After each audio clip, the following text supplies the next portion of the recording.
Good evening, everyone. How is it going today? Welcome inbound. So good to see you. Good morning to you. Good evening from me. Excellent. What is up? It's so good to see you, my friend. Wayfarer, so good to see you as well. Sven, ahoy hoy to you as well, mate. Thank you all so much for popping in. Hope you're all having an exceptional day and a wonderful weekend.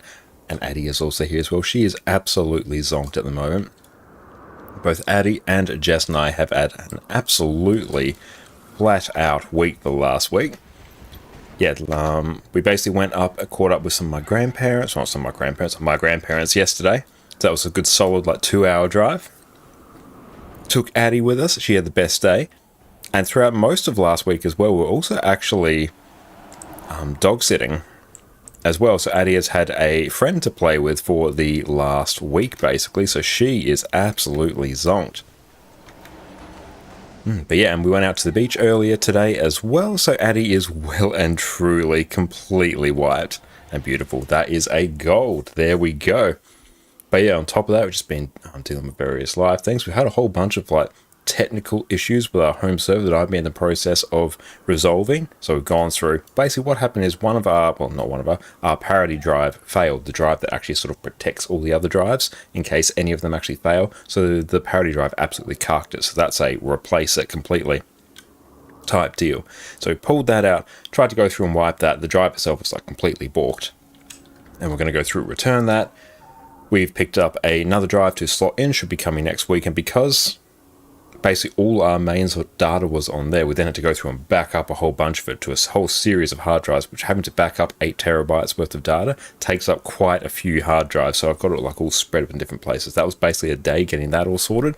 And because I'm okay, this isn't actually good. If any more of these drives fail, we lose data now. So what we went through and do is we've teed up a small little Synology NAS, because we managed to find an Omega deal on a 20 terabyte drive. So we picked that up.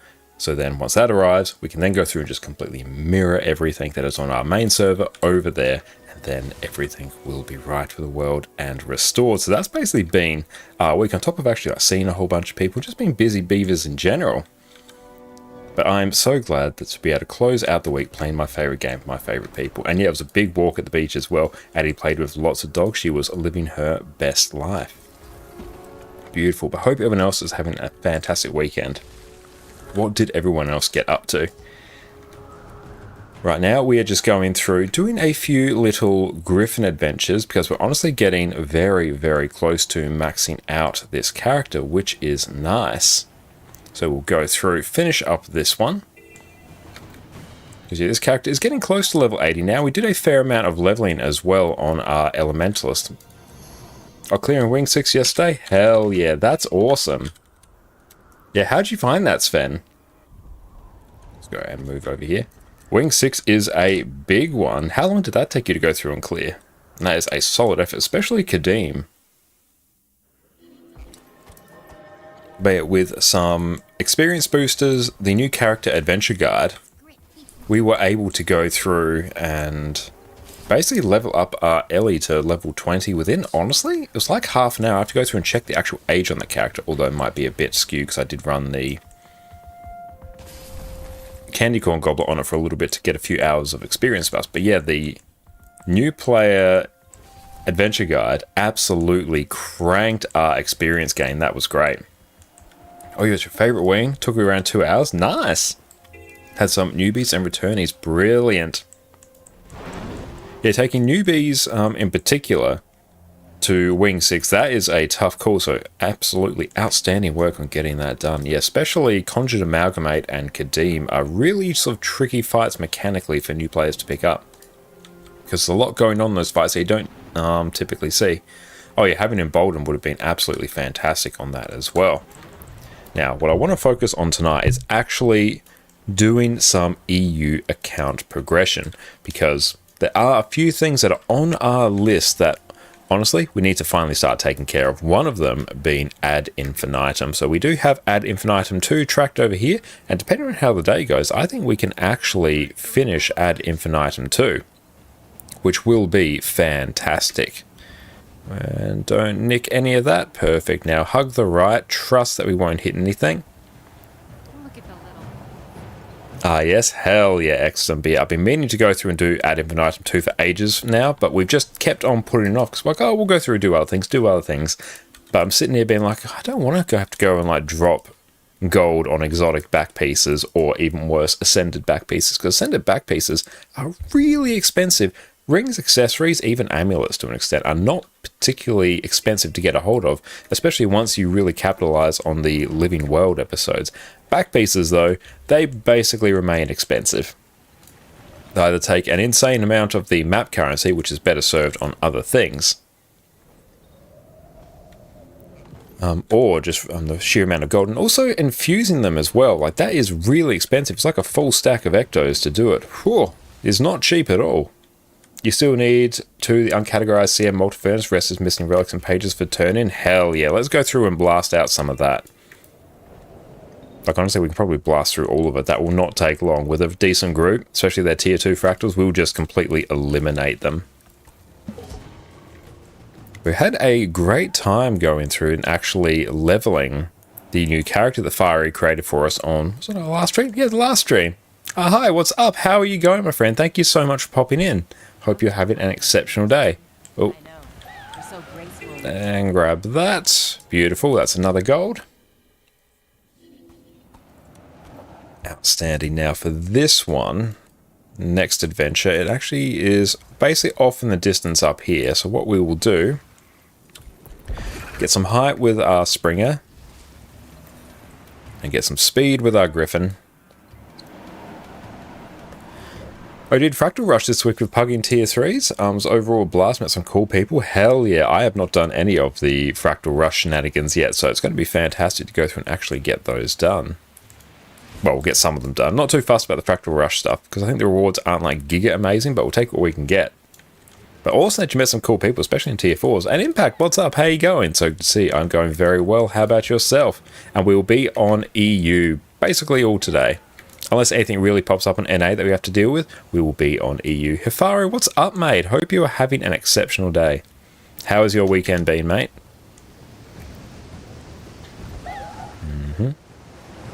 Let's go and grab this.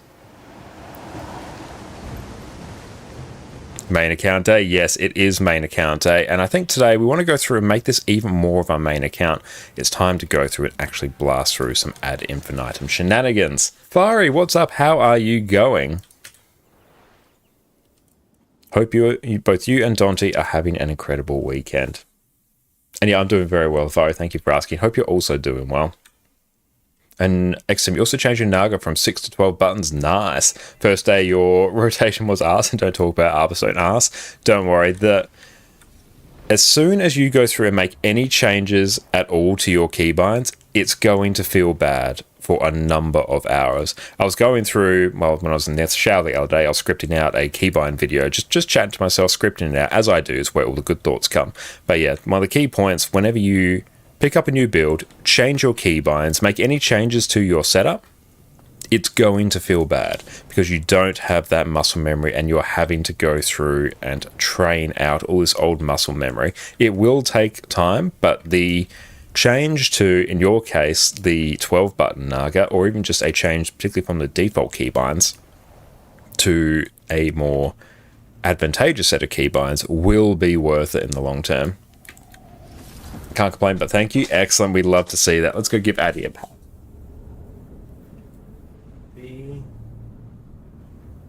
You're good, girl. Addy is completely zonked. Hey, Sora, thank you so much for the raid. Not the raid, the lurk. I appreciate you, mate. I was getting ahead of myself. Thank you. Enjoy the lurk. I really appreciate that, mate.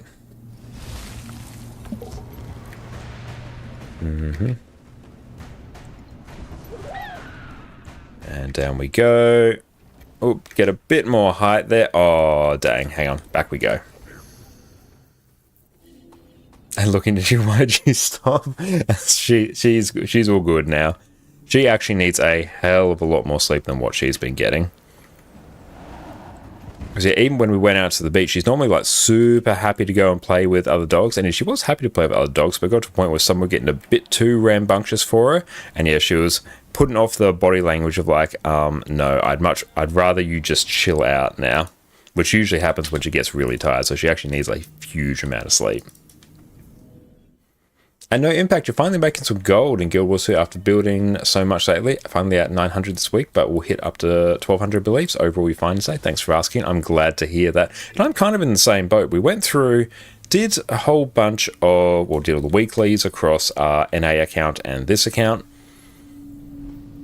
Converted a whole bunch of currencies. So on this account, we're sitting at 529 gold. And on our NA account, I'll have to go through and check. And Arashi, thank you so much for the follow, mate. I really appreciate you. I have to go through and check on Guild Wars 2 efficiency, what we are sitting on our NA account. But I believe it's probably in the realm of like 600-700.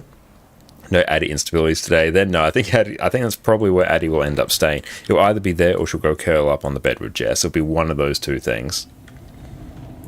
And yeah, what I've also gone through and started teeing up, I swapped over the Wizard's Vault stuff on my NA alt account, so my second NA account. So hopefully we can go through and just start blasting the weeklies on there, because we actually do have a few accounts, but we haven't been utilizing them. If we can just go through, get the weeklies done really easily, really quickly, that's actually an insane amount of gold. If we can just convert that directly into the gold, mail it over to our EU account, bam, like we're in business. Because honestly, we have a whole bunch of accounts we can do that with. It's just been the time investment, but we'll see how that goes.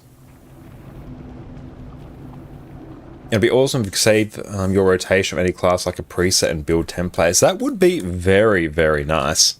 Yeah, unfortunately, I don't think they'll go through and sort of set up anything like that in Guild Wars 2, because even macroing rotations in particular, which would be sort of in a something similar to what you're suggesting, that's like the one thing they really come down on. They really don't like you doing that. And hey Moab, how you going? Good morning from Germany, Connor and friends. Well, good evening from Australia, my friend. How are you going? And thank you, Fire, for the hydrate, mate. You want to bet you race some fractals? Nice chunk of gold for you. I probably can build Vision and Coalescence next week. Hell yeah, that's brilliant. And Sven, speaking of gold, just sold all your weekly gathering mats and made 150 gold. Yep, that is brilliant. That is exactly the kind of stuff that I cover in my Secret to Making Gold video. But just make sure you go through, just periodically sell your materials, convert your currencies. That's where your gold is. Also unlocked almost build and equipment templates on your Rev. So much stuff. Oh, hell yeah. Yeah, you're in the same boat as me on my Rev and my NA account. I've got all the equipment and build templates unlocked on that. It's great. It's mainly flax farming. Flax farming is a great way to go through and make gold, especially if you've got some spare characters. I should go through and actually park some characters at the flax farming spots, because I have gone through and parked some characters in a few spots. One thing I actually do want to do, whether it's tonight or a different night, I need to go through, I can't actually show on this character's not level 80, but I want to go through and get the mastery so I can unlock the greater arcane chest, because I want to go through and park some characters at some greater arcane chests in each of the new maps. So then I can simply log on, open those chests, and just get some gradual progress towards the legendary armor, because we're going to need a fair amount of the map currency, so this is the way we can go through and do that. Birdman, tonight you accidentally dropped 100 gold and 50k unbound magic on Magic War packets instead of bundles. Dang. Oh, that is rough. Sorry to hear that. That's a mistake you'll definitely only do once. Everyone on speed farming stuff, especially flax, a glyph of reaping is well worth. True, yeah, that is a very good shout. There are some very useful glyphs. I do need to go through and get the volatile ones as well across this account. I think I do have one permanent gathering tool, but I don't know where it is. It'll be somewhere.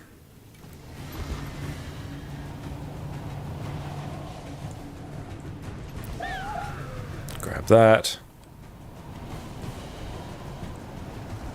Hopefully this will actually get us gold. Might be a bit of a slow boy. Oh no, it's perfect. Nice. Beautiful. Let's go through and see how we'll have these ones here to do. And a hi, is it worth it to do rifts to collect essences but you don't have Soto expansion, and after completing the rift you get the reward? Few parts to your question. I think, correct me if I'm wrong, but I think if you don't have Soto you won't be able to do rifts or get the rewards. I could be mistaken, but I'm pretty sure you need Soto to interact with the rifts just in general. do you actually, if you've gone through and done a rift already, have you got the actual rift essences? Oh, but you can't solo open and close them. Ah, okay. So that's good. So you can actually go through and I presume get some of the rewards. In which case, yeah, it's good to go through and do that because you will need it for open world legendary armor. And there are various other things you can actually use the rift essences for as well. So they are quite worth doing, especially if you're going for open world legendary armor down the track. Like, you will need many of them. But it's one of those ones that will definitely be improved by you having access to Soto. Plus Herald quickness speed things up. True, yep. Herald, once again, the best class in the game. And Electra, welcome in. Good morning from Spain. Good evening from Australia. Welcome in. Hope you are having an exceptional day, my friend, and a great start to your day. And I presume a great start to your Sunday. Because, yeah, we are Sunday evening here. And you'll need Soto, eventually later, to actually use the valuable rewards. Yes, that sounds about right. But how are you going, Laser? Thank you so much for popping in. Let's go Griffin up here. And beautiful. Like, if we wanted, this character could easily be level 80. Honestly, within about 15 minutes, we could probably get it to level 80. But that's right. We don't really want to go through and gear this one up just yet. I've got some other stuff that I want to do. So Fractal stay in tomorrow raids? Yes, that is the plan. I want to go through and blast Ad Infinitum 2. And we'll see how we go. We could be like utterly unhinged and do Ad Infinitum 3 as well. But we'll see how we go in terms of time. And then yes, tomorrow is raid day. Oh, there we go. Nice, we had to do a bit of a cheeky thing there. And thank you to everyone, especially on NA, that joined us for our training raids on Wednesday. So going forward, we're going to be doing some training raids on Wednesday. We actually are going to be going through and setting up 2 groups. One on Wednesday run by me, then one on probably Thursday, Friday, one by Orca. So then basically everyone on NA can go through and actually get a shot. So that is going to be fantastic. That was a good save there. Plus 4 raids as you can't work yet. Sounds good. And extra made some bonus hours yesterday for easy room for tomorrow. Beautiful. That sounds fantastic. Alias, good morning. Thank you so much for popping in. And yes, EU raids tomorrow. And 2 Pro, yeah, we've done that one quite a few times, so we know what's up with that. Let's do this. That's a very handy trick. Bounce patch on Tuesday. True. Yes, we're getting our Rev or Renegade upgrades. I am very excited for that. It's going to be a very good time. Beautiful. We've got another adventure here. This will be our last one for this bit. Now, Birdman's still been having a little blast on Condi Willbender ever since you showed that off. Thanks for that one. Hell yeah. Another Condi Willbender enjoyer. I love to see it. I think you'll join an alt tomorrow if you have space. Awesome. We'll do that first come, first serve as per usual. But if there's a spot, feel free to come on in. Condi Willbender is a fantastic build as well. Yeah, I definitely want to go through and make a video just going through and explaining how to get some better keybinds in the games. That's one thing I noticed when I was going through and just like rewatching some VODs of like various people who were going through and doing training raids on NA, is that skill clicking is still very much a thing, and one of the biggest upgrades you can go through and do to your overall Guild Wars 2 experience is rejig the keybinds, because the default keybinds of Guild Wars 2 are not great. So if you can customize them to something that is much more accessible and that you can press without having to go through and physically click all the things here, you're going to have a far better time. At what level is Eve now of the Griffin races? I haven't done Griffin races on Eve yet, but Eve is level 21 because I went through and just did some like very rough map completion, and within about, I'd say half an hour, I got to level 21 because the new character adventure guide is insane. Yeah, that one is actually a training raid on, like sort of a dedicated training raid on NA on Wednesday. But yeah, I think people going through and rejigging their keybinds is going to be an insane benefit. You completed Wing 5 yesterday with the Ram Squad. Hell yeah, that's brilliant. Wouldn't mind some practice, but you pass that spot on to somebody who need to practice more. That sounds good, no impact. Yeah, we're going to be going through and focusing on the Ad Infinitum stuff. Let's take a look and see what we need. Beta Fractal Capacitor. Got to do that. Snowblind Fractal, that's fine. Purchase that. Uncategorized Challenge Mode, Snowblind Challenge Mode. Beat Thormanova in that time. Hopefully I have enough pages for that. Jade Maw Fang. So I need to go through and do Mordrum, Vine Wrath.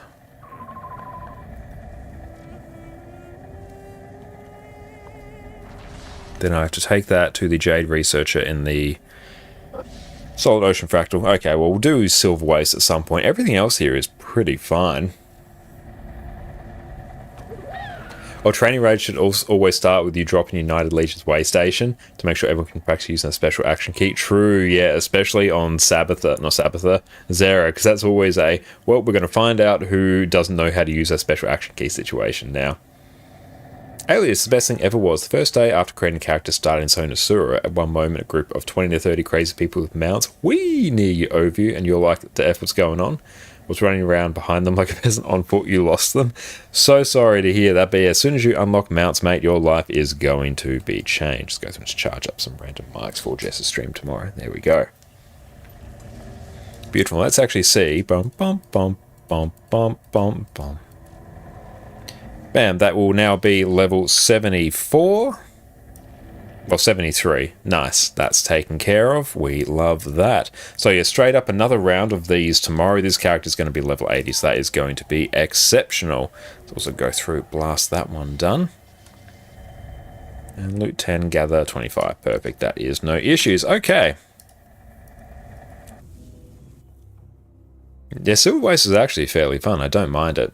After the game gave you 10 hours to try them out and you bought the game, complete edition, so you have it. Hell yeah. Honestly, that's a great way to go through and get people to purchase the game. The mounts themselves are absolutely game-changing. Now, I'm contemplating.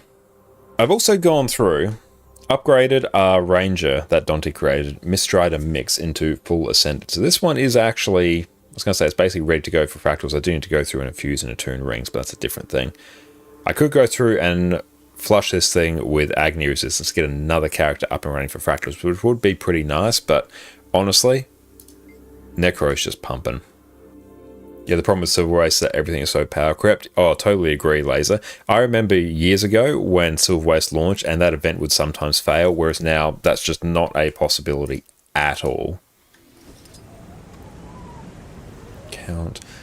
Just checking how much gold I have on my NA account. Let's drag that over. Okay, so in my wallet I've got 685. Whole bunch of spirit shards I can convert. So that is nice. On the trading post in the delivery box. Okay, we've got about 10 gold. So sitting around about 700 gold and then a few extra conversions that we can throw in as well. So that would be sweet. Apenor, thank you for the follow, mate. Really appreciate you. Thank you, thank you. Turn off our pathing markers. There we go.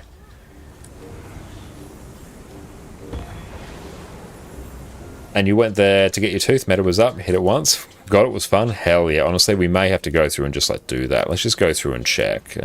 Squads. Reba. Yeah. Let's just go in and see if we can like leech a Reba.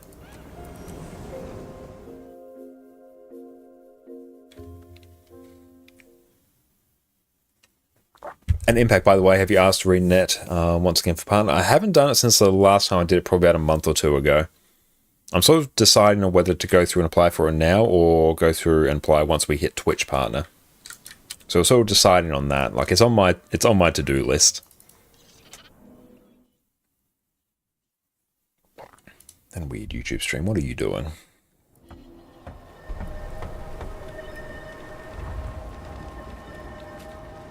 Okay, so let's see. What is going on here? Might not be it. I could go through and create a squad, but I also don't particularly want to. I just kind of want to leech Reba. Oh, thank you so much, Impact. And yeah, I'm dead set we will get that eventually. But I suspect it may be easier like once we hit Twitch partner as well. At least that's another feather in our cap. So yes, we'll go through and apply for that like again sometime very soon. But yeah, I'm very much looking forward to that as well. Okay, let's see. We might worry about that later. I need to do a few things here. Okay, let's actually go through and just hit up the Fractal place. Yeah, it's really early in EU, so it might not be the time. Yeah, as soon as we... Like, once we get later in the stream, probably be a bit more towards playing time on EU on Sunday morning, so we'll see how we go. Like, we will get it. Alright, how are we doing in terms of currencies now? We also need a +6 infusion. That is fine. So just go +6. That's alright. Half a gold. It's 8 AM on Sunday. People still probably sleeping. Ah, fair enough. Yeah, we'll give them a couple hours to wake up and ease into their day. How are we doing for fractal pages? Let us examine this. 29, perfect. Double click to combine. 28, oh, perfect. That's literally all we need. Heyo. And deposit mat. Okay, so that's taken care of. And your Reba will be full with peeps soon. That won't be an issue. So I need to go through and buy the Glob of Molten Fire. There's 4373. This gentle friend. Let's see. Legendary components, Glob of Molten Fire. Hell yeah.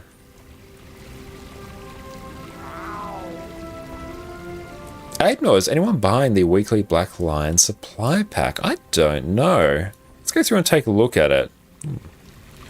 Let's see. Is that under promotions? Let's see. What do we have? Oh, but dang, yeah. The expansions, all on sale at the moment. So if anyone doesn't have the expansions, or at least the sort of first 3 expansions, now's honestly the time to go through and get them. Definitely recommend. Maybe if I just type in weekly. Black Lion weekly supply package. 400 gems. So basically you get 2 Black Lion keys, heroic booster, guaranteed die unlock. That's not worth that. And a guaranteed wardrobe unlock. I wouldn't really recommend going through and getting this, especially as new players. Because the guaranteed wardrobe unlock is just going to go through and pick something at random in your wardrobe to get. Now, I think these actually have more value if you've been playing for longer, because a lot of the easy to obtain skins are filled up and then removed from the sort of drop table from the guaranteed wardrobe unlock. So you're less likely to burn a guaranteed wardrobe unlock on a skin that you don't want, because it is just random. So I think generally as new players, this isn't a great deal. So I wouldn't really purchase this. But in terms of 400 gems, how much is that? I'm on Trading Post. Work with me, fam. Yeah, it's 164 gold. Nah, I wouldn't. Yeah, the deluxe versions of Hot and Possible on sale have great value. Those are obscene. And yeah, aha, it does. Guest pass to other server affect the LFG? No, it won't. The as far as got you covered there, LFG shows your whole region, so server doesn't matter. Yes. And EOD is rather a pass. Let's see, promotions. Alias, yeah, the Elder Dragon Saga Complete Edition's 50% off, so those who plan to buy the game, join Guild Wars 2, now's the time. Hell yeah. Yeah, that's okay value, but these here, like 75% off, Heart of Thorns and Path of Fire, hell yeah, that's big value. And Hasio, not worth it. It's better getting something like your own quality of life in the game. Yeah, I wouldn't worry about getting the weekly drops. They aren't really speaking to me. Okay, so we've done that. I'm categorized. At the end of the Molten Boss Fractal, so we've got to take that in there. Then we need to do Silverwastes for that. Beta Fractal Capacitor. Guild Wars 2 Beta Fractal Capacitor. Let's see. What will this require? I've made it before.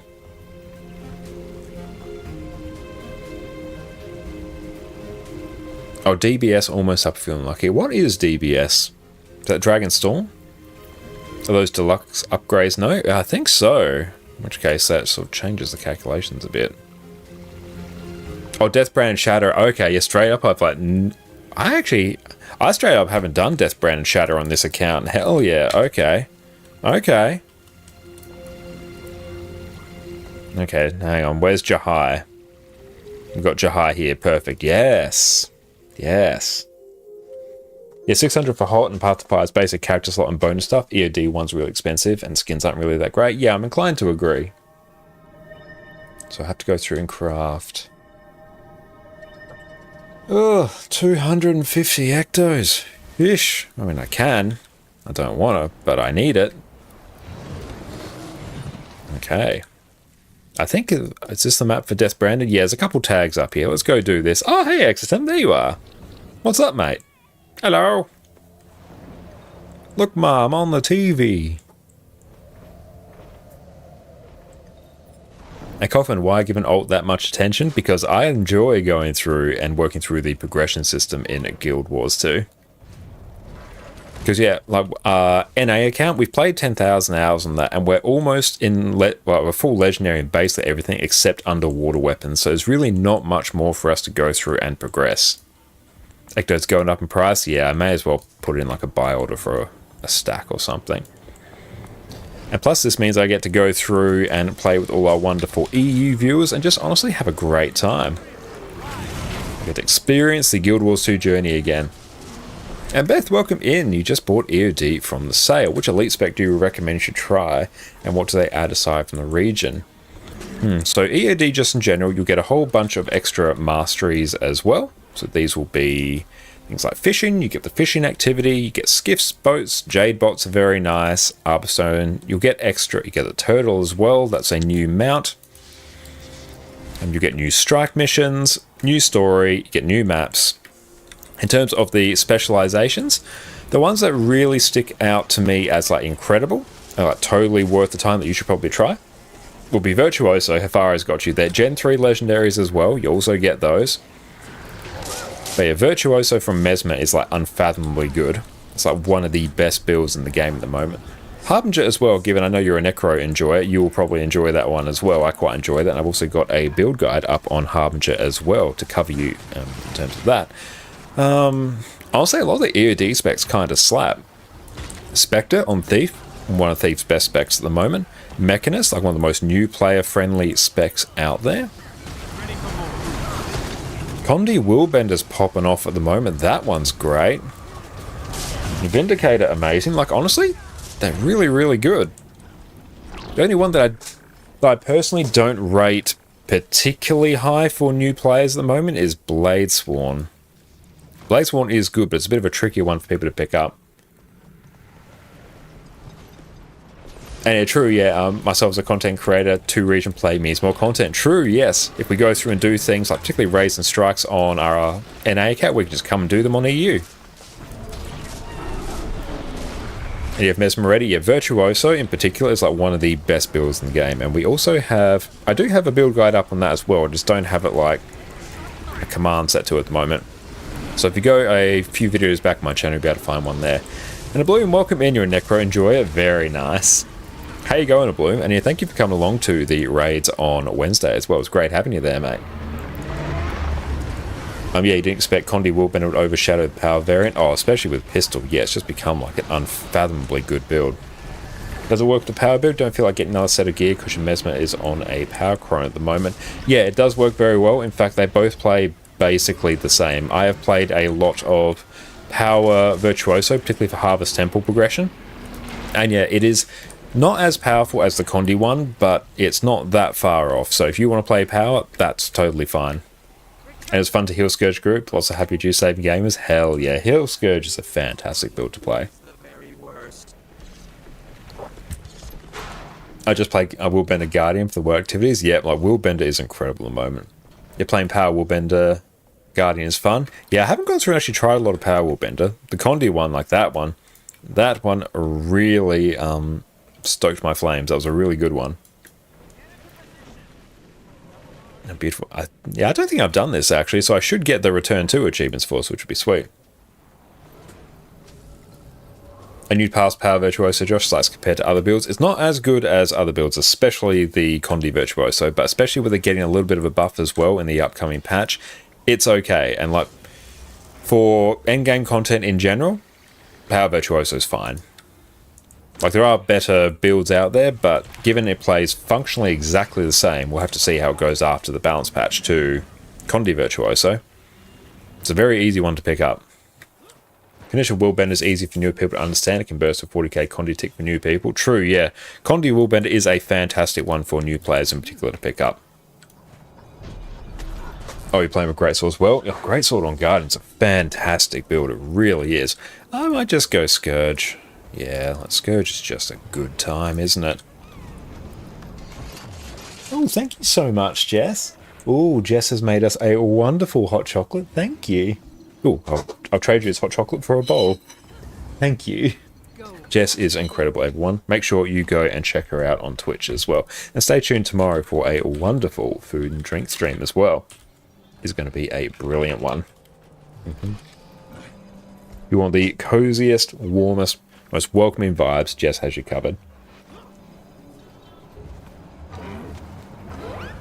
And Sven Hammer Willbender's your jam? Hell yeah, glad you are enjoying it. Yeah, we're playing a lack here. A lack's fine.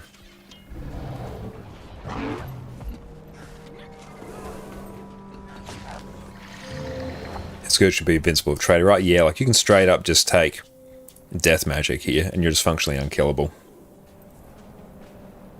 Gerard, you're going to spill then? That's right, we'll see what I can do. Because yeah, we can just do like this and then bam, we're like basically unkillable. Yeah, that checks. Yep. Give a bowl as well. Anyone want to trade the hot chocolate? This was the best trade deal in the history of trade deals. The power's kind of tricky because you need to stack Aegis, have more than 90% health. That's always been the problem with a lot of Guardian power builds. You rely on having Aegis because of the Unscathed Contender trait. So yeah, Condi doesn't rely on that, which is very nice. In fact, have you tried Selly Carapace Harb yet? Like in World vs. World I have, and yeah, it's unfathomably good. Maybe Crystal Infusion? Could be. Aside from a Ghostly Infusion, it would be nice to go through and actually get a nice infusion. Yeah, and things like your Power Willbender, Power Virtuoso, they might not be necessarily as good as their Condi variants, but they're still good. Aside from that though, Cancer is beautiful. Oh yeah, the map design, especially in Saitung, is incredible. Really is. Tried Firebrand, didn't like it. I used to really enjoy Firebrand, but because Firebrand in particular is really dependent on mantras, I don't like how they deal with mantras on Firebrand at the moment. They feel a bit clunky to me. But there's so many builds out there in Guild Wars 2 and so many different ways to play. But yeah, there is a whole gamut of builds you can play. Like right now we're playing Death Magic Scourge and like we're basically unkillable. And Firebrand in particular, because you have your 3 tomes as well, you have so many skills you have to keep track of, so it's definitely got a bit more of a steeper learning curve. Oh, this thing's dying like crazy. Hell yeah.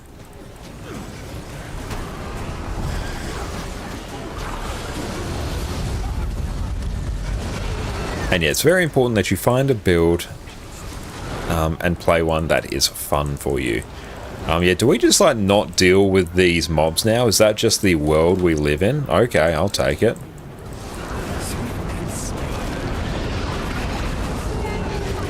Yeah, I think we're straight up just going to ignore them. Okay.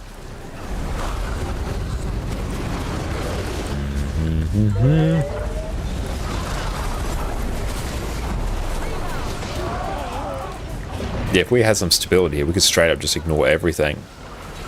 Yeah, no, we're just literally avoiding dealing with all those mobs. Nice. And a Bloom Parasitic Contagion makes Scourge invincible. True, yeah, you are not wrong. I don't even have that equipped. Hey, bam, Mastery Point. Hell yeah. We take those all day. I don't think we got the infusion though, which is very sad. Very sad indeed. Yeah, you want to make sure you get the builds at least right, because you don't want to play Dragon Hunter with Apothecary gear or something. It's true, yeah, you do need to make some reasonable gear choices with them, because yeah, playing like the old meme is Carrion Longbow Ranger. A build that just like makes fundamentally no sense at all. Whenever he rebound, he can always assume one Ellie. Yeah, DBS is getting the Gorseful treatment like that. It's been quite a while since I've done this. I did it on... Obviously, I've never done it on this account because I got the mastery for it, but I did this on my NA account, usually. And because I play very much off-peak on NA, because evenings in Australia is like giga off-peak on NA, it doesn't necessarily fail, but it can be hard to find a successful group. Carrion Longbow Ranger, well, it's sort of like the meme of the bad build that you may sometimes see like new people play in Guild Wars 2 through not necessarily any fault of their own, because Guild Wars 2 doesn't actually do a great job at telling you how to make a good build. It gives you a lot of options, and a lot of them are bad.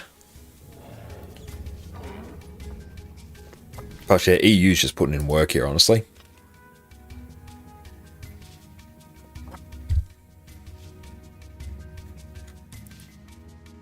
But yeah, you obviously don't see many carrying longbow ranges around now, but it's just sort of like any sort of build like that where like have something that just makes fundamentally no sense. Is it bad if it gets you through the game?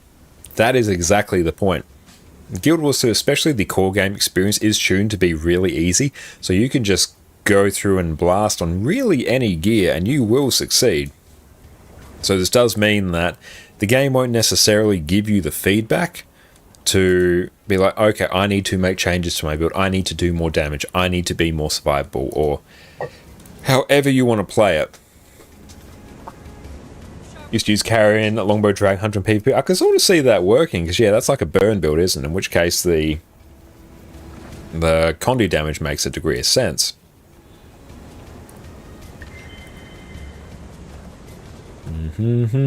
Okay.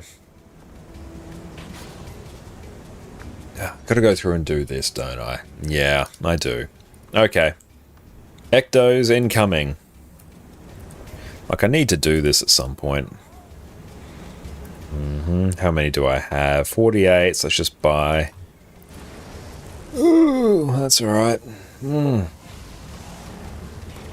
What gear for Condivert and Condi Willbender? Ooh, Beth, that's actually a really tricky question, because those builds are actually a bit different compared to what you'd normally see. So let me actually...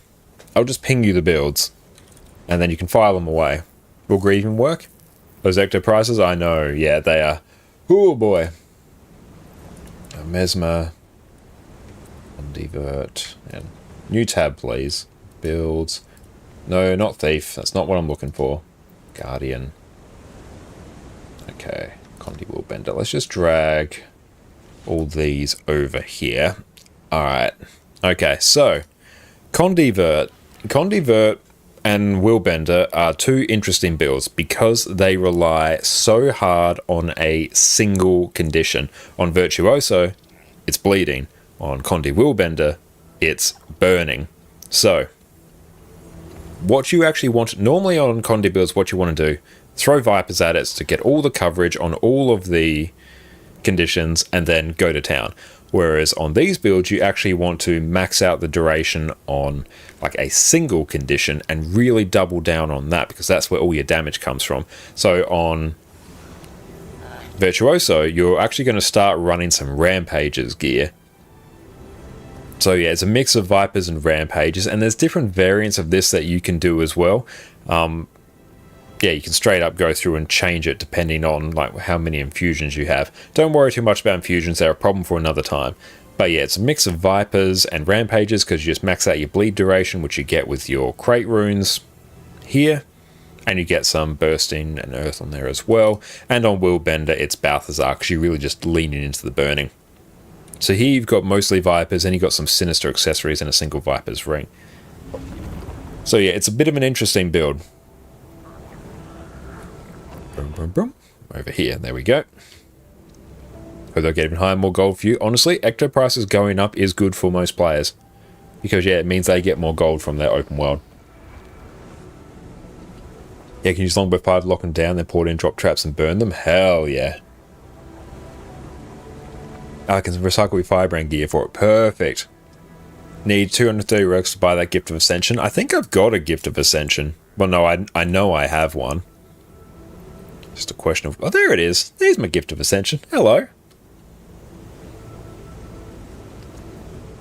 And yes, fan, also on Condivert, you need to get 60% base crit, summoning a Fury of 100% crit. Yeah, you also need to hit the crit cap on that. Usually you don't for Condi builds, you don't need it. On that build though, you want to crit all the time, because every time you crit, you apply bleeding. Check the Fractal Reliquary for the cheap Gift of Ascension. True, but to do that, you need the Fractal Reliquary.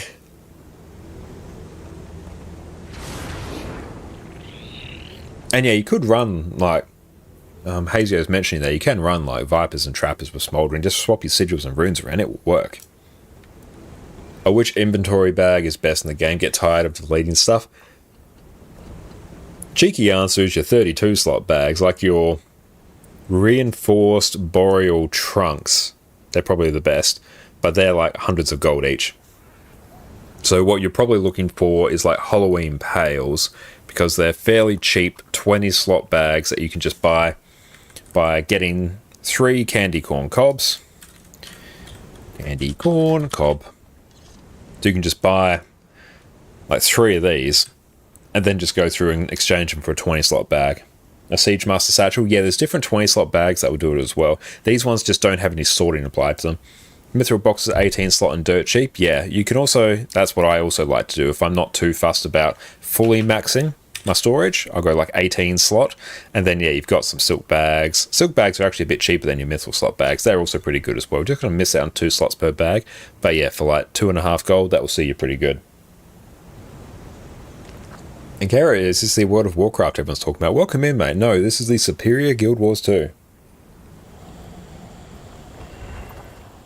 It stands for Isle Collection. Yeah, there's a few ways you can go through and get them. Your Fractal slot 20 ones are easiest to get. Yeah, if you don't mind the sorting. I get a bit of a stickler for the sorting, so I don't usually go for those. But yeah, they are cheap. And your Season of the Dragons will give you a 32 slot as well. If I go achievements, down here, side stories, current events, Season of the Dragons. Yeah, you can get a 32 slot Hero's Trusty backpack there. Okay, so let's see. We've done that. We've placed our buy orders. Got everything we need. Got that. Okay, I probably need to get some balls of dark energy. I probably got some floating around. If you sign up for the mail, you get 24 slot. If you sign up for the newsletter, you get that as well. Superior Guild, also the most base words you've ever heard. We've got all your base words, all your hot takes. We've got them all day.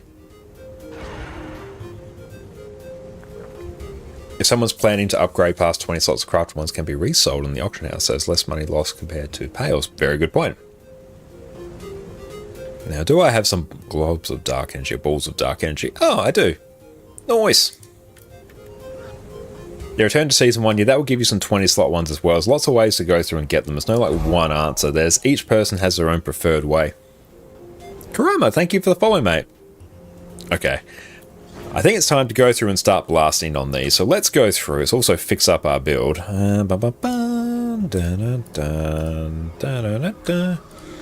Okay, how are we doing? Yep. That works. Cool.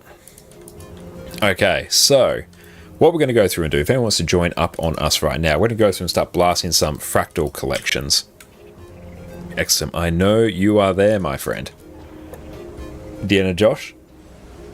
Is that the Indiana Jones or is it the A-Team? I get them confused. I think that's the A-Team. But it's very similar, actually. Beautiful. Okay. Indiana start. Nice. But the A-Team Indiana Jones are super similar.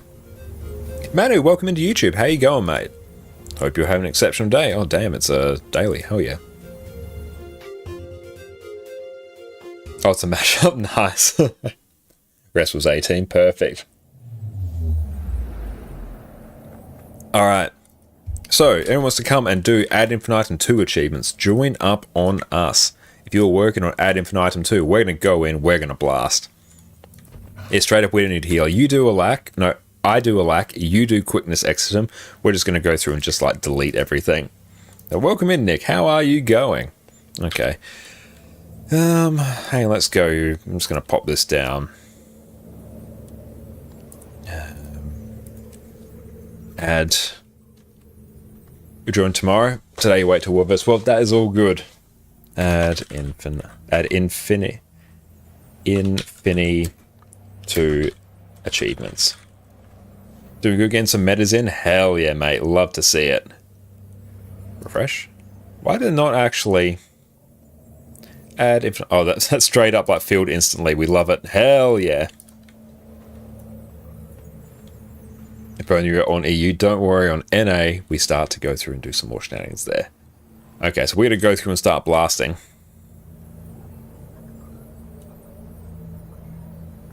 Ooh, nice. 625 AP. Hell yeah. Come on here, friend. We got you. It's going to be good times. Good times abound. So we've got to go...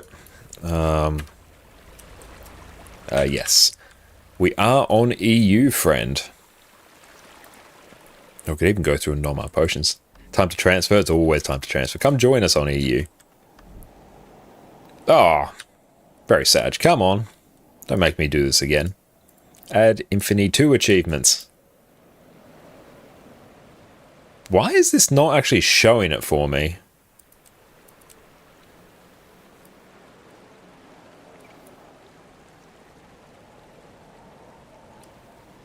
Now your average ping's around 340 on EU. Yeah, in that case, I'd recommend sticking to NA.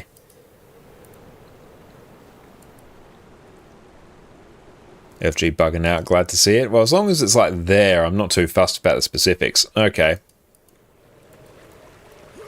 Might be because we're in fractals, in which case, okay, I guess.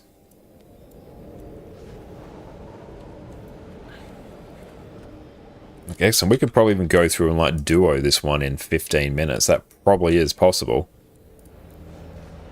Yeah, if you want to go, let's go through and give it a shot. Let's just go in and blast. And yep, we got this. We have a lack, we have quickness. Like literally we have all the boons. Let's just go delete everything. Used to have that bug when you advertise while being invis? Ah, okay. Well, we are no longer invis. We have ascended to the rank of visible. Or shows your LFG on NA or EU. What? What the dickens? Okay, that's a thing. Okay. Go through instantly, just kill this.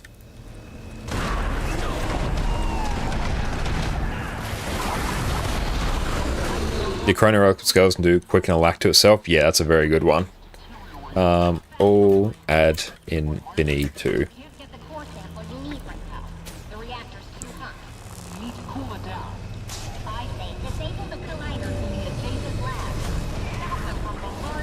What I might do, Exum, is I'll take down the LFG. Yeah, I'll take down the LFG. If you can, like, put it up again when you get a chance and see if that works. Exum, I'll grab 1 and 3. You grab 2. I'll grab, yeah, 1 and 3, so you grab 2. Whee, block.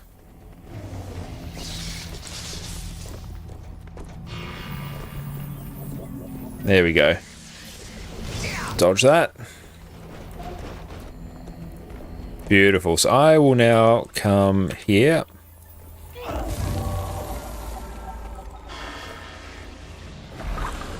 There we go. I think we've done that one. Nice. Of course, what's up, mate? How are you going? And your convert does take like 5 minutes of practice as well. The convert is insane.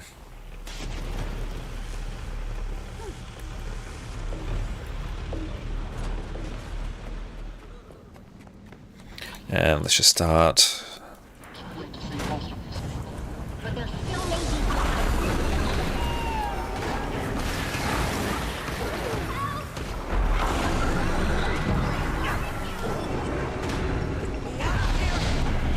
Zanus, how's it going, mate? Thank you for popping in. Hope you are having an exceptional day.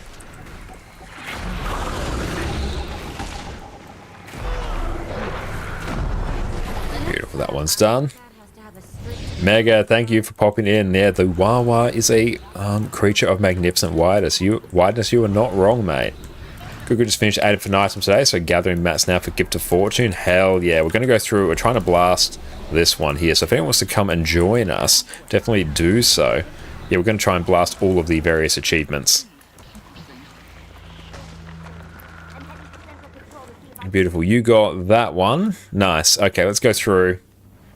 Oh, it's on LFG again, you think? Ah, nice. Thank you, Mega.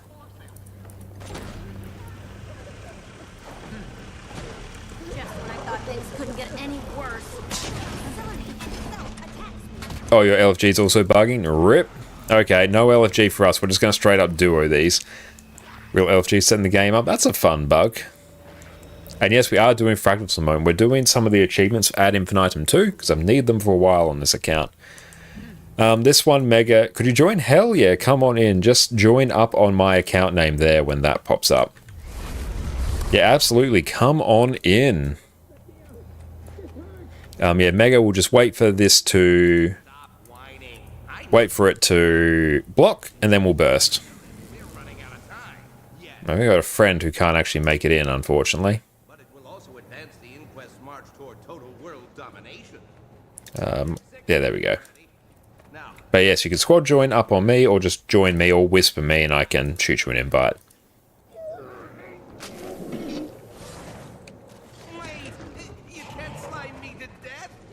I'll quit the party after this run, and restart should fix it. Awesome, we'll do that. So we're just going to wait for it to block. Just going to chill. Not doing. Oh, that's going to hurt. Buckle up.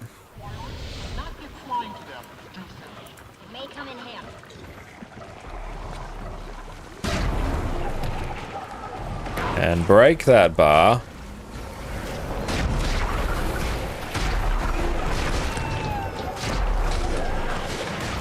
Oh, do you want to test the support Vindy build? Hell yeah, come on in. I'll go through, and once my chat pops up again, it disappears whenever I'm in combat.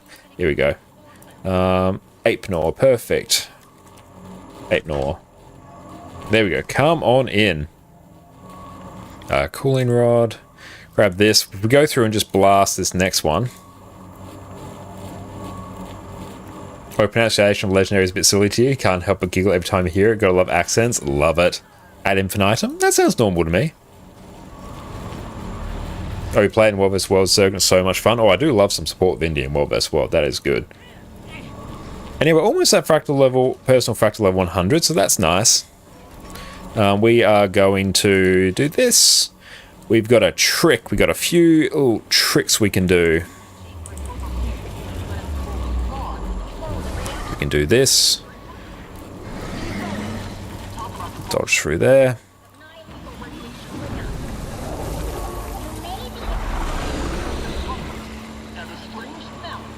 Perfect, that's that.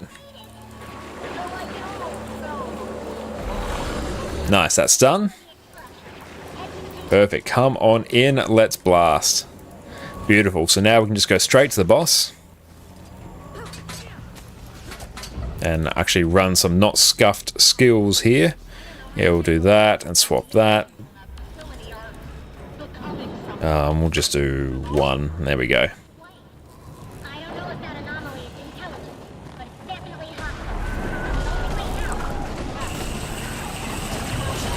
Oh, get on there. I got you. There we go.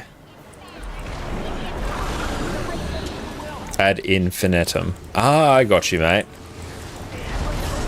Oh, hang on. Whoa. Oh, nice. You used it. Sweet. Good. Wasn't quite sure on how long. Perfect. I think that's literally what we need for the achievement. That's right. We probably shouldn't need to quit the party now. We seem to all be good. Hell yeah. Ad Infinitum 2. Done. Well, that bit done. A special SAV of the mouse you forgot. Nice. Well, well done on pressing it. Yes, straight, let's just go through and blast. No need for a full group. Uncategorized, tier 2. Yeah, uncategorized right here.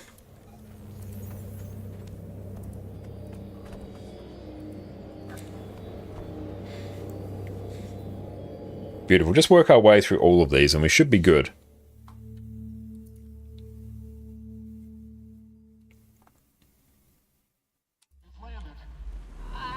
We can probably kill these. Oh, we need the challenge mode, actually. Hang on. Let me, there we go. Got to do this.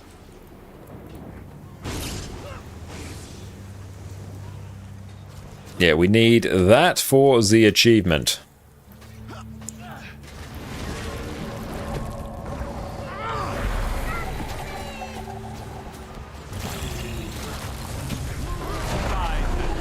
Beautiful. Oh, jump. There we go. Nice.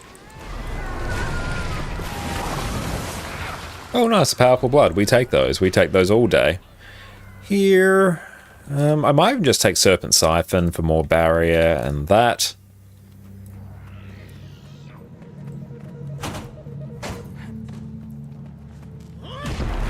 Ouch. That always hurts. That'll teach me to go and deal with the champion. Kill the Devil Bunny. Yeah, you got to get the Devil Bunny. That's right, I just got a revive orb. Is fine. Yeah, the Devil Bunny will get you. And by that I mean it'll get me. Up we go.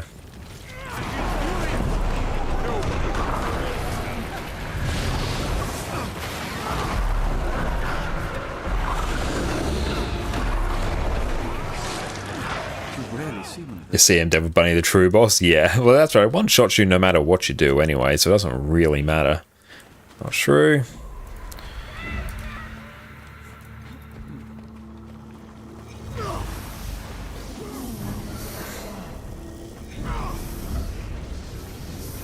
Let's get a double cast of what's that? Corrosive Poison Cloud. Stop all the projectiles. We're good. Run, run, run, run, run. And swap back there.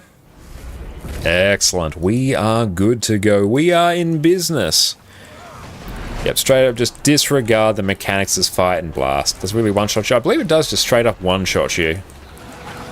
So it doesn't really matter what you do to it. Just kill it as quick as possible.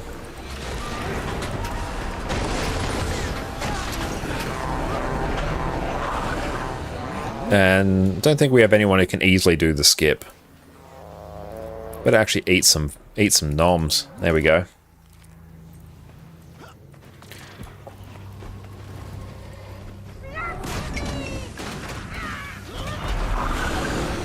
Oh, there we go. Yeah, I might just kill some of these. What's the skip? Basically, before the door to go into Old Tom, you can have a Guardian or an Engineer basically use like Wings of Resolve if you're a Dragon Hunter, or Rifle 5 if you're an Engineer, and you can basically jump up the sort of ramp, and then you can basically go trigger the checkpoint here, and then everyone else can just like GG and port to the actual boss. I can sort of show it here. So there we go. You'll actually like run up there, I think. There we go. We'll just slash GG. Yeah, you can slash GG now. It's all Renegade do it. Yeah, a few classes can go through and do it. Imagine Shroud 4 and Hard would work. Yeah, Shroud 4 would probably work. And yeah, Hazio, yeah, it still blasts a good Condi. Hell yeah, it does. Yeah, just slash GG. Oh, there we go, we're good. There, you basically just run up the side there, and then you're good to go. But you have to use like a leap to get up there. It's a bit weird.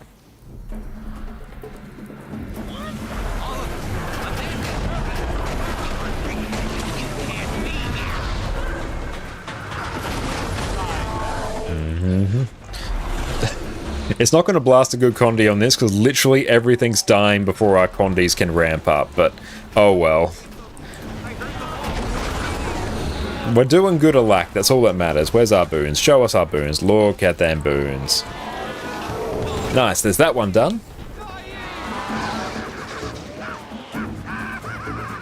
Dual Sword Parallax Scourge, you're not wrong, that's probably actually a better choice on lower tier fractals, but I'm not gearing that up. I'm not doing it. You can't make me. Well, it would actually be quite fun. I'm not doing it now. Okay, that one's done. Now we need Snowblind. Where are you? Level 27. Buckle up. Let's go. Told you Power Guard Scarf. No, Power Guard isn't too bad. It's just a matter of having to actually like tee up your burst. Thank you, Hafara. I swear you're just using me for storage. Thank you, mate. 420. I love it. Oh, you're a legend.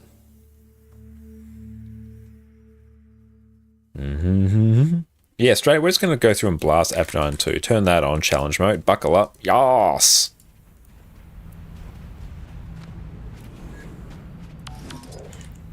And we're definitely going to take Corrosive Poison Cloud here.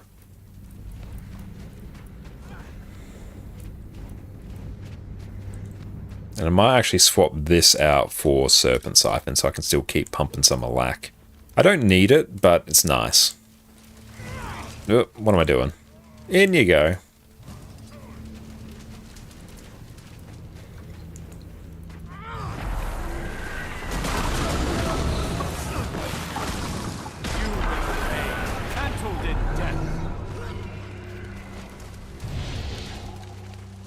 Oh, I love how slow things spawn here. I'm so used to the tier 4 rate.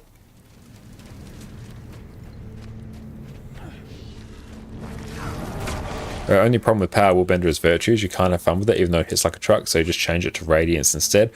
Awesome, that sounds like a good plan. Yeah, having to play around, always having to trigger your Virtues, can just be annoying.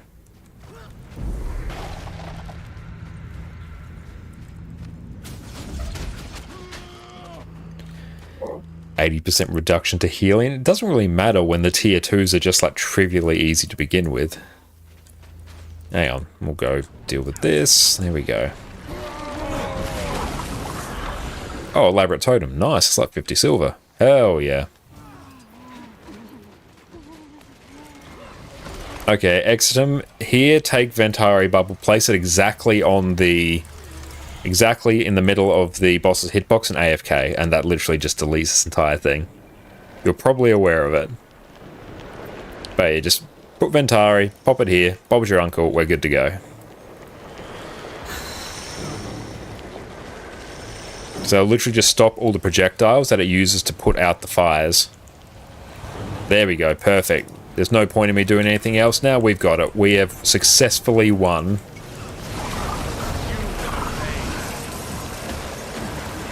Perfect. Welcome in, fast best heal ever in Guild Wars 2. History, single heal by over YouTube. Guild Wars 2 highest ever single target heal. Love it. Yeah, just ignore the mechanic on tier 4. Yeah, the Ventari bubble just lets you completely trivialize it. What's your favorite class in general, and what is your favorite elite spec? My favorite class in general is Revenant, and favorite spec would be Herald, purely because of just how insanely good it is. And Revenant has been my main class for quite a few years now. But Herald is the best of its specs. I really enjoy Vindicator as well. I might even split it up a bit further if we go for like my favorite DPS, or Power DPS, Condi DPS, Alack, Quick, and Heals. So favorite Power DPS, Power Vindicator. Favorite Condi DPS, Condi Scourge. Favorite Quick DPS, Herald. Favorite Alack DPS, probably Chrono. Favorite Alack heal would be Druid. Favorite quick heal would be Heal Herald.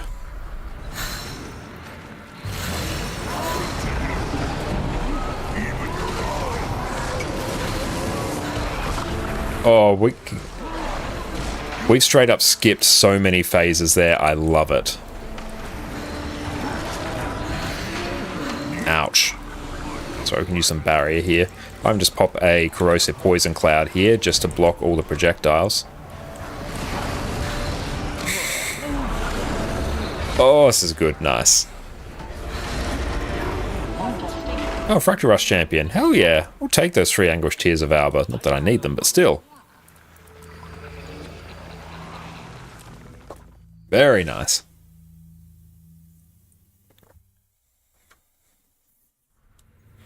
Okay, what do we need next, team?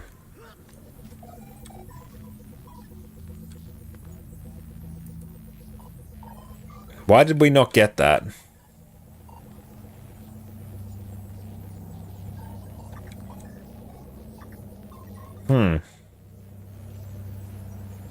Don't know why we didn't get that.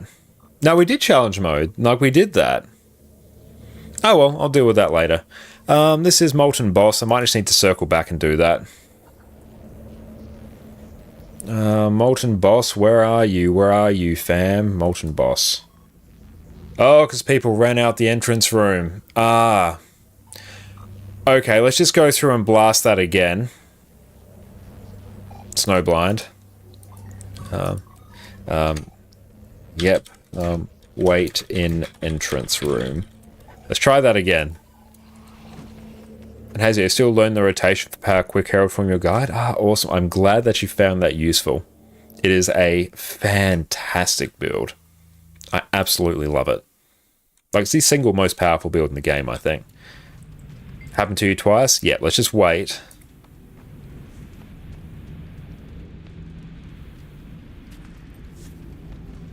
It's active. That's good.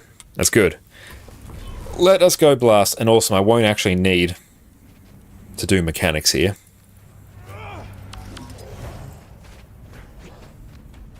Oh, we've got to go through... Yeah, do that. Pop you there. I think that's more powerful than Heal Lack Scourge. Druid, yes, I would say is more powerful than Heal Lack Scourge. Heal Lack Scourge can like carry really hard, but especially if you have even a slightly more competent group, the more competent your group is, the worse Heal Lack Scourge ends up being. But Heal Lack Scourge is like probably number 2. But Druid, I think, has far better buffing potential and far greater healing. And also, I think it's, with the customization you get from pets, I tend to prefer it. But Heal Lack Scourge is also incredibly easy to play as well. Like, I do have a real soft spot for Heal Lack Scourge. The Heal Lack Scourge is the best at res? Yeah, it is the best at res. There is, like, no discussion there at all. Haven't geared it yet, but you can just transfer the set and stuff for your other character to the Herald. Perfect. And what you can also do, because Power Vindicate and Power Herald run literally the same gear. Just swap a trait line. You have like one of the best power DPS classes in the game, and I have a build guide coming out on that in the coming days. We just have to go through and finalize the editing for that. That is an incredible build.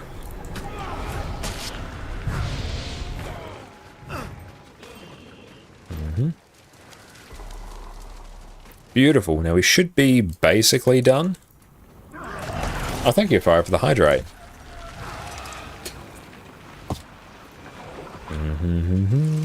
Goes interact with this. Purely to catch up with the group, we're just going to do that.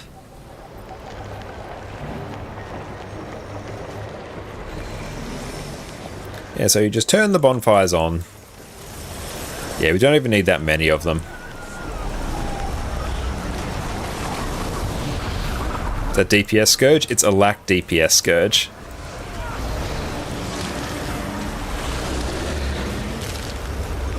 Convergence of Rift Hunting Fish is killing your brain at the moment, and why I decided to go for the Obsidian Armor. Definitely it's good to chip away at that over time. But welcome in, Ali. How are you going? And has you, but comparing it to Condi Quick Firebrand or Quick Heal Brand, is Herald better at giving quickness? Far easier. Far easier. Because Herald has 600 boon radius, which is actually insane. It's like, combined with Blaze Form, it's the highest range for boons in the game compared to Firebrands, which is way smaller, so you can just be well away from your team and still be buffing them. It's incredibly easy. I don't need it, already have all armor. Nice fish. Yeah, I'll be going for a set of the open world stuff on this account. Our third set we'll just get from raids. Already got one set from raids, so we'll get 2 from raids, 1 from open world, just to say that we've done it. Bish bash bosh, that will be good. I just build a Lack Heal Scourge. A Lack Heal Scourge is fantastic, and what you can actually do here is just straight up GG, so you don't actually need to make the run. Scourge gives boons at 1200 range. That's true, yeah, because you can actually go through and apply boons like around your Swift and steady. Scourge as well. Hey Speedy, what's up, mate? So you got a message from Fast Car too? Ah, nice. We'll have to go through and check that in a bit. Oh, hang on. I've got GG here. Yep, /GG. Yeah, GG. If you're stuck in combat, we cannot res.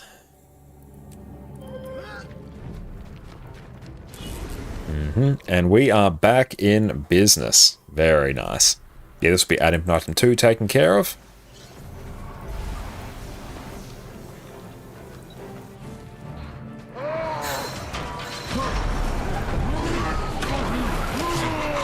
See, like, if we were cheeky, we could probably burst through this boss's entire HP bar if we changed our comp a bit.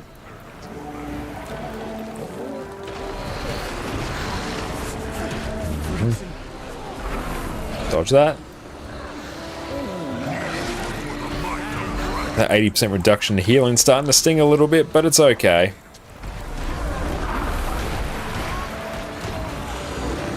So we'll do a bit of barrier there. Nice. Now that should give us everything we need. Excellent. Ad Infinitum 2. Hope they buff Untamed Quickness Radius. Yeah, I feel like if classes were around so like at least 400 or so, things would just be way easier to play. Who needs healing when we can barrier everything? Yeah, and straight up just blast through everything. Scourge is my favourite Condi DPS. It just is. Okay, I think we need... Let's check. Next one. We need Molten Boss. And I should have a Fractal Journal chilling there. Hell yeah.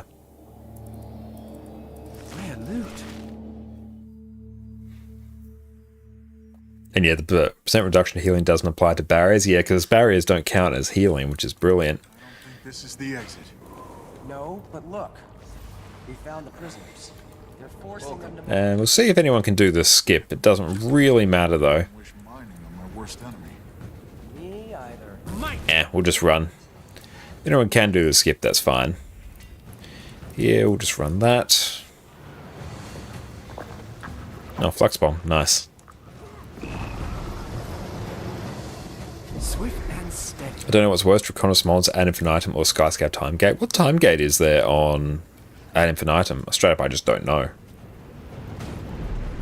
Draconis Mods isn't too bad. He's got to get ahead of it. It's the same with your provision tokens. If you get ahead of it, if you're playing ahead, it's not too bad. But yeah, if you try and rush it at the end, it's a real sad time. Oh, Fractal page is true, yeah. Although if you're in the habit of doing fractals every day, especially at Rex, you will get them fairly quickly. Also, journals should start with the fracts. Ah, okay. Yeah, we'll just have to go through and do our CMs as well.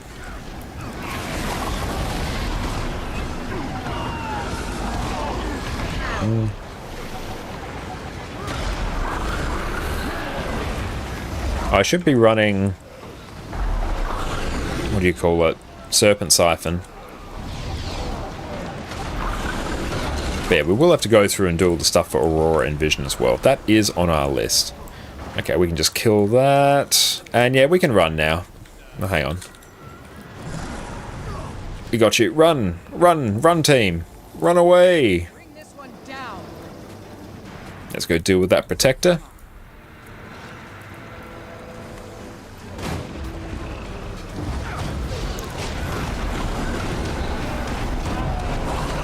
Beautiful, and dodge that. See if we can break that bar. Remove the prot.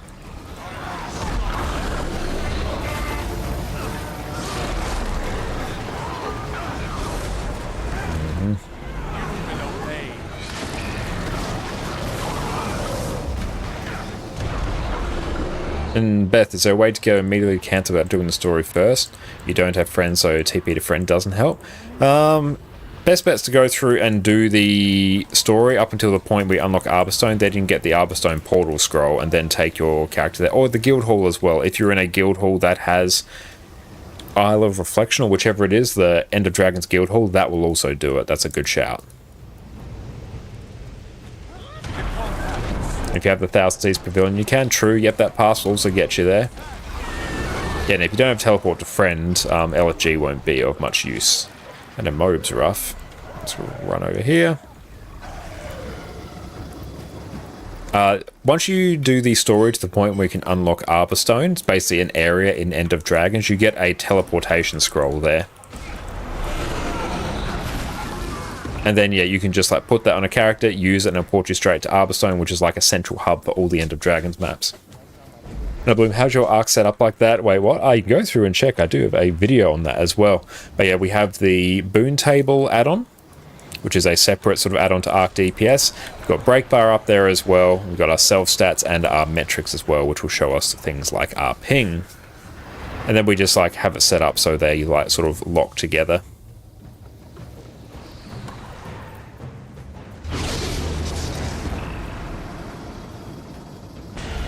But thank you for everyone for helping with our Ad Infinitum 2 achievements. It's very handy. Thank you. Oh no! You might need some more AR. That's alright.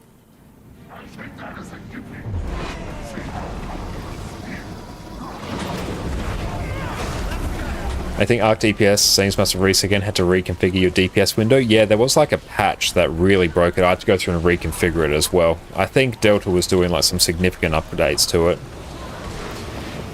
But yeah, I had to go through and do the same. I had to go through and just like recreate all these, which is a little bit annoying, but it didn't take us too long.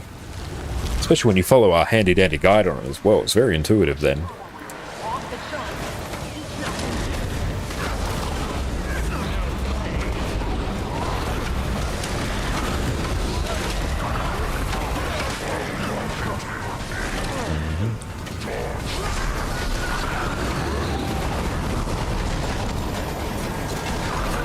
Nice. Okay, so we need... just checking. There's a vendor here that we need. Oh, thank you so much, Jess. Thank you. I think, is the vendor out here? You right-click, stats, title bar format. How is your DPS? That's called there. I don't know what mine is set to. Oh, mine's just set to probably like default display, title bar format style, title bar format. Not quite sure. Here's a book for you. There we go, that one's done.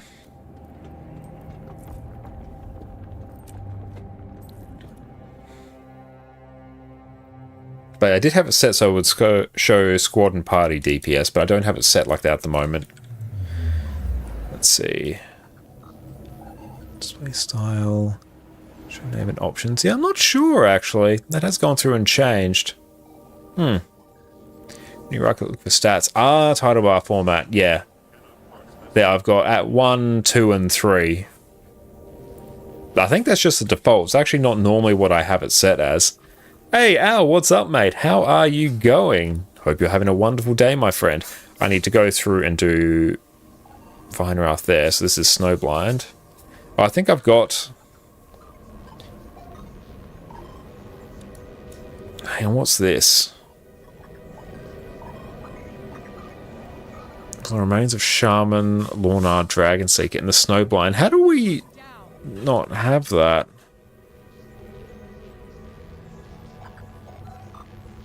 Huh.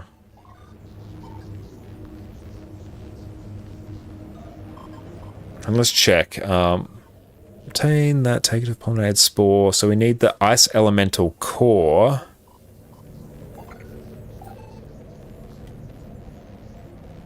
Oh, there it is. No, it's good. No, that's all fine. Now we need Molten Furnace. We are all good. No, that's a different one. No, we have the thing there. We're good now. Yeah, it's just hidden in our messy inventory. But we're all good. So then we have to go take that to Silverwastes and we should be done. Wish there was other DPS made options for lazy people like you. Having an ArcDPS for like 3 months now. Oh, I could not survive that, Havaro. And who is that with you? A Norn boy and a female char? And beautiful. That's the daily done. Bit of extra gold on hand. We take those.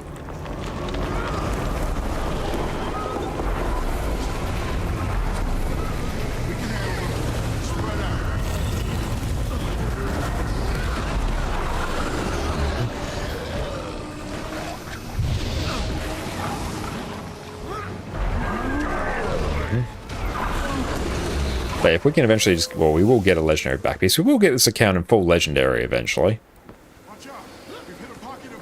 And then all of the quality life will be ours. Then we'll have to go through and do it on a third account. How long gift the battles usually take people to get nowadays? Depends on how many boosters you run. 4 to 8 hours, depending on how many boosters. Maybe quicker. It also depends how much world versus world you've done as well. It's not that bad you only do raids for you, so you can just peek at yours. Nice, you can just screen peek and get all the info you need. Love it. Actually, the biggest one I sort of use it for is the boon table, just so I can tell if I'm actually booning hard enough. Paste desk. It's not too bad now. Rather than focusing on spamming it out like as quick as you can, obviously run some boosters and do everything you can to speed up as best you can, but just try and enjoy the world vs world game mode in general. Like, try and find a build that works for you. Try and find like commander tag along with, put something on the background, and try and enjoy the ride. It's a game after all, so try and enjoy it as best you can.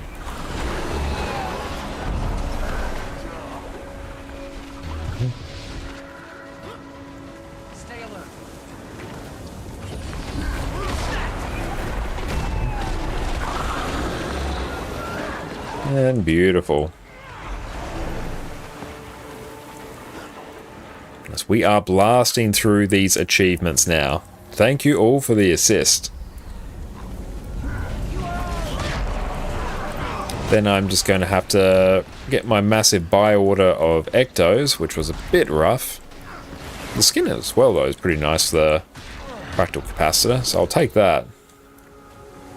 A Selly Ellie, Kitty World vs. World build OP. Oh, yeah, Celestial builds in World vs. World are the absolute dream. I do have a Celestial Vindicator that I was rocking for a while. Which honestly, if you got the booster gear, use that. Or Signet Catalyst, nice. Yeah, I do have to go through and test out some of that as well. No selling World vs. World. For World vs. World noobs such as myself, I will take some Selly in World vs. World. Anything to get my gift of battle in a reasonably timely fashion.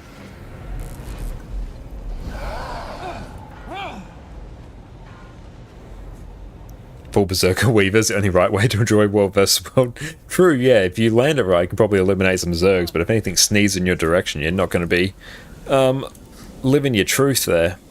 And I can actually just do sort of this. That'll do. Ignore the pain. Move.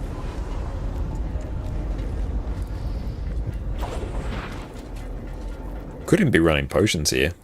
I get decimated by Hammer Weaver yesterday. Oh, there's some wacky builds in World vs. World. And it just needs to let you buy them again. Depends, because like 500 gifts of battle, like that may take you a couple hours to go through and get, especially if you've used up everything on like gear in your characters. Whereas a couple hours, especially once you rock some boosters, it might actually be quicker that way. And we'll just do this. I'll keep this one over here. It's going to be fine.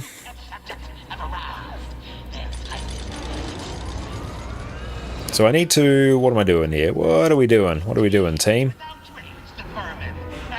Misgeyser located in the Molten Furnace Fractal. As long as it's somewhere here. Where is the Misgeyser?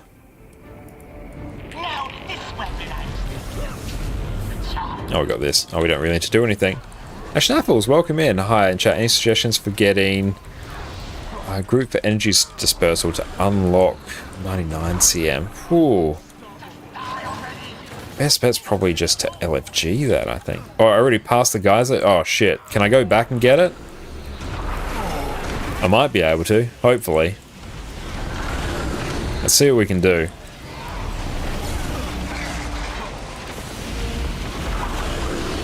Don't know, guys, the location of that fractal? Ah. In the cave complex with the wind walls. Ah, we might be able to run back. Sorry, team. Should be possible. Yeah, I think it should be, but let's go on that journey of discovery together.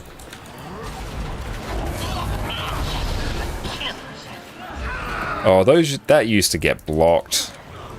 Very sad.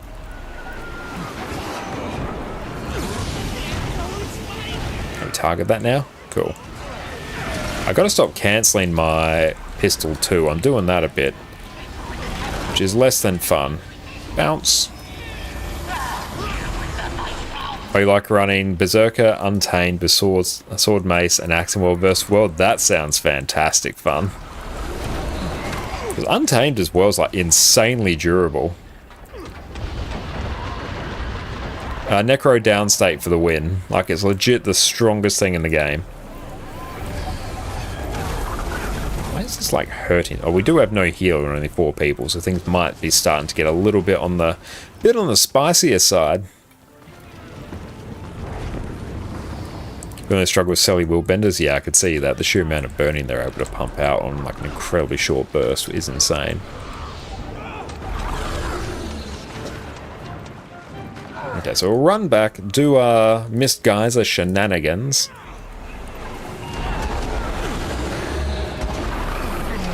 Okay, just sit tight, team. And if we /GG. Okay, there we go. That's fine, that works.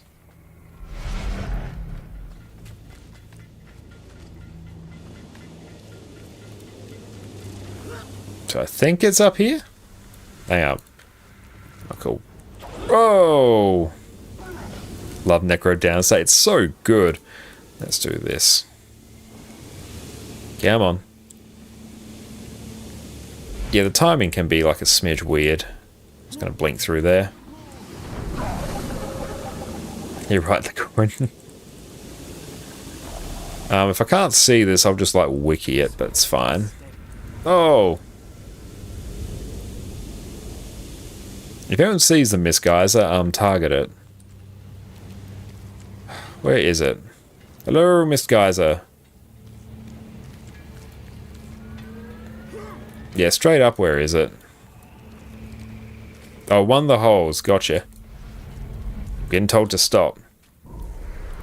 Oh, stop went past it? Hey, let's go... I think on your left. I'm getting a few options here. Oh, up there. Okay, yeah, I got it. Yeah, I have to head up here, head right, circle around. Yeah, I remember this now. We got this.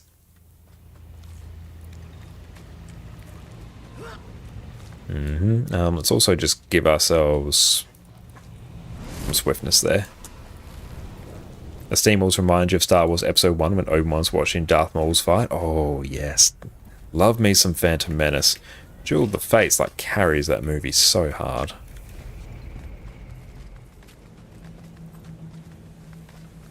There we go. Mist Geyser. Hell yeah. Take that.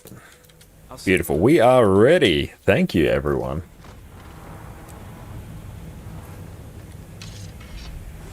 This has got to get your +6. Pop it in there. Nice. We have blasted that. Beautiful. Now, we are very close to done with that. So that one, we do a Silverwaste. We craft that. So now we need to do my Trin. I got some balls of dark energy, cool. So, yes, we'll turn on Endgame as well, for she has returned.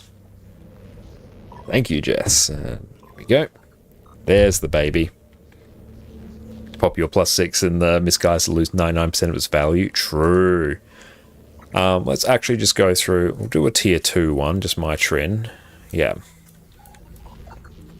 On this one, I might actually just take like Parasitic Contagion.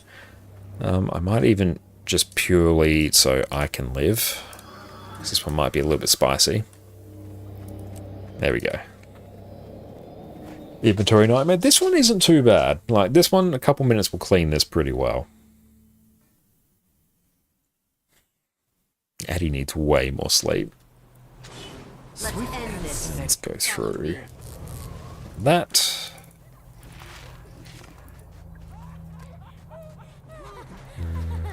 Pull some of these in. That reflect was rough.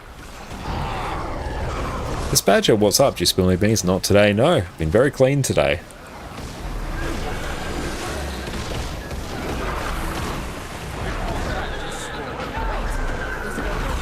Beautiful. Oh, we have to... Oh, if you need vendor arts back here. Okay, let's go through and do this, and we'll go through and blast it. I remember now. Oh, you just woke up? Nice. Well, once again, thank you for starting your day with us. And how has your weekend been, Miss Badger? Yeah, it's like all the way back here, isn't it? It's really weird.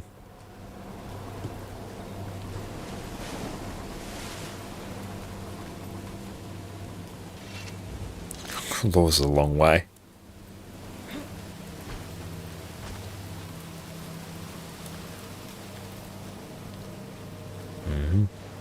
Are we there yet? We're almost there. This is a long walk.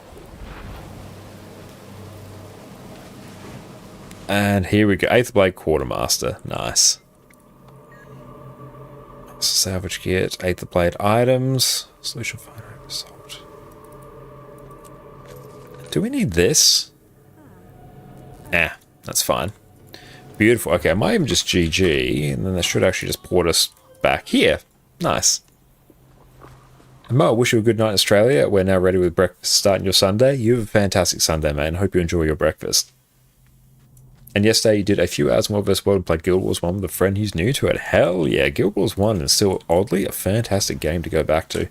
Today, totally blind Wing 7. Excellent. That is going to be exceptional. Wing 7 is a very fun wing. Oh no.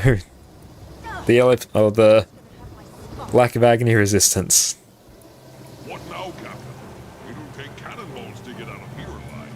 I'm dead either way. That's right. You might just die very quickly here. There's not too much we can do about it. Off the airships. I'll raise the gangplanks.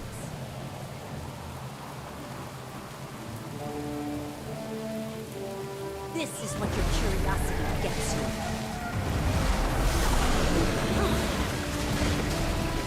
I'll take Guilds while minions look better. That might be a fair take, Bloom. I need to go back and eventually get my God Walk amongst me immortals in Guild Wars. Guild Wars 1.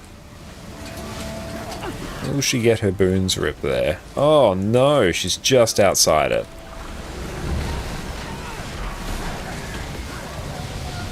I have to get someone to do one Fractal for Astralaria later. What one do you need, Miss Badger?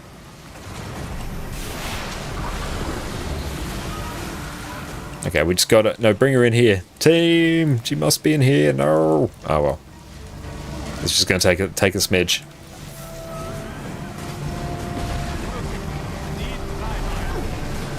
Cliffside. Okay. That was not too bad. Does it need to be any particular level? Can you just do like any cliffside? Oh, hang on. We're just going to use our singularity there. Yeah, there we go. Beautiful. She is in the place. And we'll just break that bar. There we go.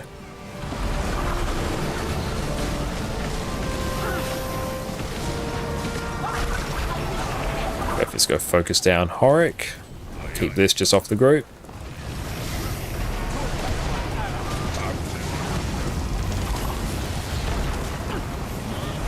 Now, if I can pull some of these together. I can't do any level 1 because you really don't do fractals.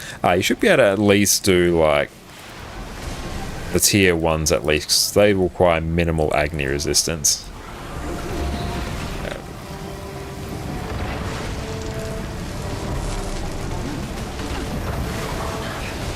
My Trin does sting a little bit. It's a bit spicy without a healer. Yeah, whoever is targeted, make sure you stand on her when the fancy AoE pops up.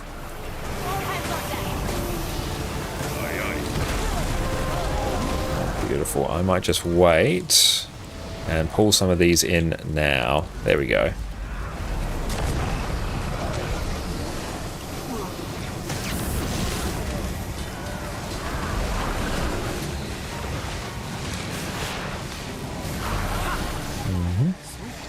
Where is my Trin? Oh, come over here, my Trin.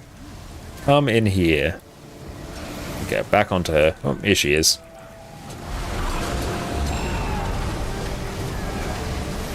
And speaking of hating on things, possible hate against Necromancer anyway, can't man raise a family in peace. Love it. They do great workouts with all the deadlifting. Outstanding. Let's go break that bar.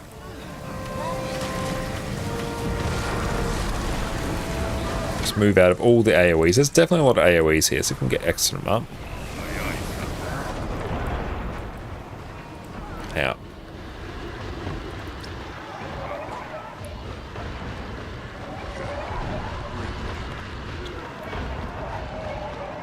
Hang on, if we can just rally off Horic here, there we go.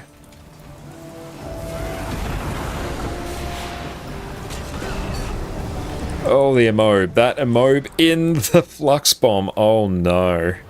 Oh no.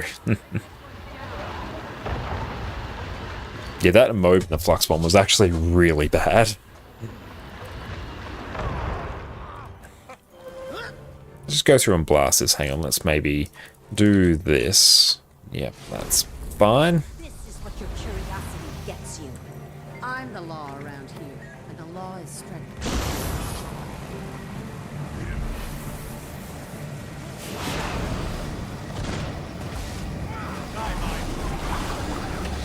So we have to make sure we stack with the purple on my Trin. How's your weekend been? My weekend's been very good. Thank you for asking, Miss Badger. It's been fairly busy for last week. We went and caught up with my grandparents yesterday, so it was a nice big long drive to head up there, but Jess and I went up there with Addie. Addie had a great time with my grandparents' dog. he had probably less of a good time because he's terrified of Addie, but Addie had a great time. But yeah, she is absolutely zonked at the moment, which you can tell by just how hard she is chilling behind us. But she's been living her best life lately. I do need help. Like, we should be okay for this. It's just a matter of focusing down the mobs we need. It's fine.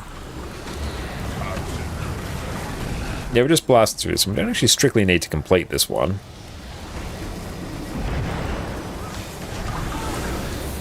We do need to group some of these up.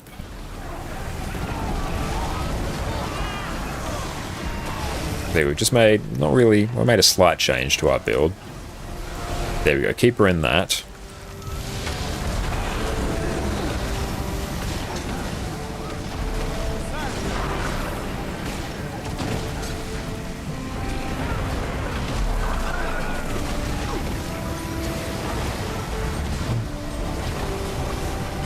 And we are doing mostly okay for a lack as well, so that's good.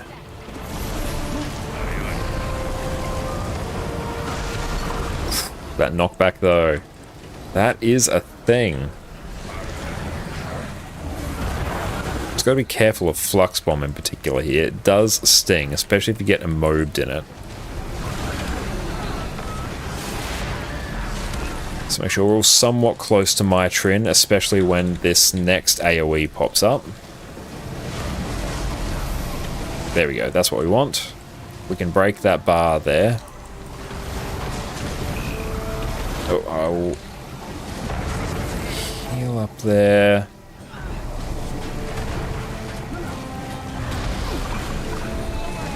Now, my Trin in general is a bit spicy.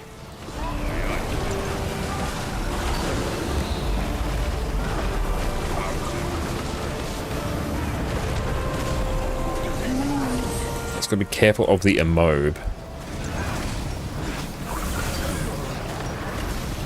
Okay, straight, we're almost done with Ad Infinitum 2, so let's just go through and do some Silverwastes shenanigans, and then we're done. Hey, Ape Junk, thank you so much for the raid, my friend. How are you going? Welcome, welcome in, raiders. My name is Josh O'Connor. You can also find me on YouTube there, where I do all manner of Guild Wars 2 build guides. Ape Junk, thank you so much for the raid. Everyone, make sure you go check out the wonderful Ape Junk on Twitch. Absolutely incredible Guild Wars 2 streamer, absolute legend. And yeah, everyone, it would be absolutely incredible if you could refresh your stream. It really helps our push for Twitch partner. Thank you all so much. But hey, going Ape, thank you so much for the raid. What did you get up to today? And thank you, Mo, for the Hydra. Everyone, make sure you go check out Moe as well. How is everyone going today? Welcome, welcome in, raiders. And Mo didn't clean the inventory. Thank you, mate. You're doing your Fractal Rush 2? Sort of. We're focusing more on Ad Infinitum 2 now, which we straight up just gone through. We've done basically all the achievements we need here. This is some Silverwastes shenanigans, which we'll do. But I'm not too worried too much about the Fractal Rush stuff. I'm not sure what the rewards are, Hafar. I think you were asking about those earlier. Do you get anything nice? That's it for now. Now, TYL. Yeah, literally just called us just as we finished up most of our achievements Ad Infinitum 2. I just need to go do some Silverwastes shenanigans. Hello, don't have a backpack? Not on this account. But thank you all for helping with that. Oh, Berserker Vitalik accessory, it's a plus 10 infusion. That's about it. Well, the plus 10 infusion is not too bad. That's worth a little bit of gold.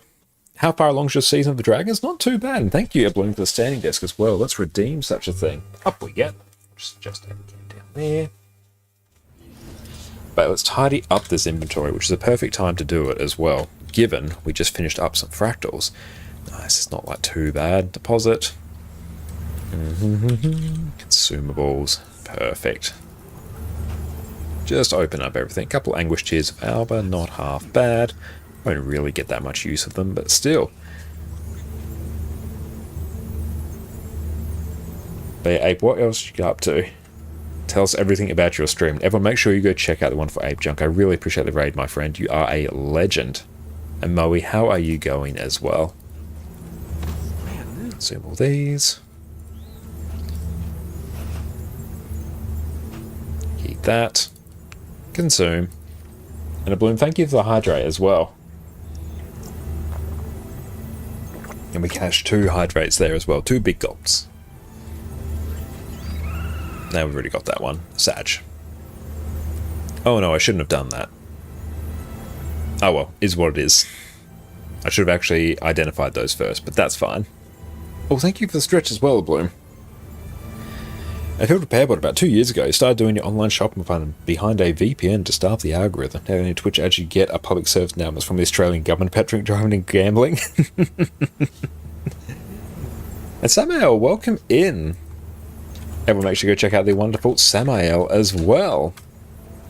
And you Panic Rush Fractal achievements. Very nice. I'm glad to hear that you got those done. That is exceptional. So all that. And we'll just gobble up our luck. I'm not going to save this for Lunar New Year. It's not worth my time for now. Beautiful. And eat that. This only has value as part of a collection. Where are these? Consume all these. Ah, thank you for the hydrates, mate.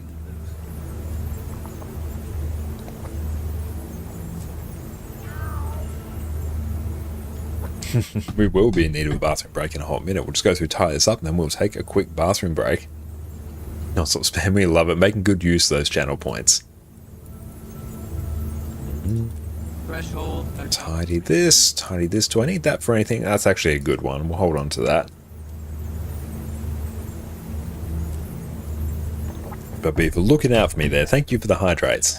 And good, that actually gives us some globs of vector we will need for our beta fractal capacitor as well, which is pretty sweet. And we don't hydrate enough on average. That is very true. Truer words never spoken. Let's just sort this price low to high to low. Man, Magi is like not worth anything. Okay, I think the rest are going to be just random things we can delete. Let's go. Let's deposit some of our fractal encryptions and our keys and stuff just in our bank. We can deal with them more in bulk later. Nice. They can go in. I'll just pop that there. I can deal with that. Gonna feel slow cook fast. That's all good, Miss Badger. I keep saying you hydrate way too much and don't get enough electrolytes. True, yeah, gotta make sure you balance it. Don't go overboard. Fractal spoons, get rid of. That's got only value as part of a collection, I think. Yeah, I'm pretty sure. Done that. Done that. Done that. Only value as part of a collection. Nice. I'll hold on to that. I might need that for something. And we can sell all these. It's funny, you finished the items for Ad Infinitum since you had a legendary PvP back piece already, never finished it. Can't blame you for that at all. Especially nowadays with the armory, going through and only getting one is a good shout. Hey, great doodad, how's it going? Got a joke for me? Hit me. Speaking of Ectos earlier, Hazio and Boruto, how's it going? It reminds you used to just sell the rare unidentified, but now you use all and salvage every rares, and even some exotics you get there. Both of them actually aren't too bad to go through and do. Like, even just going through and sell them, especially if you don't have the permanent salvage kit, isn't actually the worst thing you can do. And thank you, Pudgy, for the follow, mate. Great dude. What did the skill clicking chrono say when he messed up the rotation? I don't know. What did the skill clicking chrono say when they messed up their rotation? Necromancy is really just advanced recycling. Reduce, reuse, recycle, reanimate. I love it. Well. That's a very good one. I love it. Pairs very well with Necros as well. I could go through and convert these, but I honestly cannot be bothered. Do I need this? Yeah? No? Use to craft the backpack, find out result. Okay, that's fine. We'll just hold on to that. On your break at work? Nice. We'd love to see it. Now, because of all those hydrates, we will take a quick bathroom break, but we'll be right back in a hot minute, team. Key part of your damage rotation. Now, in general, the red mower is going to give you the highest damage. On top of worldly impact, you're also going to get harmonic cry, which is a useful healing skill for yourself and nearby allies. But most importantly, we get Frenzied Attack, where you attack 5 times and inflict vulnerability. This skill is also going to be used to help upkeep the Fireworks relic buff that we're going to talk about in our build later on. Another fantastic pet for extra CC will be the Rock Gazelle. Here we've got Kick for a little bit of extra damage, but most importantly, we've got Charge, which is going to apply some damage and do some great Defiance bar damage. A very nice pet for open world in particular is going to be the Smoke Scale. So here you can take this for some extra CC and the Smoke Assault skill, which is basically unrelenting assault from the Revenant. Here, your takedown skill is going to apply some knockdowns, so some extra break bar damage, and your smoke assault is going to conceal you and make you lash out at nearby foes and gain extra might each time you strike an enemy. It is also an evade for some extra spice. Now you've got some extra choices to work with. As long as they are a ferocious pet, you're going to mostly be good to go. For our gear and food, it's very straightforward. Here, we're going to take Berserker's gear in every slot. We're also going to be taking Rune of the Scholar for the extra power and ferocity. For our weapons, we're either going to take Sword, Axe, and Hammer, or Axe, and Hammer, depending on your preference. And for our sigils, we're just going to be taking Sigil of Force and Sigil of Impact. Nice and simple. These sigils are going to give us the overall best strike damage modifiers for our power build, so it's a no-brainer. For our relic, we'll be taking Relic of the Fireworks. So when we use a skill that has a recharge time of 20 seconds or more, you'll gain 7% extra strike damage for 6 seconds. This relic is also affected by your beast skills as well, so Worldly Impact will trigger it. Frenzied Attack will also trigger it as well. So we're also going to structure our damage rotation to try and keep up this buff as much as possible. For our food and utility, we'll have our best power and ferocity food, so your sous vide steaks, and superior sharpening stones. It's a very simple build to gear, and a great one for new players to start with because Berserker's gear is widely available. Now for our weapons. Sword Axe is going to be your default choice and will give you the highest overall damage. Your sword auto attack is simply going to apply some strike damage. Sword 2 will leap you towards your target, is a leap finisher, and grants you some vigor whenever you strike an enemy, and will deal more damage against disabled And we are back. As you got the Runecrafters one, honestly don't know if it's good or not. What you can do is you can check fast farming, and it'll tell you what the best thing to do with your unidentified gear is. Runecrafters is great for your greens in particular. So let me check. Oh, it's unidentified gear. Great, dude. What do you call a cutting edge implement with eyeglasses? I don't know. What do you call a cutting edge implement with eyeglasses? Let's bring this over. Okay. So in terms of, don't know why it's not actually showing all the icons here, but let's see. Basically for your greens, ideally, if you don't have the infinite upgrade extractor, you want to open them, use your Runecrafters on your masterwork gear and your silver fed on your rares. Oh. Chaos, what's up, mate? How is it going? And for your rares, you want to go through and use your silver fed on them just in general, unless you have the infinite upgrade extractor. But generally, don't worry about the infinite upgrade extractor. Okay, that inventory is looking mostly clean. That's not too bad at all. Okay, so what we also need...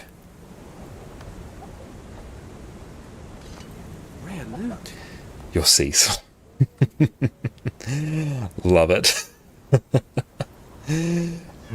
Those are some good quality jokes there, great dude. Thank you so much, mate. Okay, my transactions. Yeah, silver one for yellows, Runecraft for greens. Yes, that is correct.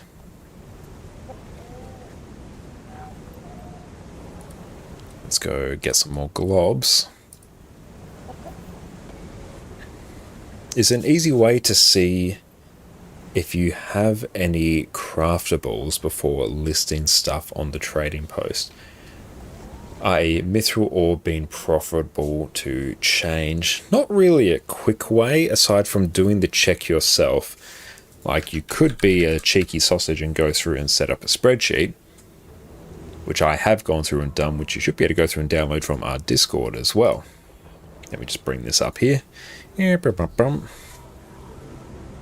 Okay, so in terms of material refinement, so you shouldn't use Master Salvage or green or blue gear. No, don't use it for them. Just wait for that. Okay, Runes of the Ranger are very profitable actually. I have to go through and craft some of those at some point. But in terms of material refinement, so for mithril, why is that not letting me tab over? Oh well, it's very weird. Mithril, yeah, that is better to refine. Gold, yes. Silver, yes. Platinum, yes. Iron, yes. Orichalcum's the only one that's not profitable for at the moment. Silk, it's better to refine. Thick leather, yes. Not rugged leather. And elder wood you want to go through and refine as well. Great dude, what did the pissed off berserker say when he was falsely accused of wiping the group? What did they say? Always just use Master Salvages and all gear besides Ascended. Wouldn't recommend doing that. There's an optimal way to go through and do that. Using the Masters and everything will be too expensive. Cost you more in the actual salvaging. You always just end up starting to sell everything once you're max storage. To like 10 things overfilling, but know you're losing money. I wouldn't worry too much about that in general.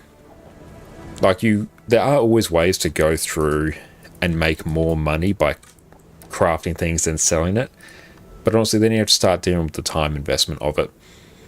The more and more layers deep in the crafting you go, especially if you have things that have a good level of demand, the more money you'll make. But then you have to actually go through and start figuring out the recipes for them, figuring out if it's actually profitable to craft. That will fluctuate in the day-to-day.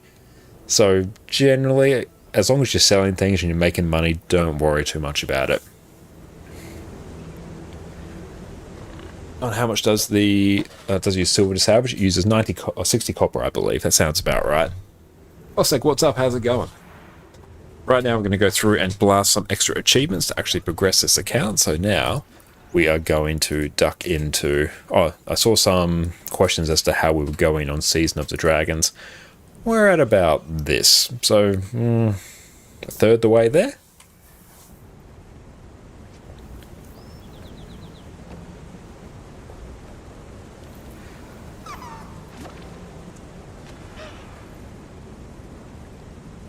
Oh, gosh, man. Other joke for you. Not quite sure I get that one. Okay, so now we have to go hit up. Basically, just go through and blast the Silverwastes. Let's see. There'll be a squad. There's no squad. Very sad. That's alright. We can go hit up here.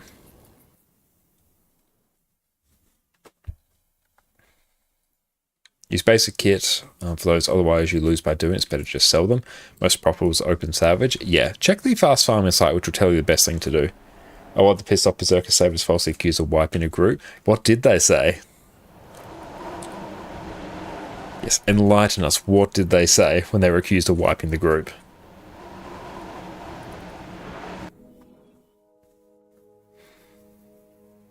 Do I do Herald here? I don't know what you're talking about. That's a good one. Appreciate that. Great. Great dude. Very nice. Okay, I guess we're just going to have to set up a squad, aren't we? Great squad. Advertise group. Reba. There we go. There we go. Let's get it going. Let's start rocking Reaper, I think, so we can just tag things like incredibly easily. But beautiful. If anyone wants to join us for a Reba, join up on us here.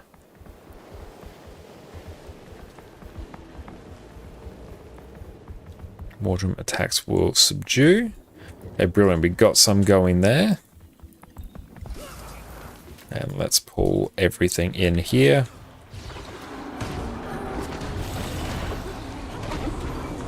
Can we revive this fallen supply ball very quickly? Ah, very unfortunate.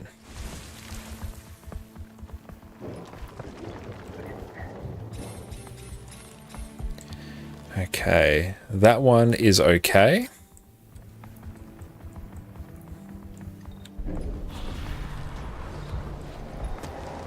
So just going to go through, see if we can hit up all the defend and capture events. Got a defend one that needs a bit of assistance, so let's go and do that.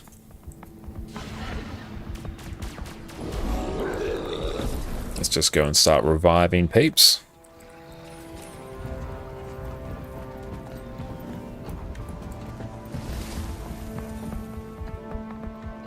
What? Super Sand. What build would you say is the best to introduce someone to the game that will get them far in group PvE?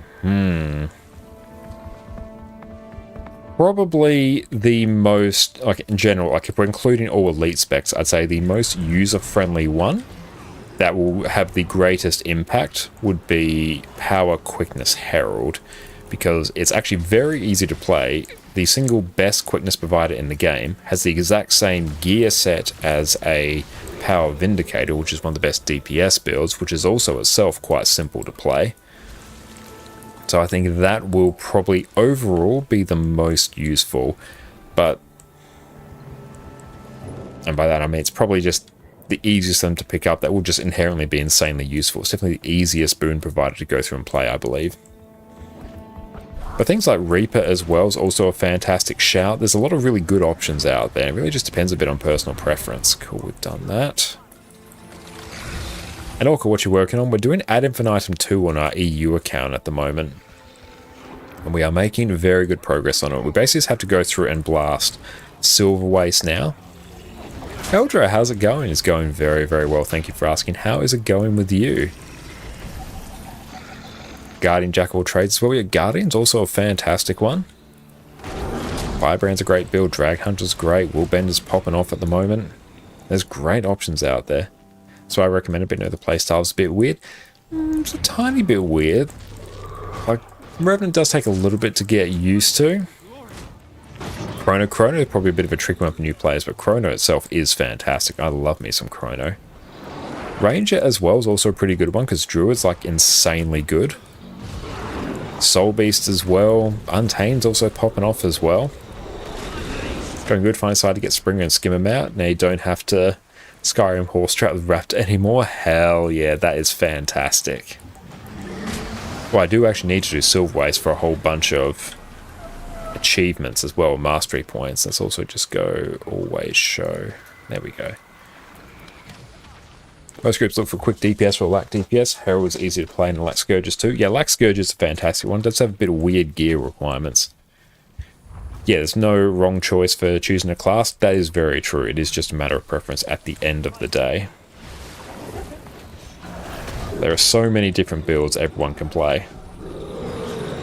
It's just a matter of finding something that works for you. Herald would actually probably be better here for me to tag more things. It's only wrong if you don't have fun. True! Which is one of the reasons I recommend playing as many different classes as you can, because if you ever do get bored of one class, you can just swap and play another. Gonna lurk and get some chores done. Have fun. Thank you, Orca. Best of luck with your chores, mate. I wish you nothing but the highest form of productivity. What about Condi Virtuoso? Condi Virtuoso is also like one of the best overall DPS builds at the moment, as we've seen by how like insanely busted it is on Temple of Thebes CM. It's incredibly good. It's also a little bit weird to gear. It has a bit of a specific mix of Rampages and Vipers gear.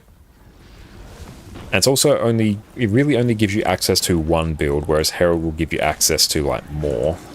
Because you get both a quick DPS and a power DPS with a single trait change, whereas the Virtuoso gear, even though Virtuoso itself is insanely easy to play, only gets you the one set. So for a new player, you're getting a bit less value from it, but I love Virtuoso. It's fantastic. And also, power builds are great for new players because they're incredibly cheap to gear. If it wasn't weird for the gearing, you always recommend Convert to new players, or as like a DPS, yeah, insanely. It's insanely good for new players for that, but yeah, the gearing is odd. And just in general, for new players, getting Viper's gear can be a bit weird, but I do have you covered with an all-encompassing gearing guide there as well, which will basically cover everything you need. Okay, let's go through. Got a Mordrum Terragriff here. Power Rifle Engine. Yeah, honestly, even like Power Mechanist, it's not like a great build in and of its own right, but it will get the job done. Yeah, the named exotic piece of Berserker are super cheap to gear. They are. That is true.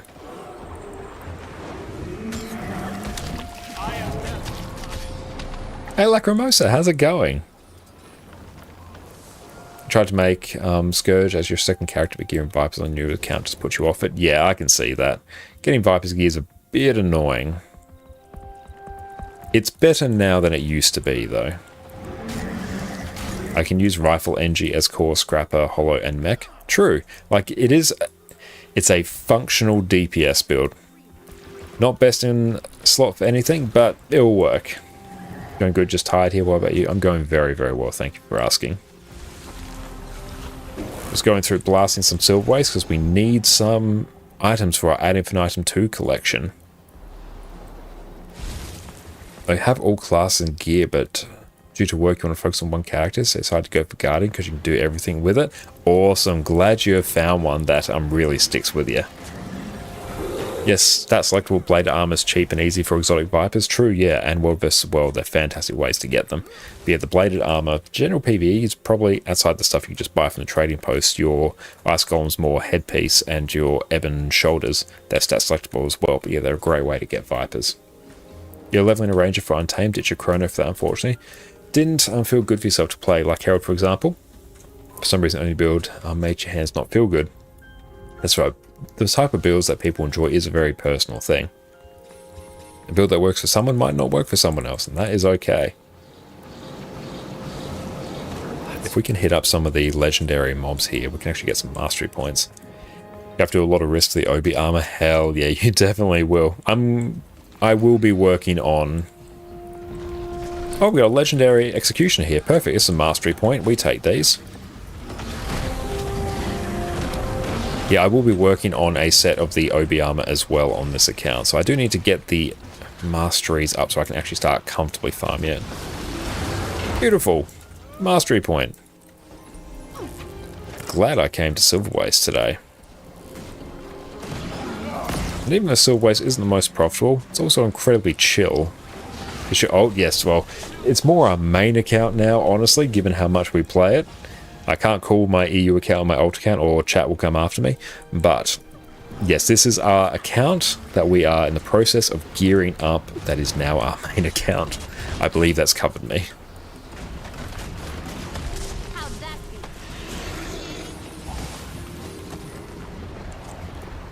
Just tagging all the events we can. But yeah, Herald is definitely easier to play than Untamed. Untamed does require much faster button presses than Herald. No problems, chest piece for Vipers, bladed armor, you have to do the tier 4 knight meta. Yeah, that's a bit unfortunate. You can get the ascended chest from the Wizard's Vault, which you could then stat swap to Vipers. But you do also have World versus World as well, which is a pretty good way to get it. But yeah, if it didn't feel weird on your hands, that's good, I'm glad. But yeah, it depends as well on what your keybinds are as well. If you're using the default keybinds, I recommend reworking them a bit. Because yeah, and even whenever you pick up a class, not use the keybinds, it will feel weird, it will feel bad for a while. Once you find a set of keybinds that works for you, you can basically just pick up anything. And after a little bit of time getting used to the skill order, you're good to go. But yeah, I am planning a YouTube video on just how to go through and rework the Guild Wars 2 keybinds to something that is like workable for more players. Dante, what's up, mate? How are you going? Hope you're having an incredible day, mate. Playing Reaper made you lazy. Reaper has a tendency to do that.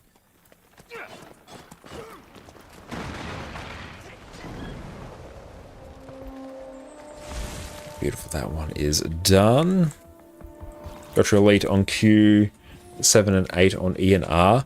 Nice. Well, we can see what I have here. Well, granted, I have the Razer Naga mouse. Any future video won't be assuming you have a Razer Naga mouse. But I have my utilities on Q, E, R, F, C. So basically all around my WASD. So I can very easily access them. And then basically my thumb deals with all my attacks over here. And then I shift modify my 1 through 5, all my profession skills. And that works. Reminds you that you tell one of your guildmates to just play Tempest or Callus for going to Weaver, but he insists on going to Weaver. He's giving up in less than 3 hours. Depends on the Weaver build. Like Power Weaver is fairly straightforward to go through and play in general. But Tempest, yeah, is a far easier build to play than a Weaver.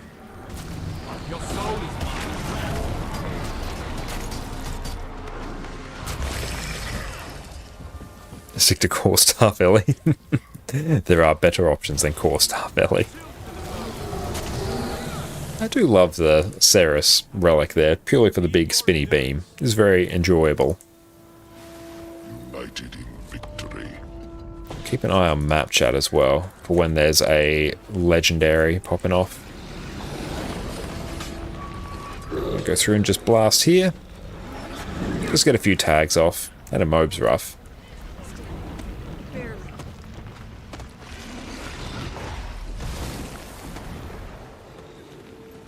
better option, like playing Quick Herald, for example? Yes, always play Quick Herald.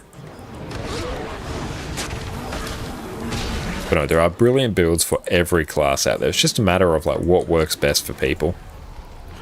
There are builds that people love that I just can't get behind. Like, have not made Deadeye click in endgame content. It's great in open world, but I've just never had it click in endgame content. Yeah, you can't go wrong with Quick Herald. Yeah, it's just good. Might not be everyone's cup of tea, but it's just insanely good.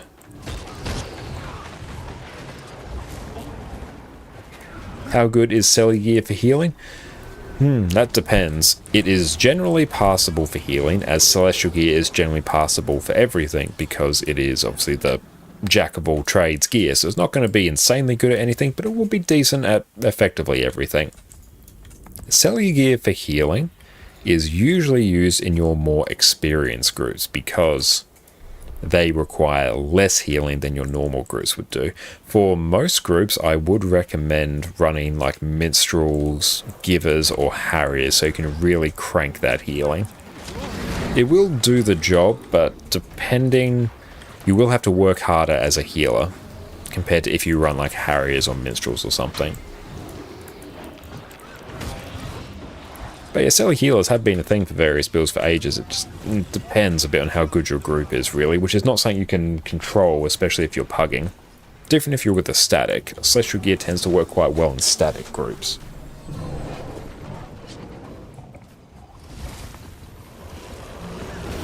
Should be rocking some experience bonuses, actually. A goal of yours is to unlock Spectre as well. Got Daredevil and Deadeye fully unlocked now. Nice. I really enjoy Spectre, actually. It's a fantastic combi build. As I actually just got back to Guardian again after playing Warrior for quite a while. It's just, I'm feeling done. It just feels dull playing it quite a while. Yeah, if you play one class for a while, it can end up feeling dull. That is just the way of things, which is why I always recommend playing as many classes as you can. As many different builds as you can. Makes the game more fun overall.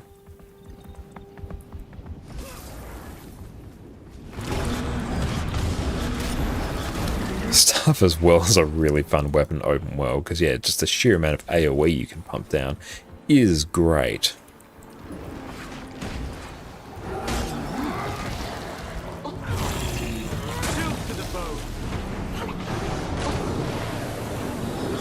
Beautiful, that's all taken care of.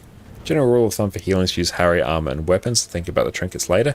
If you want to tank with it and you want to use another class that can heal or not, true, that's a good idea. Yeah, if you just go through and slot in like some givers trinkets or something, then you're usually pretty good to tank in a pinch. Harrier's armor is a safe bet.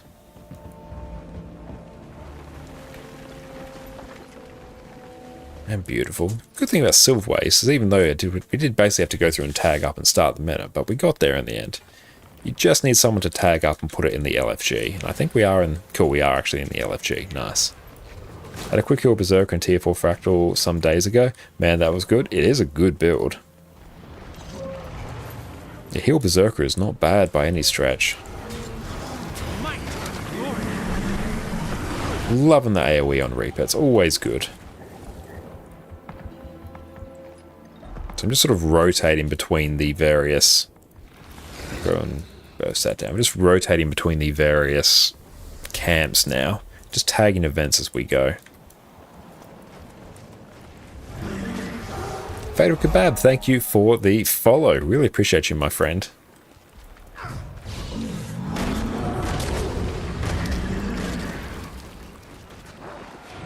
Now that one is taken care of. Yeah, we should be doing the actual final boss very soon. Let's go tag all these. And Fatal, yes, mate, it's good to see an Aussie in Guild Wars. Well, thank you so much, mate. Don't worry, we are about as Aussie as they come, so we've got you for all your favourite Aussie Guild Wars 2 content. But how you going? How's your weekend been, mate? We've been playing Guild Wars 2 for basically 12 years now, and loving every second of it. We've got a random Mordrum to deal with here. Yes, we'll take those. Rizura as well, thank you for the follow, mate. You are a legend. I guess I've got to actually go through and cleave this down. I can't just spin to win because it's on cooldown. Dang. tag these. Recently fell into a 55 HP monk YouTube wormhole after catching up some mates this weekend. Very nice. That sounds like a fantastic time on YouTube there. I assume that's like Guild Wars 2 PvP content if I remember correctly. Oh, it's that Guild Wars 1 stuff. Very nice. I do need to go back and play a bit more Guild Wars, so I was mentioning that a bit earlier in the stream.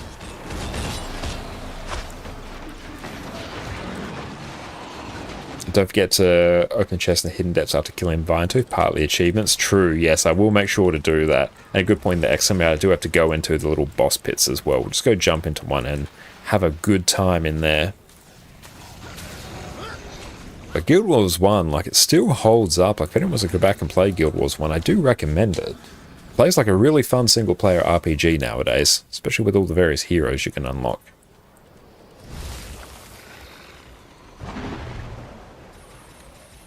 And how is Guild Wars 2 these days? Guild Wars 2 is honestly in a very good spot these days. Right now we're doing Silverwastes, which is actually some quite old content, because we're working through some achievements for the legendary back piece, which requires us to do a few bosses in this map, so that's what we're just working on at the moment. We'll finish up this meta and then we'll basically be done with this, which will be pretty sweet. Then we can move on to Ad Infinitum 3. But this is technically our third account. Our NA account has about 10,000 hours and is more or less full legendary in everything. So now we're going through and doing it again on EU. And yeah, we're working on Legendary Amulet as well from Season of the Dragons, which is basically going through and doing all of the living story and doing some fairly easy achievements associated with that. And then you get the Prismatic Champions Regalia there, which is a free Legendary Amulet. And beautiful. We opened up a bandit chest here. Let's go grab that. And Wandering Stoic, thank you for the follow. Appreciate you. I do need some bandit keys as well. But I went through, did some fractals earlier because we needed those to do all these achievements here. They didn't take us too long. Oh, legendary at red. Okay, let's go tag that. We're coming. Hell yeah. Thank you, Dante. See if we can get you up. We've got our tags in on it now. Thank you. I do need that for the masteries as well. Oh, beautiful. And Wandering Stoic. Can you recommend an easy Condi DPS for CM, Fractals, and Raids? Your best bets for easy Condi DPS for CM Fractals will be Condi Virtuoso, like #1. That's like the easiest, most low effort. Oh, I've done that one. The most low effort, high reward Condi DPS build in the game at the moment. That's pretty much without saying. Condi Scourge is another great one, a personal favorite of mine, but Condi Virtuoso is probably your best one. And we do have a guide on it as well. Where is it? If you go through and check out my YouTube channel, a few videos back, you'll find a guide on Condi Virtuoso. I really need to go through and set up a command for that, and I'll do that at some point. Oh, there's a legendary at blue. Yes, let's go grab that. Okay, this one might actually be a bit tricky. We're very far away from blue. We're literally the furthest point away. We're playing Scourge, but after 1 year, your DPS went from 35k to 25k. Well, we do have a guide on Condi Scourge as well, which will help you get your DPS back up there. But Scourge does have a few tricks for it to really get that DPS on par. Especially make sure you put a relic on there as well. Because if you don't have a relic, you're probably missing out on a few k. Food utility as well. I need Roller Beetle. I really need Roller Beetle. Come on. Okay, brilliant. Cool. We can get our tags. Nice.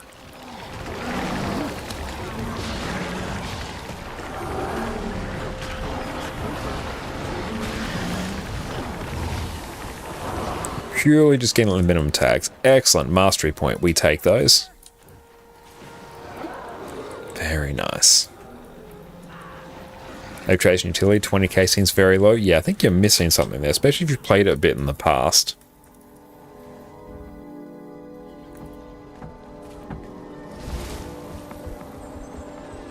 Okay, this is almost done. Let's go and actually get some keys, so I can open some chests in a little bit. Knowledge is the greatest treasure. Let's go burn through a whole bunch of these. Nice, there we go. That will cover us for a bit. I see, we are very close to done now, which is nice. Remember when your friends and I Slam Guild was doing release and you got to max way too quickly with crafting?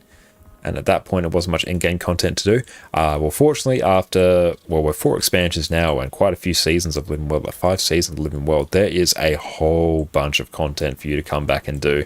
Fate of Kebab, yeah, especially like the endgame at launch, there was not as much there as there necessarily should have been compared to so many other MMOs, but now that is definitely not the case. There is so much for you to go through and do now.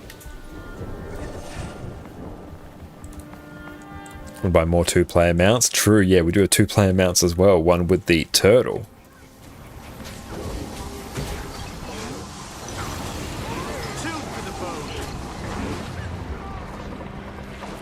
They should be cranking out Torment, Bleeding, and Burning. Yes, that is very true.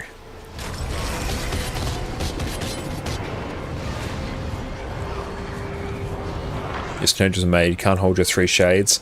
I don't know why when you played it earlier, it was a no-brain build, easy to do. Yeah, you won't be able to maintain 3 all the time. They changed the duration of it. They've now made it so instead of your extra expertise being contingent on you having as many shades up as possible, it's now you just have to have 1 up at all times. Okay, now I need to go find the thing I need to interact with. I think it's this pollen cloud here. You can't keep up 3 showers. Recharge time is longer. Yes.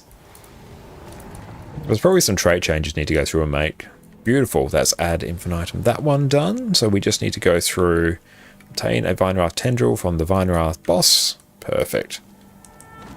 Super keen to come back, just watching now. Makes the gameplay look really nice. Are you playing Necro? Yeah, we're playing a Reaper at the moment. I do play basically everything, but right now we're doing some Reaper in open world. You rarely see. And beautiful, that one's done there. And later on we might do some extra fractals and some strikes as well. It's going to be a good time. But there's so, like each class as well now will have 3 elite specializations, so basically extra spins on the class, think subclasses, with each of the Heart of Thorns, Path of Fire, and End of Dragons expansions. So each class has so many new builds that you can play now. Well, you now have the Revenant, a new class in Guild Wars 2 in general. Fractal CMs, potentially Fractal CMs, we'll see how we go. I want to go through and work on Ad Infinitum 3 as well.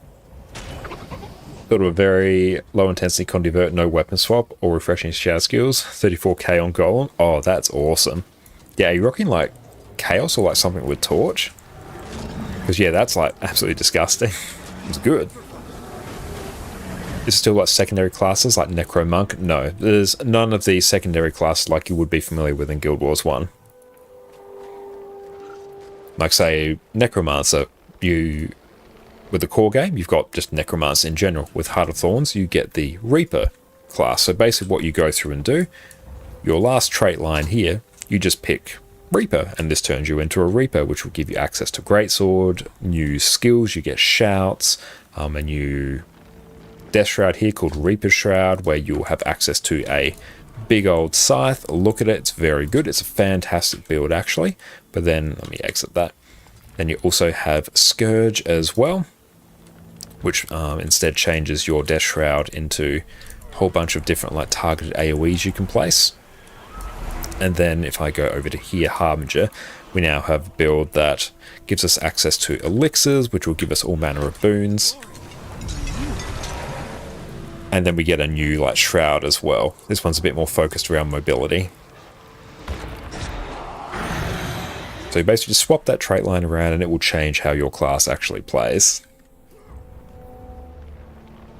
Yeah, they had to reduce the shade duration from 20 seconds to 8 to prevent Scourge from being able to upkeep 10 target alac. Yeah, when they went through and added alacrity to Scourge, they had to go through and basically nerf the shades down and then buff up some other parts of it to make it not completely insane.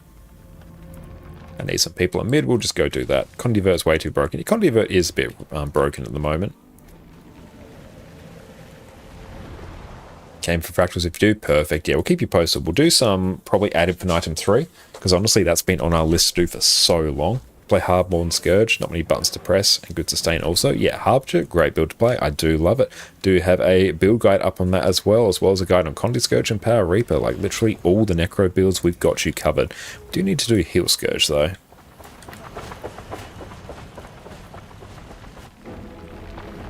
The PSNA has bursting sigil for grabs. Oh, we might have to go check that out. Hell yeah.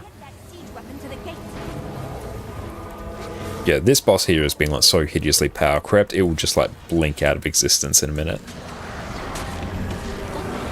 Power Harbinger soon, yes, hopefully with the next patch that's I believe coming this week. I think Power Harb's getting a bit more love, which I'm keen to see. Yeah, I'll have to go and grab the bursting sigil. Except Torture Blade Pistol as weapon rotation, keep Blood's power utility, Plague Lands, or Golem, depending on if you need more damage and CC. Yeah, we can go through and like showcase it. We should be able to, very least, hit probably around about 35 on it fairly comfortably. Thanks for asking your questions. That is all good. That is the purpose of my existence. I think from memory, I only had a Mesmer in Guild Wars 2. Ah, nice. Well, Mesmer will have Chronomancer from Heart of Thorns, a very sort of like supportive spec that's focused around buffing your team, but also has like a great personal DPS build. You'll have Mirage, which also does have some buffs tied to it, but it's also one of the more complicated to play DPS rotations, and Virtuoso, which is one of the overall best DPS classes in the game at the moment. And Nick, what do you do for work, sir? Well, at the moment, Jess and I run our own small business that's focused around helping people simplify their life through minimalism. So you can check out our website there to get a bit of a breakdown of what we do. But yeah, we have all sorts of digital downloads to help people simplify their lives. And yeah, before that, we were an engineer on my end and just worked in project management. So we've since left our 9-to-5 jobs and started to work for ourselves. Hoping Necro and Sword season love on Tuesday. If not Ren, your second love. I'm looking forward to seeing the Renegade rework. I very much love me some Renegade action. That's cool, man. Good on you both. Well, thank you so much, mate. It's so kind of you to say. But yeah, I actually quite enjoy swords at the moment on Necro. A bit more damage on them would be quite nice, because they're not really competing that much with its current power DPS options, but still not bad. Good repair, bought you out of the loops for a couple of months. Did a reading that say anything about other elite specs? Missing either a power or Condi variant, e.g. Power Mirage or Condi Vind? Not really. Not that I'm aware of. Like, they might go through and adjust balance to make such builds exist, but there's nothing explicitly about that. It just needs some damage buffed as well. Yes, literally just some number scaling at this point. I love the one you put about you about on Twitch. Makes you chuckle. Would love to hear that, mate.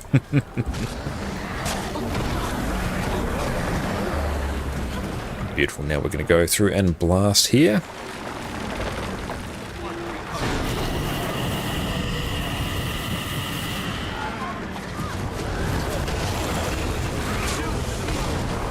And watch this thing just instantly melt.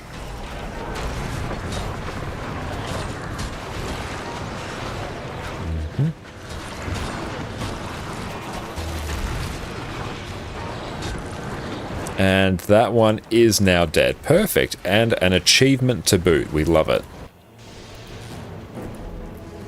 Beautiful. Now we just basically defend for a little bit and then we are good to go.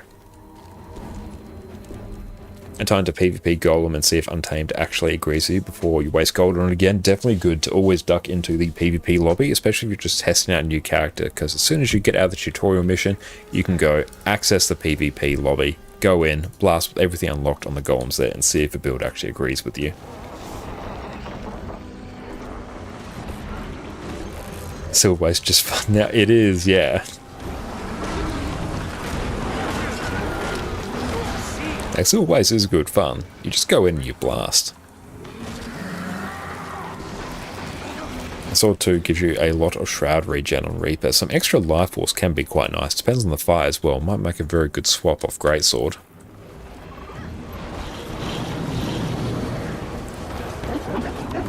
I think I need to go through and buy like a whole bunch of Ectos. Let's see. Yeah, I probably do. It seems like the kind of thing I need to do. My transactions buying. Yeah, I'm not buying any. Hang on. Let's pop those down there. Glob of Ecto.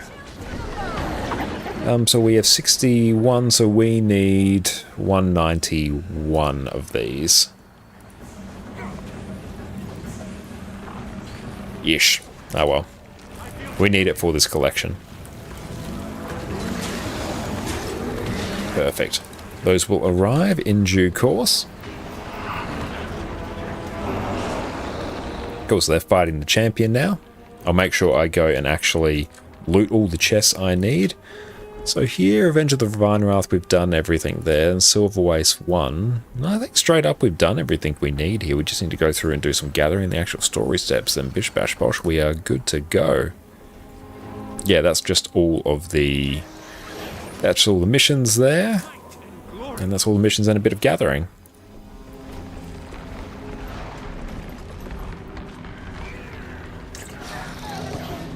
But beautiful, we are making outstanding progress. Golem Protector, nice, we've got Glint's Bastion stuff done. Now let's go open our chests, and we'll open this one as well whilst we are here.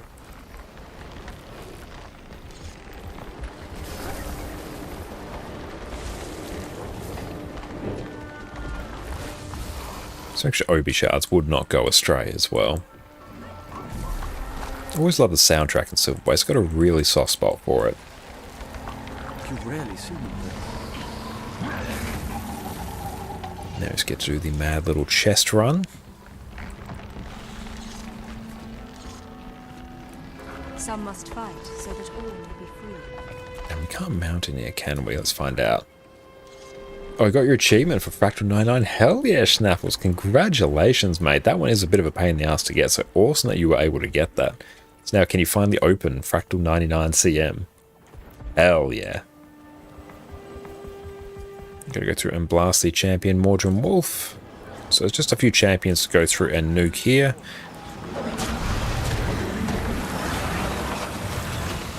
That one is gone. That's valuable. And how are we actually doing spirit shards? I haven't checked for a hot minute. 66. No, we need more for our next legendary, but still. Given we were down to 0 the other week. Alright. So we've spent so much time here before hot. I know, you and me both, mate. It's fun to come back to it, not gonna lie. Took a few shots at it, mostly coordinating the ores, which was always going to happen. Awesome, that's good. Yeah, I think I may have been fortunate enough on my NA account to just get that achievement basically for free. Barry, thanks for the hydrate, mate.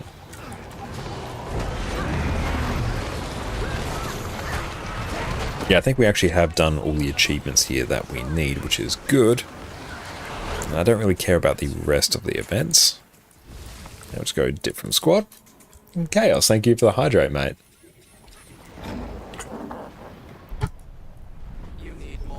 Is great for the skin.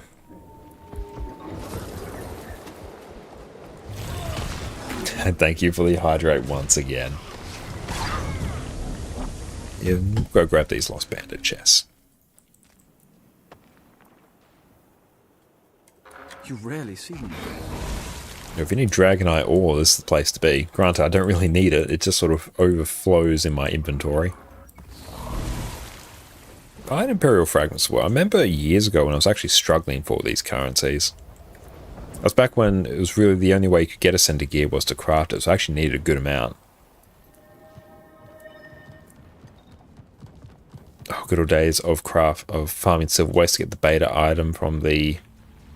What beta? Which one was that? What if you spent 3.6k coins to help you hydrate? Or unable to mount. Rip. I don't just have to go through and refill it up and just keep drinking.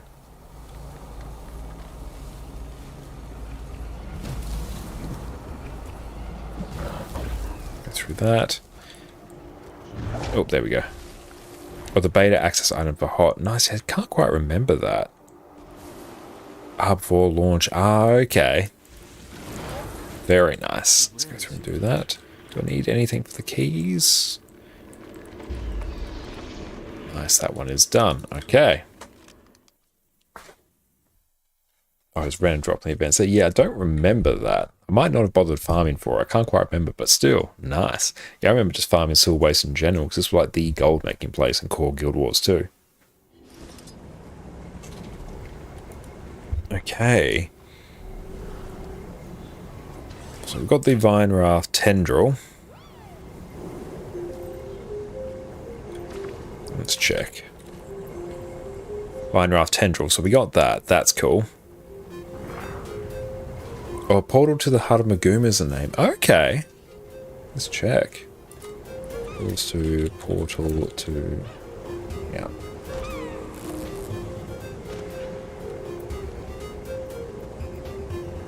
Another.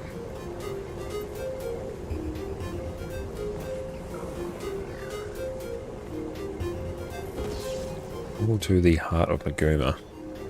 Mysterious item that will grant brief access to the Heart of Maguma.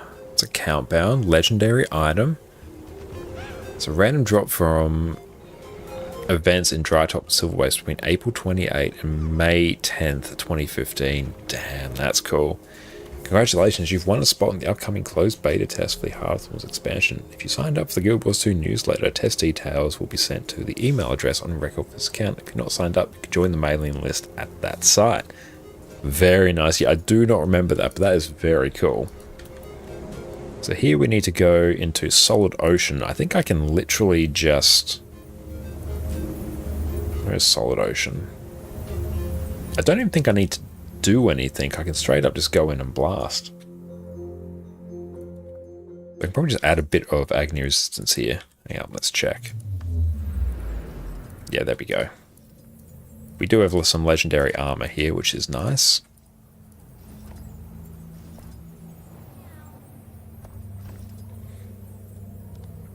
What is Fractals like doing keys in WoW? Not sure, I haven't played WoW, but I think people have described it similar to like Mythic Dungeons, but I could be wrong. But basically it is levels 1 to 100. Each level is basically increasing in difficulty. And yeah, there's a different sort of fractal or single dungeon assigned to each one. As you work your way up and up the levels, you go through and get access to better and better rewards. And awesome, it's like keys in WoW, hell yeah. But yeah, they're one of the sort of core areas of Guild Wars 2's endgame. What do you get from doing them? Basically, it's one of the best sources of raw liquid gold in the game. It's also a great way to get Ascended gear, which is like the best in slot gear. Generally, it's just very fun as well, and it's a great way to get gold. Let's go in. Despite taking ages to get the drop, you really enjoyed the event and the method to get the beta access. It's a really good way to go through and get it. Like, get access to it. Okay, so where is the vendor? Who is the person I need to see? So, the Frozen Jade Researcher located in the Solid Ocean Fractal. Okay. Let's also maybe give ourselves Spectral Grasp. Oh, vendor's after the boss fight. Oh well. Of course he's at the end. Of course he's at the end. We'll put ourselves in the LFG here. Like, we can go through and solo this without too many issues. Jade. It would help. That would be handy. Hang on. Jade Ocean or Ad Infinitum vendor. Perfect. So if anyone does want to help, you can join up on me here. And jump. We're on Reaper, so we should be able to go through and blast this without too many issues.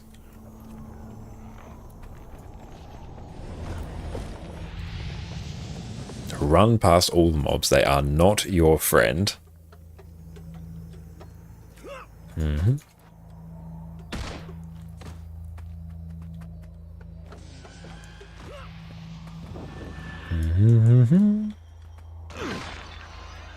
Just try not to get hit by too much. Give ourselves some swiftness. Did they take it down LFG? They did. Hang on. Solid Ocean for Ad and Fractal 20. 20 for Ad Infini achievement. Or 8. See, there we go. Perfect. There we go. So I think we can solo this without too many issues. That's not really a problem. Let's go run this.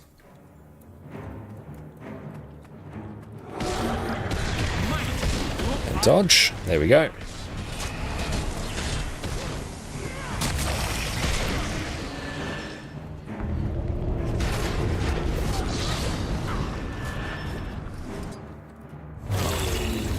We should be running not the Ceres relic now. It's not really working for us. Dodge through that. Dodge there.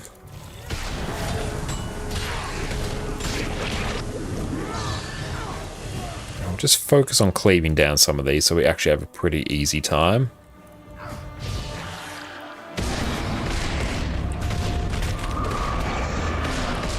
And beautiful. We got tons of people here. We love it. Just go and fully clear everything. Hell yeah, come on in, Armbather. Good, we'll just get out of combat here. There we go, so you can sort of port to us if you are so inclined.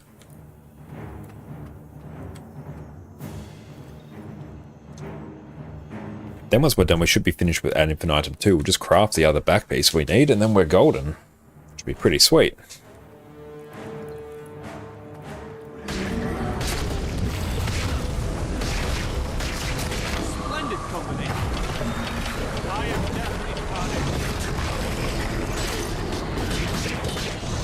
Beautiful, let's go grab some of these.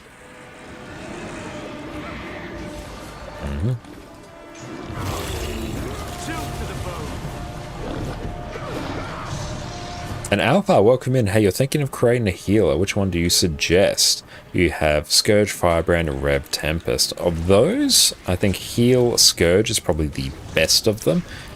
Then I would say Heal Herald would be your next best, I think. And then probably it's a bit of a tie between Firebrand and Tempest, I think. Firebrand's fallen off a bit in just general endgame content outside of Fractals, but still a good build, but I think Scourge in particular is just on a different level than most other healers, aside from maybe Druid. Druid I think tends to sit a little bit above it in terms of just sheer raw healing. Do you just follow Snowcrow's build? Yeah, just follow the Snowcrow's build. That is never a bad idea.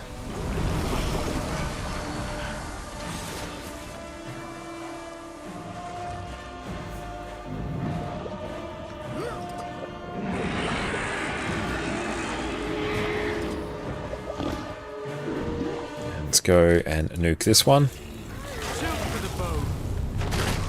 And yeah, since DT is kind of banned for fractals, yeah, that's very true. DT did have like dedicated fractal builds, but they haven't really gone through and updated a whole bunch of them. But yeah, basically you can just take the Snowcrow's builds and bring them into fractals without any issues whatsoever.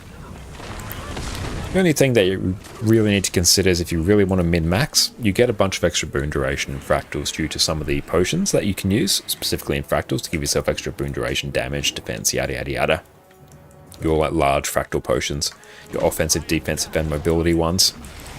So you will get some extra boon duration from those, which means that if you need a specific level of boon duration upkeep boons, you then need less in Fractals, if you want to min-max a bit more. But it doesn't really matter. I should be able to type like join my name here. I join on my account name. If not, you can like whisper me there and I can shoot you an invite quickly. But we're just going through and doing this one at the moment. And yeah, if you're not going for a try-hard fractal run, doesn't matter. Very true, yeah. They changed what the fractal potions did. Yeah, they changed it so they no longer give you precision, because they used to give you, well, precision, which really messed with a lot of power builds in particular. I'll show that.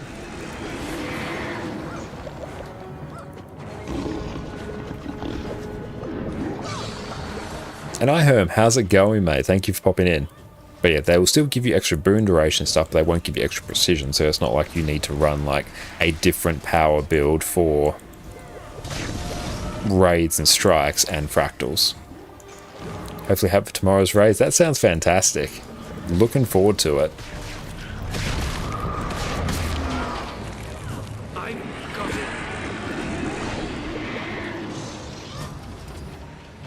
Oh, with me? Perfect. Hang on. Let me go grab this. Yeah, if you come in and join quickly, you might have to join super quick. I'm just doing this one.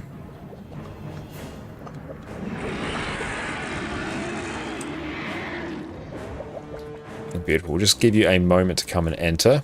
Nice, there you go. You should be able to get the reward now. Yeah, literally just doing this one for the Achievo. Well, for the vendor, actually. blinding these is always a good idea.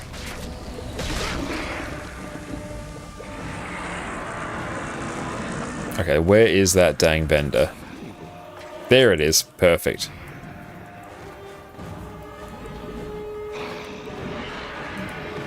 Hell yeah, that is Ad Infinitum 2 basically done. Oh, hi Addy, you hath returned. Yeah. There she is. Just need that for now. I had to do some more for Ad Infini 3 later. I thought you already had the backpack. On my NA account I do, not on my main EU account. But now it is time for us to actually sort of get that done. It's been on our list for a while.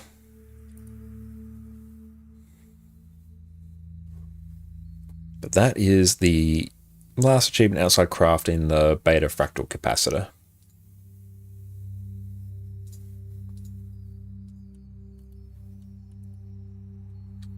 Oh, so you just make the Omni Potion. I realize you have to get 5 fractal gift things. Yeah, it is a bit expensive to go through and get. Why'd you DC? Very sad. Go on, in we go. Do I need 2 gifts of ascension for this? Yeah, let's find out. Got the beta fractal capacitor and the prototype fractal capacitor.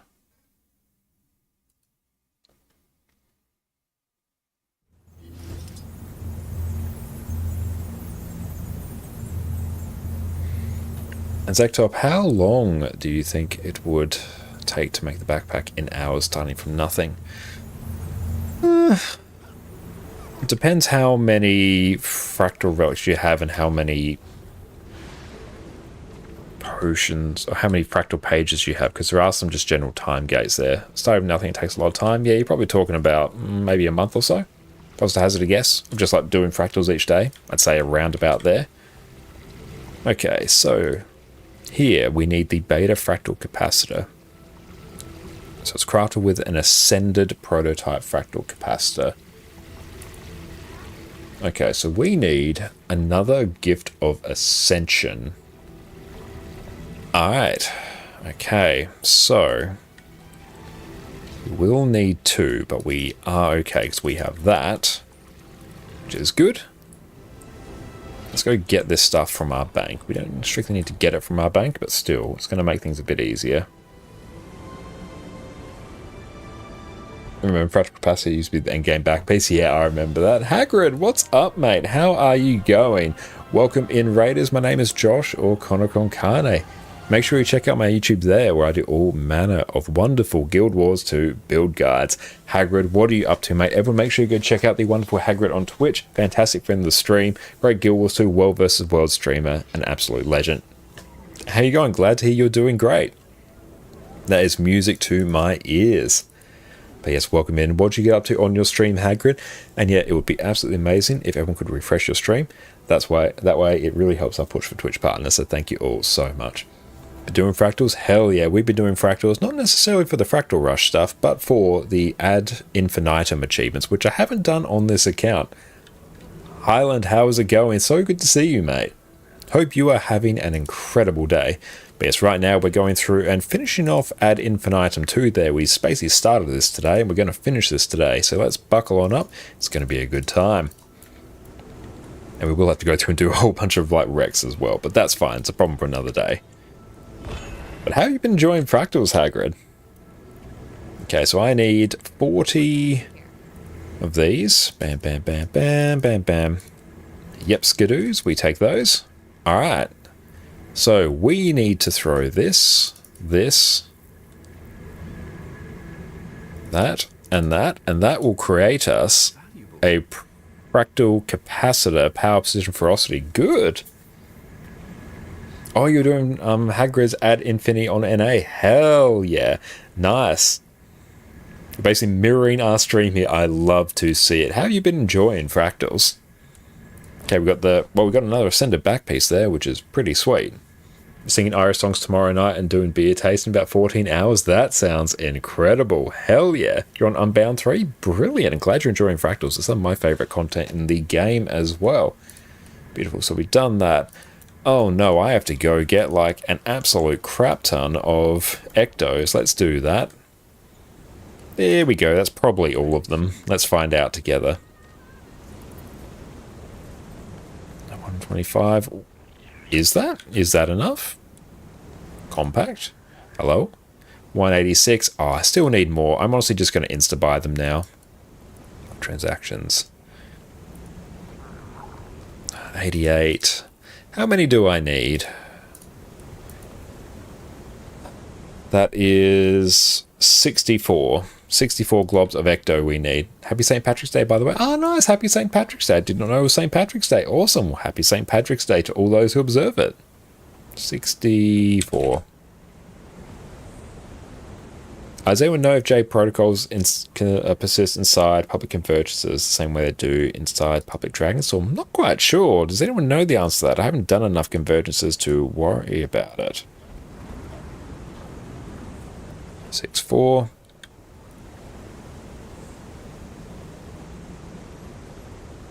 There we go. Now we should be able to go and craft the beta fractal capacitor. Let's see, so we need that, and that. That creates the beta fractal capacitor. Nice. And now we are on to Ad Infinitum 3. So let's go collections. Legendary backpacks. So we need to, I think, go open this. So do we need to go and talk to the actual... We'll go through and grab that. So do we need to go through and talk to the actual fractal person now?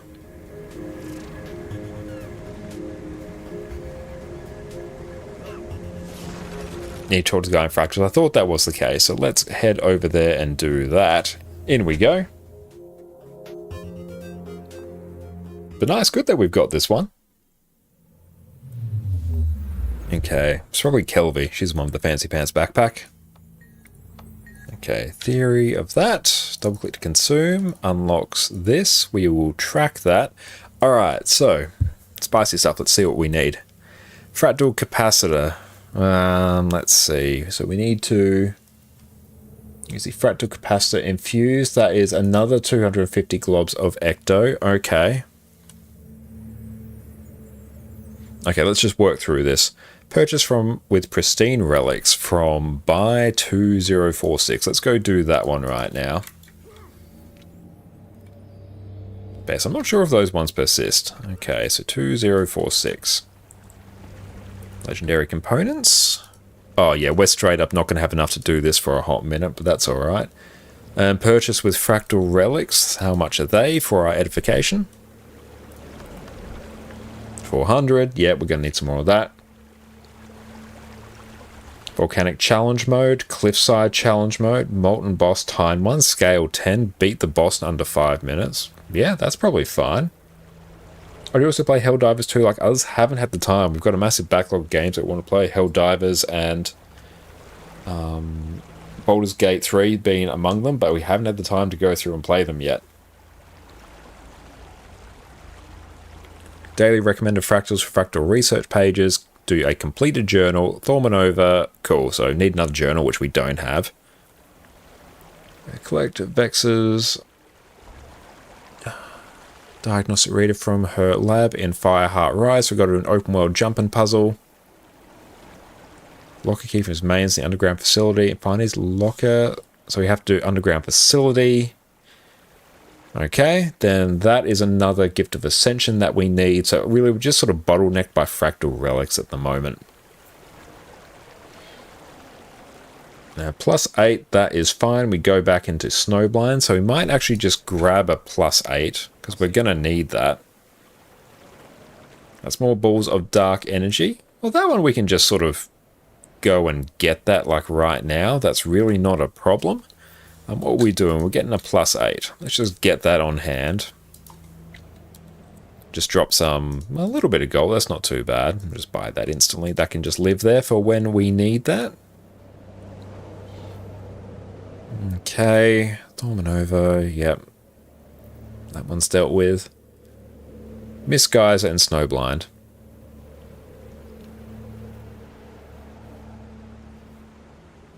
Go do that. Yeah, honestly, it's really just do tier 4s and Rex for a bit, and then, yeah, that's really sort of what we're bottlenecked by. And then the other achievements are pretty fine. Let's go and quickly just grab the My Trin one, because we literally have the stuff, got the good stuff. So let's toggle this down to My Trin. We'll go to a tier 3, because I can actually open that. Perfect. And then we have to do Ad Infinitum 4s. A few steps we have to do, but honestly, Fractals are good to do each day in general. So even a bit, we might do some tier 4... Tier 4s and Rex, purely to blast through them. CMs can be good, but yeah, so it depends on group we have set up as well in terms of how quickly we can blast.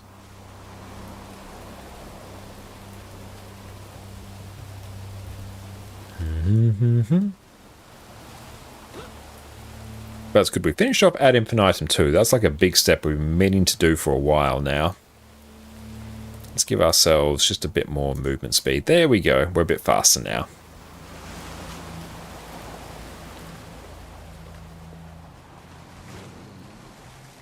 It's good we know where this merchant is. Where you're running? We're running backwards because there's a vendor back here where we actually have to go through and buy. Solution upper bound. Oh, it's just this. Okay. There we go. It's literally just that.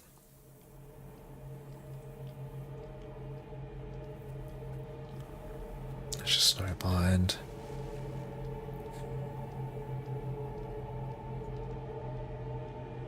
Just contemplating. What we might just do is take a quick break, fill up our drink bottle, and in that we'll contemplate our fractal existence. So sit tight, team. For good measure. Sword 3 will cause you to leap towards your target and cripple them, and if your target is disabled, defiant, or movement impaired, you will immobilize them instead. Not only that, it's a leap finisher and an evade, so you can use this as an alternative to a dodge if you're out of endurance. Axe 4 will throw an axe at your target so that it returns to you, and it will strike foes on each way. It's a projectile finisher, will pull enemies towards you, so will apply some break bar damage as well. And because this applies CC, it is going to trigger our trait twice as vicious later, which is going to be a key part of our damage rotation. Axe 5 will spin your axes around you and attack nearby foes 12 times. This is one of your biggest damage skills. Make sure you don't interrupt this. It does have quite a long channel. It's also a whirl finisher, so you can get some extra combo finishes, and it will reflect projectiles as well. We've also got some vulnerability being applied for good measure. Now for an alternative main hand weapon, you can use axe instead of sword. It has slightly lower sustain damage, but does have a little bit higher burst damage. And it also doesn't have any of the extra force mobility of Sword 3 and 2, which can be very nice if you want to maintain control of your character as much as possible. I find the force movement from Sword 2 and 3 especially spicy on things like Bone Skinner, where I need to be able to move very freely. It's much easier to play, and you're free to dodge so much more often. The axe projectiles also bounce between enemies, so it's great for open world farming. Axe 1 will simply bounce your target between multiple foes, and you gain might for each enemy struck. Axe 2 will throw a spread of 5 whirling axes that will cause enemies to bleed. Does some great strike damage as well. Axe 3 will throw an axe which will chill enemies in the area around your foe, and your pet's next attack will inflict weakness. Personally, a lot of the time I'm going to be using axe over sword axe, but really this is just a matter of personal preference. The extra mobility from sword can be very nice if you're wanting to stick to your target as much as possible. Now, hammer is the new toy from the Weapon Master update and used to only be able to be used by Untamed, another Ranger Elite specialization. So here you can right click on your skills to toggle between your Unleashed Ranger and Unleashed Pet versions of your hammer skills. This gives us great flexibility in terms of whether we want our skills to do more damage or more CC. You want your skill bar to look like this, where you have the Unleashed version of Hammer 2, Hammer 4, and Hammer 5. Effectively, unleash all your hammer skills except Hammer 3, which we'll be using for CC to trigger the trait twice as vicious. And here you get amazing sustain damage as well as excellent burst damage. Your hammer auto attack will simply do some strike damage. Unleashed Hammer 2 will strike nearby enemies, deal damage, and will deal more damage to disabled or defiant enemies. Hammer 3 will quickly strike the ground in front of you, which will daze nearby enemies, and if it attacks an enemy, will follow up with another leaping strike that dazes enemies again. And for good measure, if you strike an enemy that is using a skill, you will gain Barrier. This skill gives Soul Beast access to huge levels of CC. Excellent, and we are back. Okay, let's go through. Let's do some tier 4s. Let's do some Rex. This is going to start getting us the fractal currency we need, which is good. And then once we are done with that, we are going to go through and circle back and finish off the specific fractal achievements that we need. I think that is the play. It is. It's a big brain, wrinkly noodle play. So if anyone wants to join up on us, you can either join on me or whisper me now. And CMs as well, they'll give you pages as well. I think we'll just do, fully agree. CMs will give us pages, but I think we do have a tendency to burn a lot of time on CMs, which I think if we can focus on the tier 4s and the Rex, we'll do that. Oh, beautiful. But now, hell yeah. Hang on, let's go.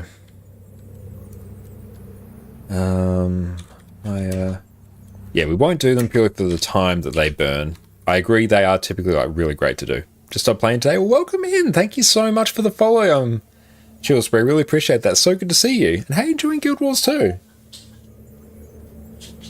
Beautiful. Okay. I can DPS or a lack of DPS.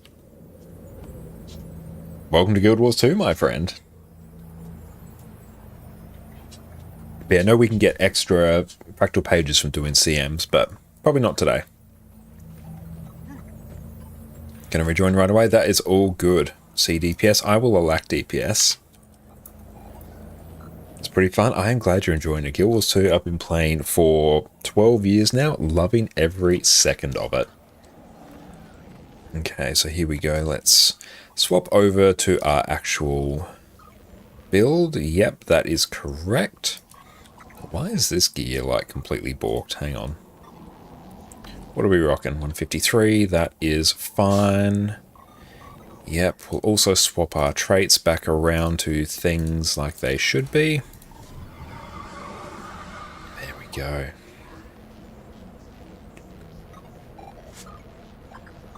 Can't figure... well, very welcoming. Can't figure out how to subscribe with Prime since the last change. I'm not quite sure. Might have joined Pure DPS. Yeah, come on in. Absolutely, Eldra. That is perfect. Yes, just join up on me. Can either... There we go. And Chelsea, it's hard to use Mesmer. Any tips or things that you should know about it? Well, definitely I recommend starting off by checking out our Boon Chronomancer and Heal Chronomancer build guides to give you something sort of aim towards for Endgame. But in general about Chronomancer, Chronomancer has incredibly useful utilities. In things like Time Warp, Portal, Blink, Moa Signet. Mesmer is absolutely loaded with utilities, so take the time to play with your utility skills. There are so many cool things you can do. Mimic as well basically lets you double use a single utility skill. It's great. In terms of thinking about builds to play at endgame, Chronomancer in particular is like one of the most flexible builds in the game. So I recommend picking that one up. Virtuoso is probably the best DPS build for how little effort you need to put in versus how good it is. You get incredibly high return off an incredibly easy build. But yeah, a Q heal, perfect. So we just need DPS.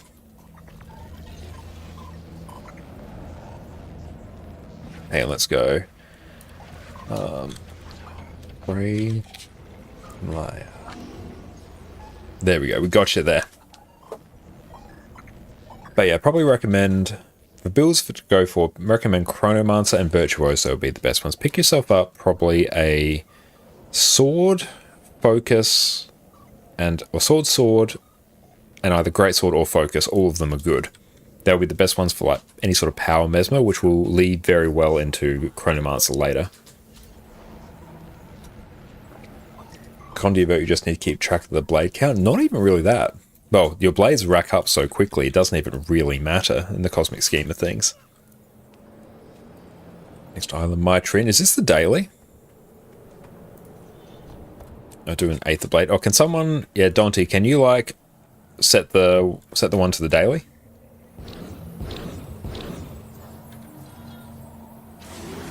Can someone select...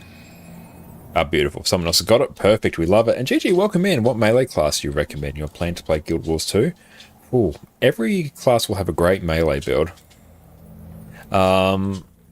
If you're new to the game, I'd probably recommend something like Necromancer or Ranger, because Reaper is a fantastic it's fantastic I said it again. It's a fantastic melee spec. Where are you going, Addy? You're just cycling between. It's a fantastic melee spec. Really easy to play, incredibly durable, one that new players always love playing. Revenant as well, especially Herald, is an incredible melee spec as well. Let's also go through potions. Large, beautiful. Warrior is also a pretty good one as well. That's your stereotypical I am indeed a melee class. That one sort of just goes without saying for Warrior. But for new players, I tend to recommend Ranger, because that translates very well into Soul Beast, which is a great melee build. And you have the pet as well, which helps you sort of stay alive. And Necromancer, which gets the second health bar as well. The most important thing you need to know about Mesmer, that's a reference to a raid boss. But yeah, I think Mesmer, grab yourself a sword, focus, and a greatsword, and start just playing with all your utility skills. Start getting a feel for them. Mesmer's a bit more of a sort of complicated class. It's not necessarily that complicated, but it's a unique class to Guild Wars 2, so there is a bit to learn about it. But I don't just want to like go through and just like flood you with information now. But I recommend just playing with your utility skills. That's probably the best thing you can do as a new player. Oh, damn. Insta-dead.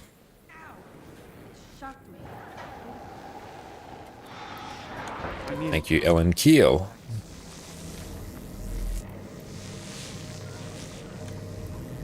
We can get our port.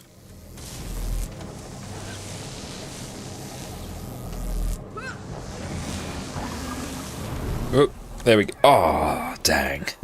Scrapper is a very bulky melee spec. True, yeah, it's a very good one for new players as well. But yeah, each class will have fantastic like melee builds for new players. So it really just depends on what class you like the aesthetic of.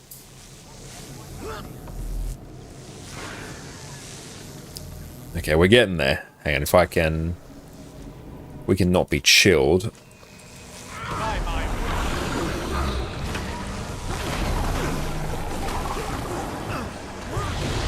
We don't get knocked back. Okay, there we go. Let's go through. Open up all these. There we go. We're finally done with that. Nice. Let's go through and just cleave these down, honestly, because we're just going to be here a while.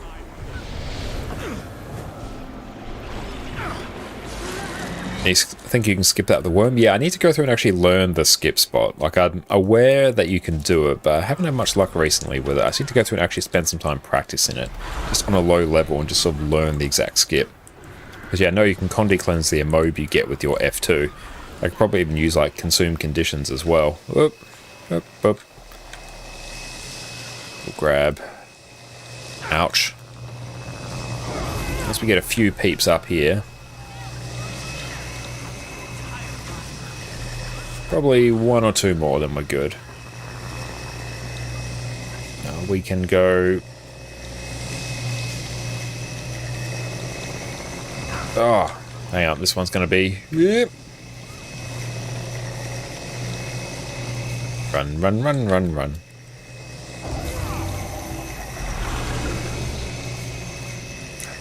No valid path to target. Oh, where'd that take us?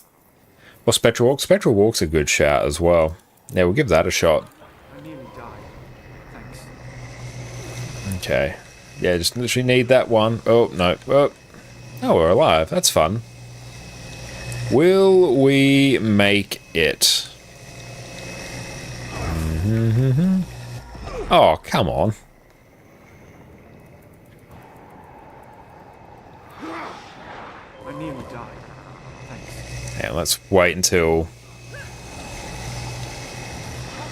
we can get out of combat. I can make this work. I feel furious.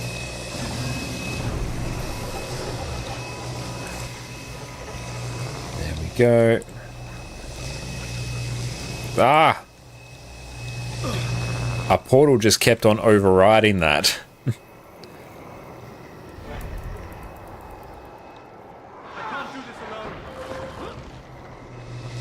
And if we can actually get out of combat so I can take Spectral Walk, so I can actually just like blitz past this, that would be pretty sweet. Yeah, boom, boom. Okay, now we should be... Oh, come on. Hang on. There we go. We got there. Dang. That was a bit of a rough one, but we did. Let's take...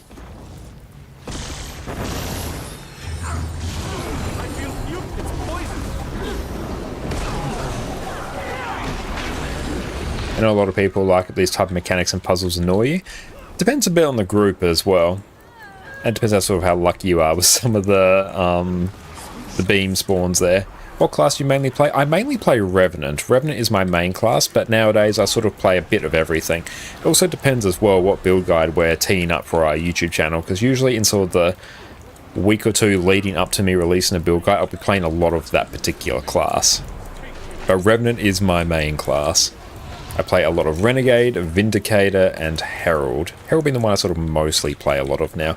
Necromancer is probably my second one, but at some point I've mained every class in Guild Wars 2 at various points. Even Warrior, I mained that a lot in core Guild Wars 2 days.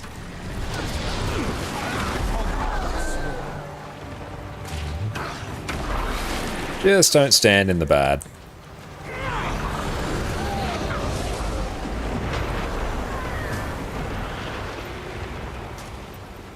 So in the process of making a ArcDPS Scourge, I've made a guide on Condi Scourge, which is right there.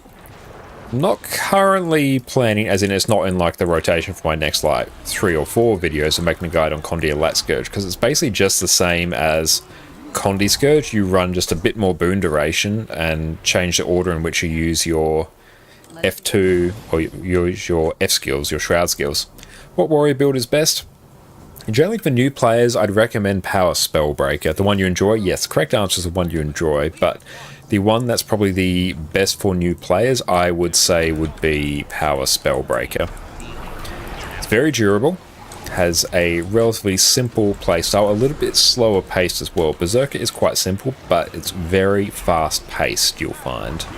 You're pressing a lot of buttons really quickly, which that can be a bit hard for new players to pick up. Also, for any new players to Guild Wars 2 in the chat, I recommend you go through and have a bit of a play around with your keybinds sooner rather than later. The default keybinds in Guild Wars 2 are not great, so I do recommend going through and customizing them to something that suits you a bit better. Yeah, Berserker's APM heavy. Yeah, it really is. And it's also a bit dependent on ping as well, because you are pressing so many things so quickly, so the delay you get from having lower or having higher ping does play out a lot more on that build compared to others. Where is the next one? I'll just jump over these. There we go. I can turn on our DPS as well. There we go.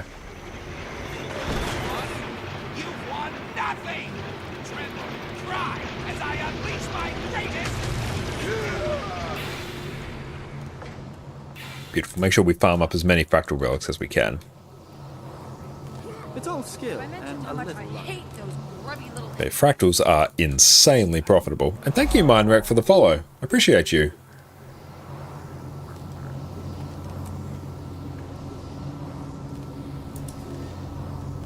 Yeah, basically what we'll do, we'll work through our tier 4s, Rex, circle back, and then do these achievements.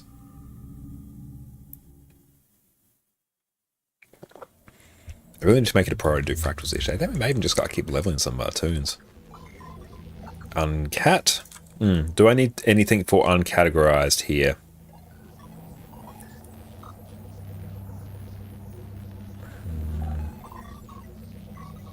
Snowblind. I will go ready. There's something I need in uncategorized here.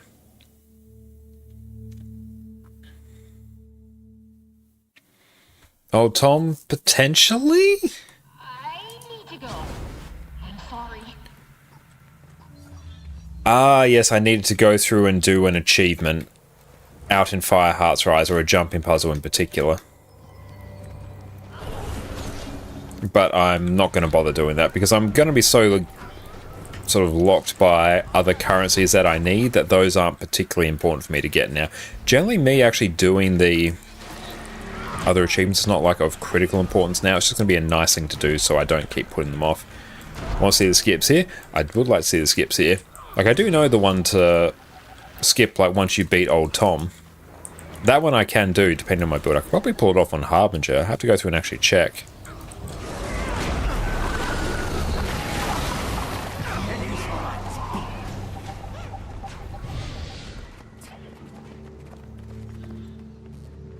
Oh, skip to Tom himself? Hell yeah, like, feel free.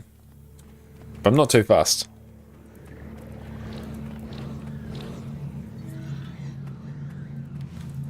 After this encounter, perfect. There are all sorts of skips you can do in Fractals as well. We'll deal with a little champion rabbit.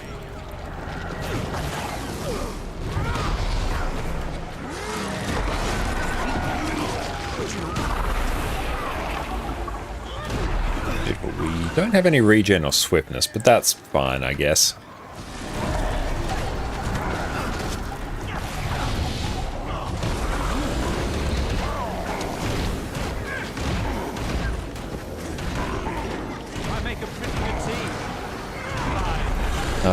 That.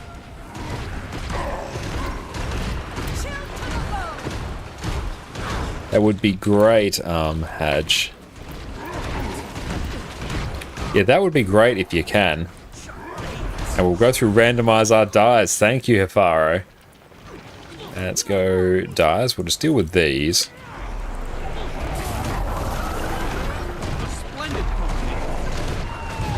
If we can blast this achievement, that would be pretty sweet.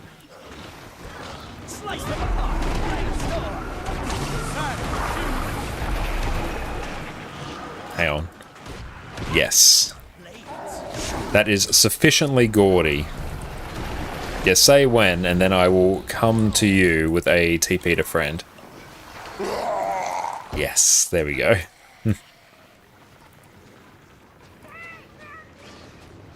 Just dodge through here. Run, run, run, run, run.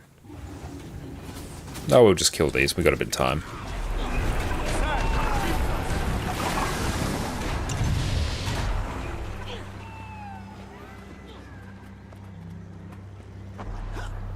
Beautiful with this necro theme. Well, yes, bright pink and gold. Hey, thank you so much, Kevin the Greatish, for the follow, and thank you for kicking us past our 3,900 follower goal. Thank you, team. I really appreciate you. Thank you so much. Thank you. You're absolutely incredible. Thank you so much. So just blink above. Okay, let's try. We can flesh worm. Hey, nice. That's cool. Yeah, we can actually do that. Hell yeah. And thank you so much, Frizz, for the follow as well. Thank you, thank you. Really appreciate you. Let's go through and update our goals because you have pushed past it. Thank you, thank you. Okay, so let's go through. Start goal. Hell yeah. Very nice. That is cool. That's a cool little skip there. I love it. Yeah, let me know when you are ready there, Highland.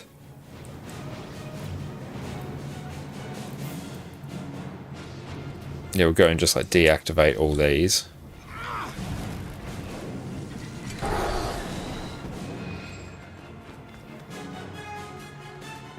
And then, yeah, the skip here. Can we actually do this on Harb?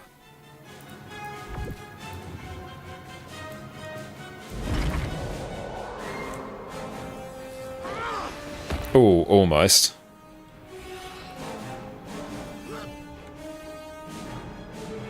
Wait, let me know, Highland, once you are ready.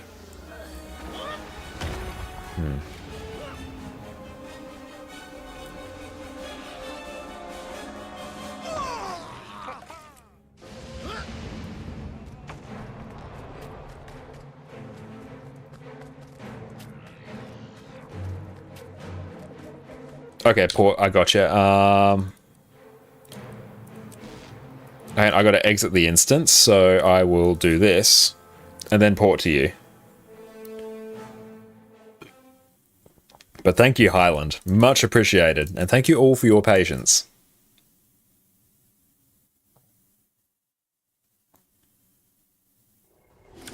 And then we will go to Highland. Then we'll get the item we need.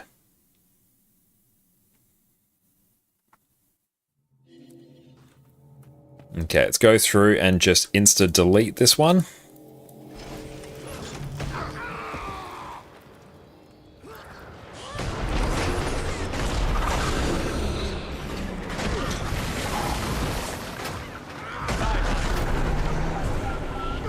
Apple cakes in the oven? Hell yeah, Miss Badger. So I gotta go to the test column remnants over here.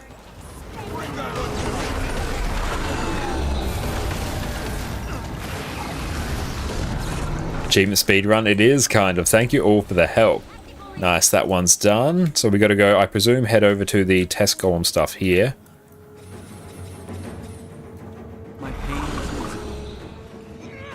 I don't want to run over here. Take that. Brilliant. Cool. We are good.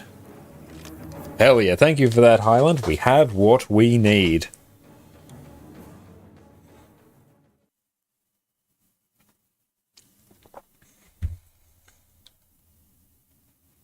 And joys of an SSD makes the loading time somewhat bearable. Let's see. What do we actually need here? So for Ad Infinitum 3, interact with remains of old Tom. Okay.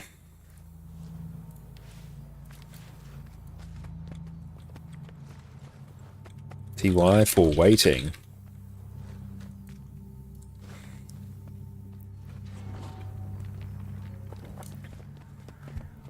Cool, yeah, let's just go through and blast.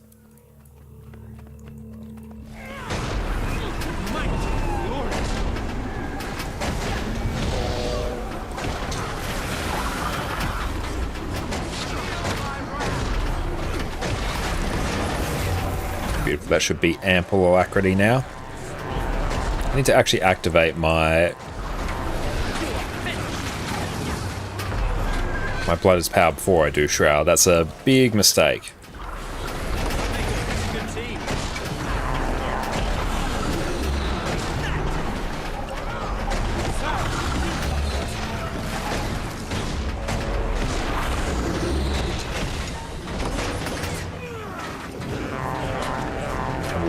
Convert those colonies. We do have no pain, no gain as well, so we do have to be aware of that.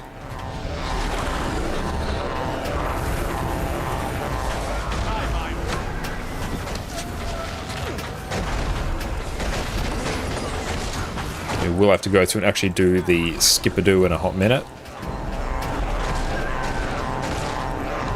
Interact, got that. Nice, we have what we need.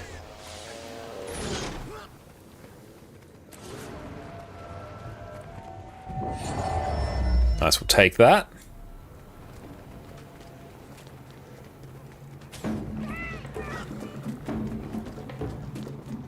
Beautiful, that is one done. I've already done this one, but that is cool.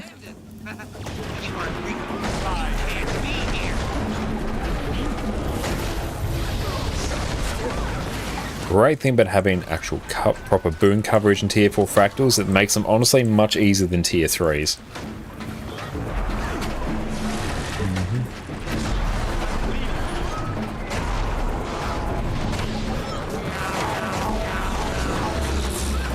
I'll get this one over here.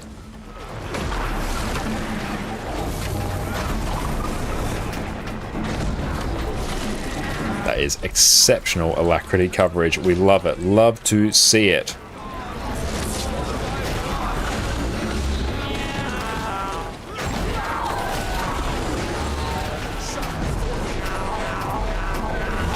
Might Fury should basically be a given.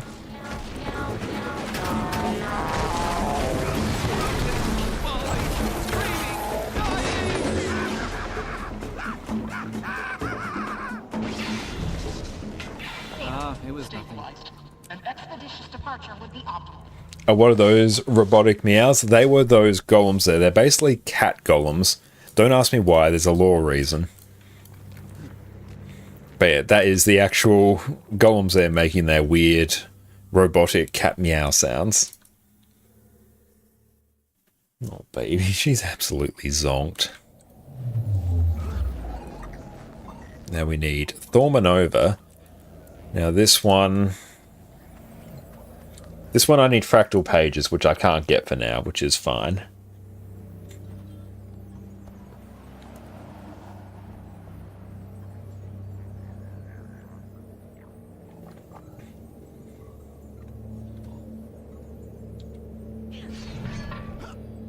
We've got Season of the Dragons to crack on with. A free legendary amulet will be sweet.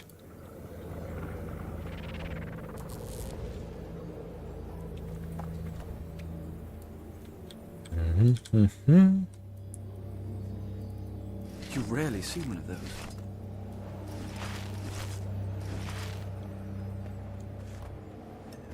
Got a few things here that are only worth stuff to us as part of a collection. But yeah, completing Ad Infinitum is going to be great. Having a legendary back piece across all my characters will be fantastic. Yeah, I don't have 25 pages. We used them all up before. We need to focus on doing like Rex and CMs, but we'll deal with CMs a different day.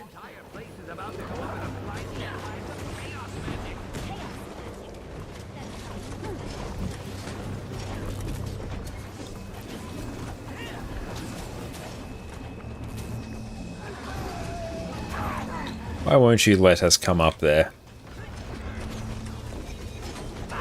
And there we go, that one works. Oh, I guess we have to do it from up there. Oh well. We'll go do other things.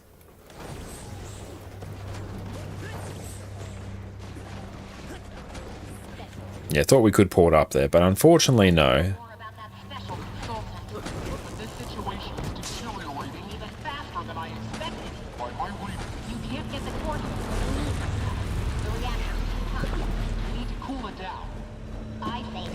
Oh, we're stuck up in the air. Unfortunate. Off we trot. Yeah, let's go through and do ooze first. Here we will run this.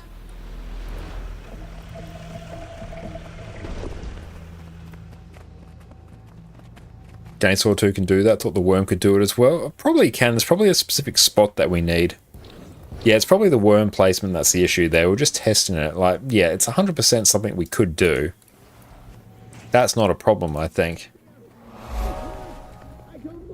And Bumpy, thank you for the follow, mate. Appreciate you, my friend. Thank you so much. In case you haven't noticed, we're running out of time. Yes, the experiment will probably kill you. But it will also advance the Inquest's march toward total world domination. Subject 6 is nearly ready. Now, pipe down and take your medicine. Some of us intend to survive this fiasco. Best in hope. Wait! You can't slime me to death! I'm your creator!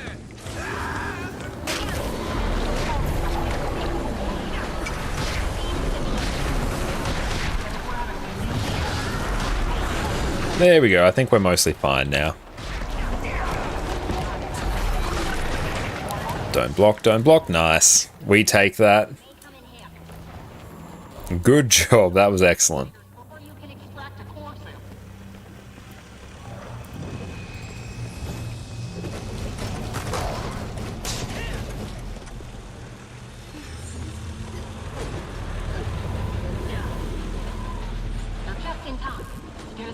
And hi, from the bonus Fractal event, you can purchase an accessory for pristine Fractal Relic currency and extract a +10 infusion from it. That is very good. We probably won't get that done on this account. Well, honestly, across both accounts, but that's okay. But that is a bit of good value. The rewards aren't like gig or amazing, but they're better than nothing. Good time to get into fractals. But it's very good we went through and just blasted that. That was great.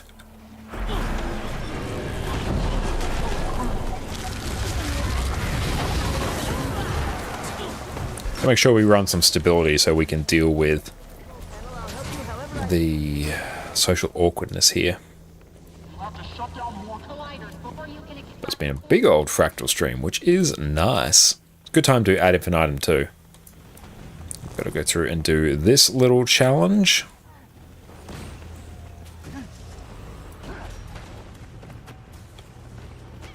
I need to get more characters geared up for fractals. Honestly, it gets far easier once I actually have full legendary.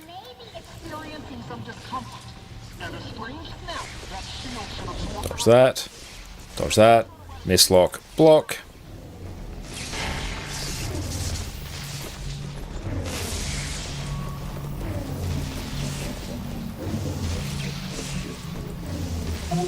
Beautiful. I think we are good. Are we? Did we win?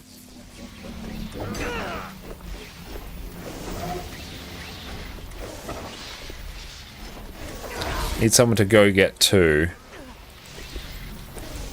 Oh, dang. Single purchase only. That is unfortunate.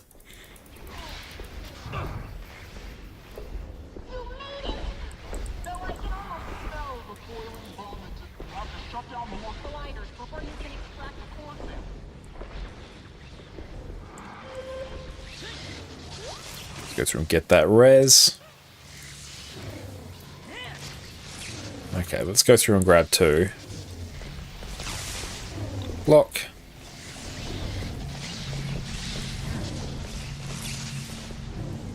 If someone wants to grab 1.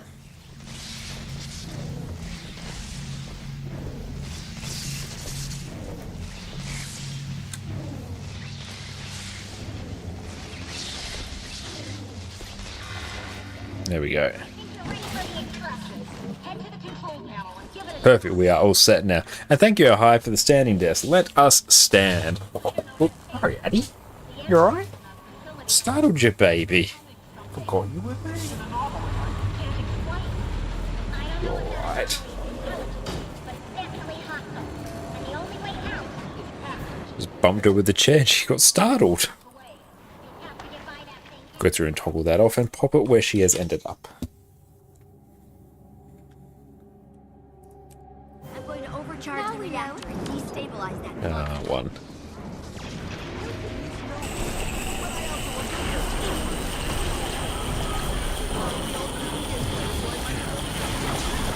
This one is actually going to be really annoying with social awkwardness. We do need some stability here.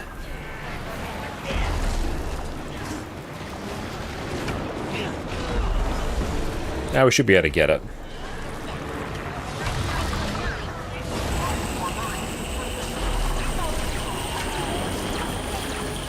Special action key.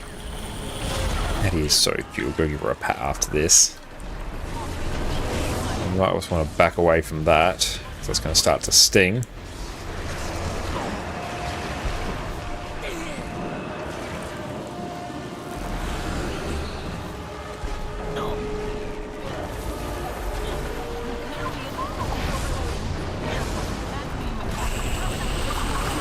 And do have our special action key as well, which is sweet.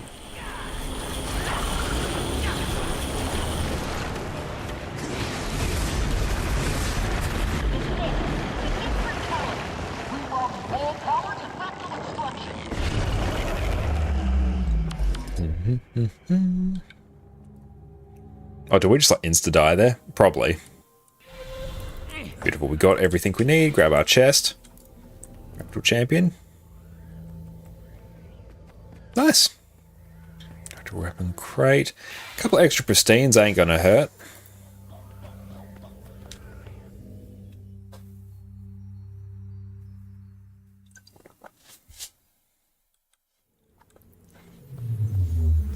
Eddie is so zonked. Okay, so we've done that. So let's go through and do... Oh, aquatic, hello. Sadly can't salvage a tier 4 item. That's a shame. At least you can extract the item from it. I probably won't be going for that because I don't really need the actual stats.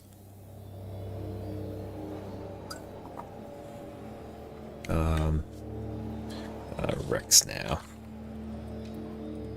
How far are you from the rush event? Probably quite a way. We started it tonight. I'm not too worried about getting that done though. It's a nice to have, but it's not critical. Coming from under the water. Dive in. Got a few of those. Do I actually have reasonable weapons here? Yes. We'll do those after Rex. And answer is no, I have bad weapons. You're taking my garrison? Nice. It'd be a different story if I was there. No, actually, I probably would not be of much use there. Well, I do have an actual like, World vs. World like Heal Firebrand now. I don't even know what to do with Necro underwater, honestly. I probably just need to equip like Serpent Siphon.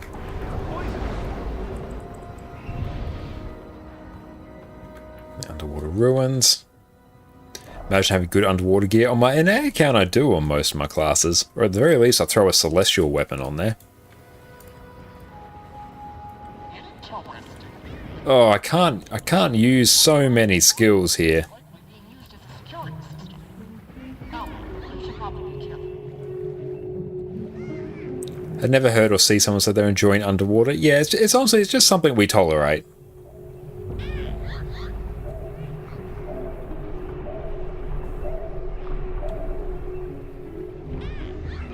Or bounce off from the Fractal Rush. Basically some extra rewards from Fractals. You get like a whole bunch of extra relics, some potions, some weapon skins, and you'll be able to unlock a accessory as well that has a plus 10 infusion in it that you can extract, which is worth worth a bit.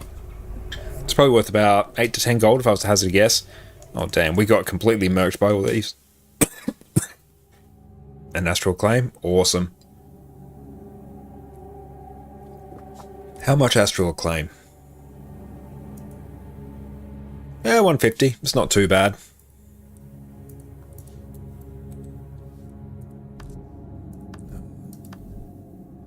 Yeah, next X-Pack will be underwater. True.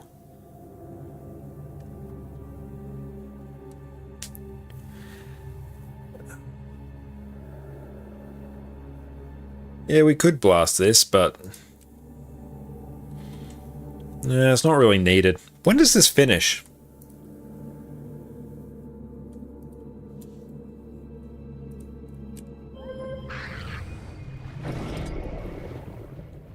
Tuesday. Ah, okay. Next patch then. Oh, World vs. World Rush. Hell yeah, we'll have to get in on that because I do need a whole bunch of World vs. World actually. That might be the play. That's actually going to be big for our account progression.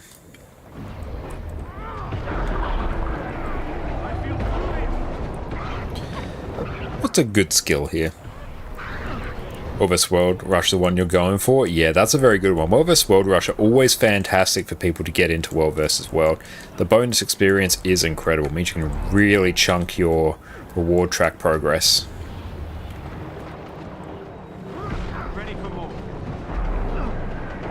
Do I have any good condies on here? No, it's all power. We get a little bit on Dark Spear. Let's go find the gift battles and stock it up. Yeah, I need to do some more work on Conflux.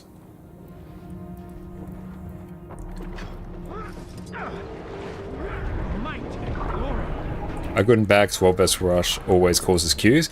Fortunately, because we play in Australia, we're basically always off peak, so we should at least be able to get in some capacity.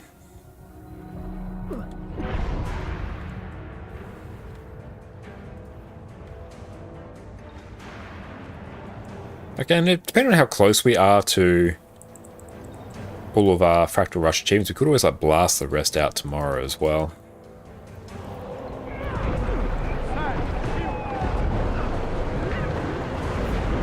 What's that one do? That's just weakness, but still, it's not bad.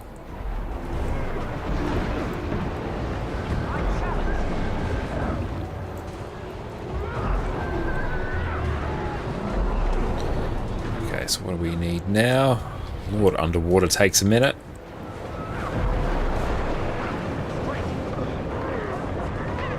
What does that do? Chill and vulnerability.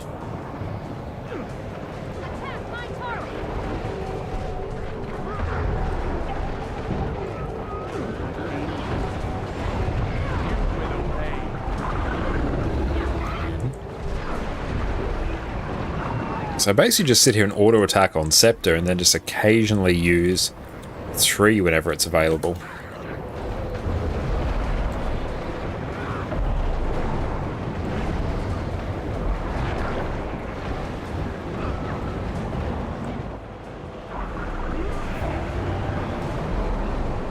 We don't have any Boon Corrupt on. I should have actually taken Corrupt Boon.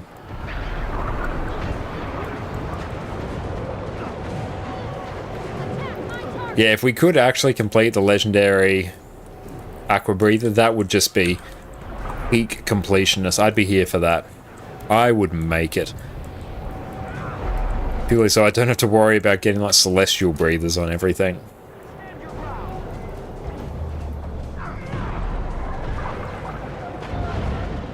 And also because we have so many new characters want to gear up, the World vs. World Rush will be fantastic as well for getting the Badges of Honor so we can very quickly gear up new characters and exotic. Oh, there are 30 achievement points left to hit 15k. Hell yeah, that's going to be fantastic. You'll be able to smash those out. 15k is a big benchmark. We love to see it. Another Aqua Breather, nice. Yeah, like you can get Ascender once, particularly from Bitterfrost Frontier.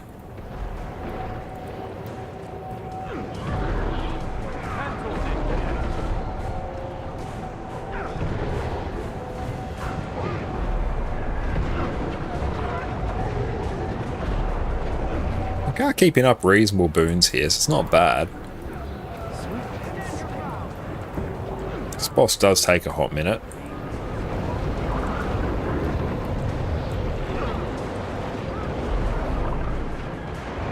Yeah, I'm also glad this is the only underwater fractal. Underwater wouldn't be too bad if there weren't just so many builds that just didn't function in underwater. Like Mechanist just straight up doesn't function.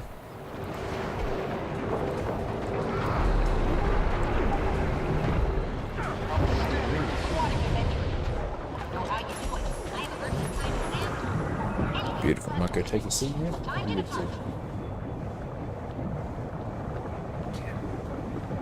She is zonked. Yeah, Mech hates this fractal. Yeah, Mech really hates it.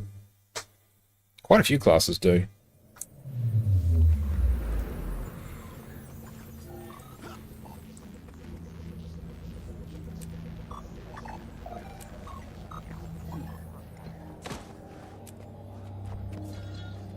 The Scrapper and Hollow superb. True. What do you think is the fastest farm for Ectos? Dragonfall or Drizzle? Not quite sure, because I don't tend to do a lot of open world farming. Of those, I'd probably say Dragonfall, I think, would probably be the best. I think that gives you better unidentified gear. I think Drizzle will, correct me if I'm wrong, all the esteemed open world farmers out there. Does Drizzle will do more materials? Yeah, some ground target wells don't work, others don't, it's just 0 consistently. Yeah, very true. That is a pain. Okay, reading is on. Oh, we've got to do this, yes. Get them! Excellent. Cliffside. Nice.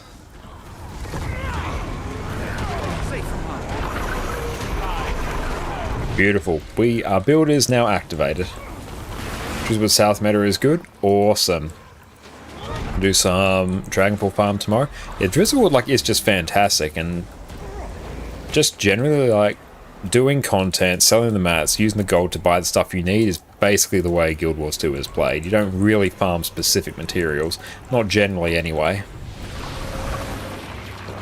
I should probably swap out Signet of Undeath and actually just run Desiccate. If I Dragonfall more fun than Drizzlewood, I'm inclined to agree.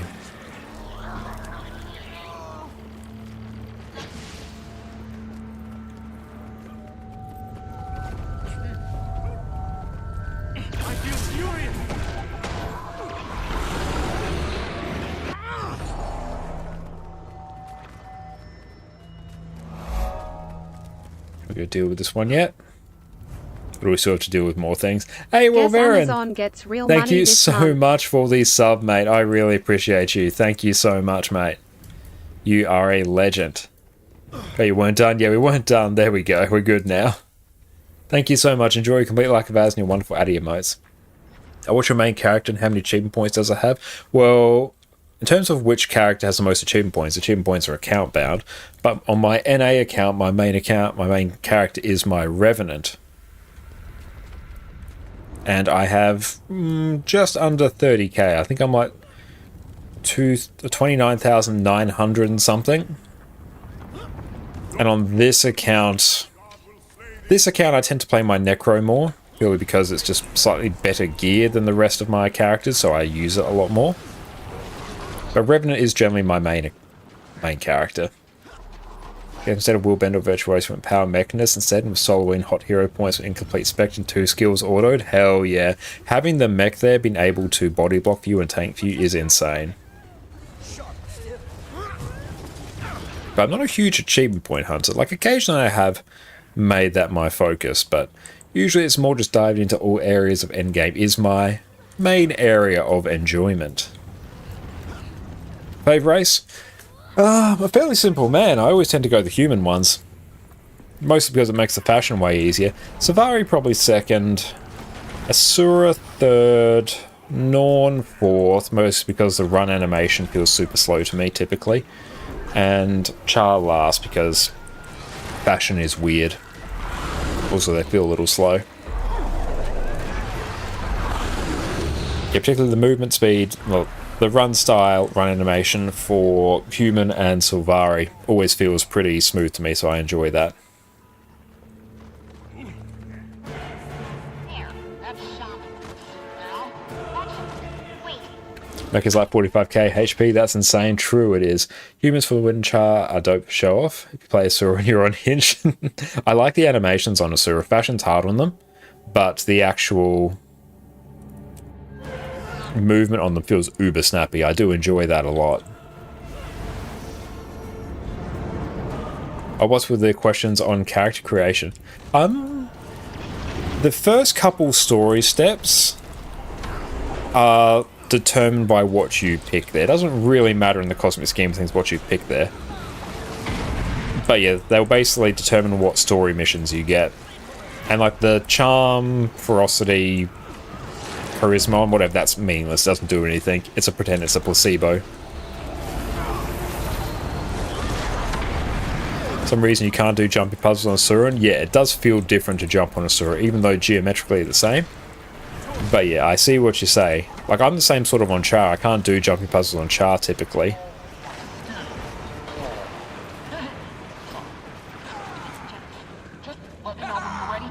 Do I need anything here?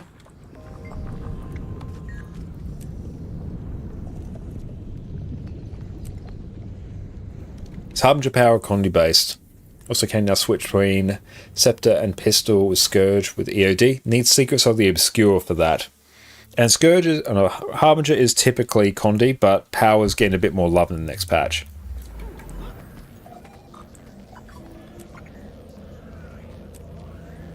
Do I need achievements for Cliffside? I've got to do this one after. DMC not on sale? Yeah, unfortunately this one's not on sale. But yeah, Scourge with... Well, Scourge doesn't really need... Doesn't need Pistol. Pistol's nice. Can Vipers work? Yeah. Viper or Scourge and Harbinger, Condi will run the exact same gear between them. Yeah, that's fine. That's perfect. No issues whatsoever.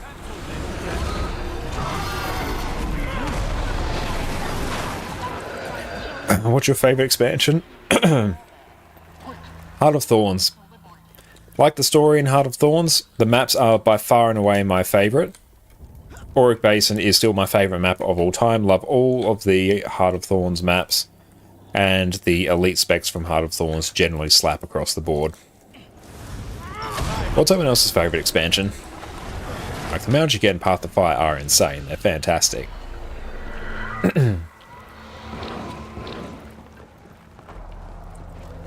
And also, Heart of Thorns introduced Raise to the game, which I love.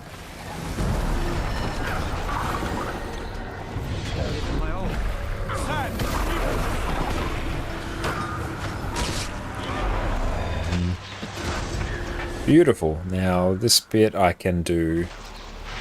Sweet and steady. Love Cantha maps, but Pathfinder is your favorite X-Pack. Always been sucked for desert maps, and Griffin is super fun. True. Griffin is insanely fun. Oh, what's your favorite kind of cheese? Ooh. Again, I'm a simple man. A very nice cheddar. Give me a nice cheddar and I'm a happy man. Scourge and Hollowsmith? True, yeah. Scourge is fantastic. I'm a Hollow enjoyer as well. Yeah, it's tier 2 for achievement here. Yeah, cheddar's just good. Some call it basic, but it's basic because it's good. Despise the Hardthorns maps? Oh, I love them. I love the exploration with them. The music, oh, it's good. Scourge's kind of cheese, the best kind of cheese.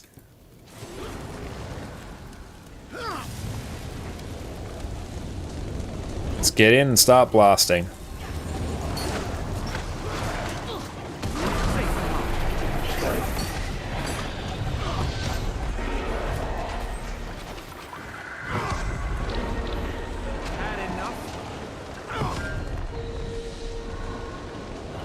I'll just let someone else take that now.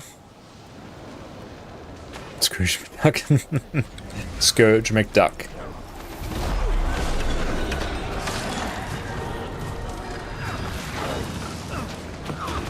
Beautiful, that one is done. And Beth, ever since you gave me that tanky Scourge build, never actually reap it anymore, spending most of your playtime on Necro. Holy Scourge is fun, it really is.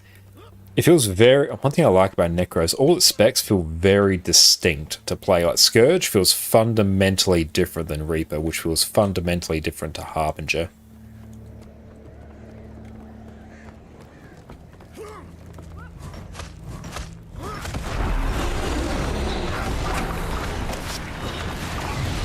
Time for Harbinger soon. Harbinger is great fun. I love the Shroud on Harbinger. It's so much more based around mobility. And also, like, Elixir of Ambition, your elite skill, just gives you, like, every boon in the game. It's insane. I love it.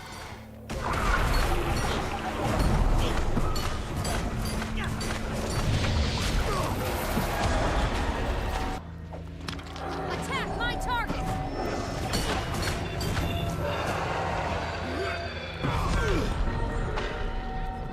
Damn it. Someone else take.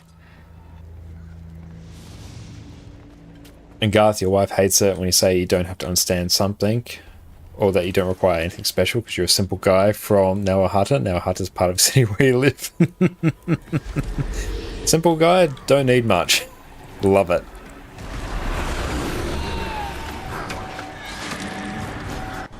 That, beautiful. Back we go. Hey, Cheesy! Thank you so much for the raid, my friend. How are you going? Welcome in, Raiders. My name is Josh, or Konokonkane. What's up, Orca? Welcome back. How did your chores go?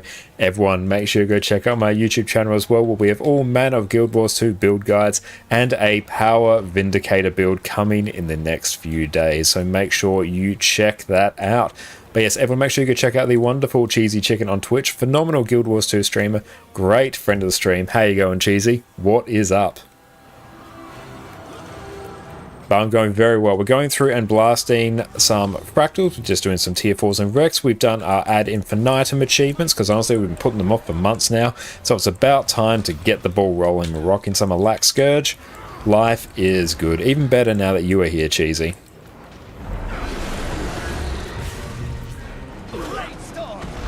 And for as simple as what you like your job, free time is your fish, PC, and mountain bike, that is a very good time.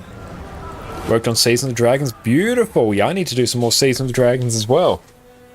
Great minds think alike. Hey, Rava, thank you so much for the raid, my friend. What is up? Welcome in, Raiders, once again. My name is Josh, or Konokonkane. You can also find me on YouTube, where I have all the Guild Wars 2 build guys you could ever need. But Rava, what is up? How are you going? Everyone, make sure you go check out Cheesy and Rava as well. They're both fantastic friends of the stream and incredible Guild Wars 2 streamers. And Rava, thank you so much for all of your incredibly helpful YouTube videos over the years. I very much enjoyed them as well. But how are you going, Rava? Thank you so much for the raid. Beautiful. Those are our Rex done. Oh, nice. Someone got the thing. Nice. Rava had to raid and dash, but just send in love. Well, thank you so much, Rava. And thank you, Scale-Up, for relaying that message. And yes, everyone go check out Rava. You will not be disappointed. And Chillsbury, how do you feel about pineapple on pizza?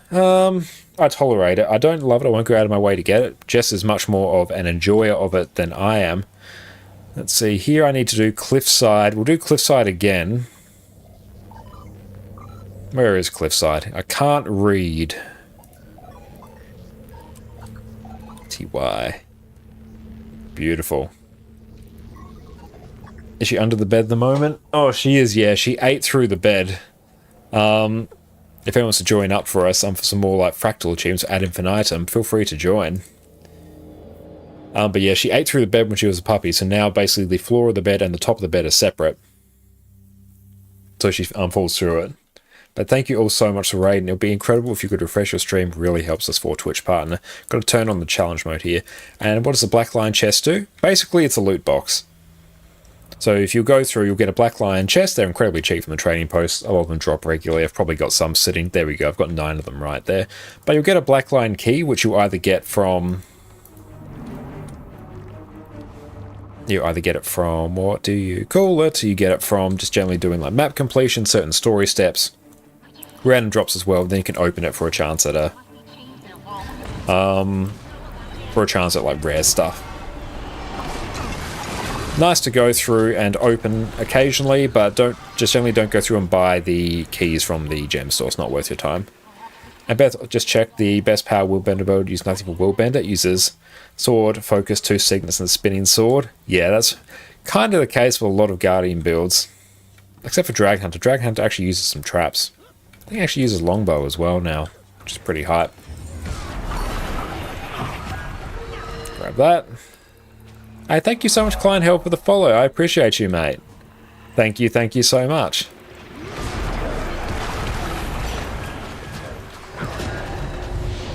And one more.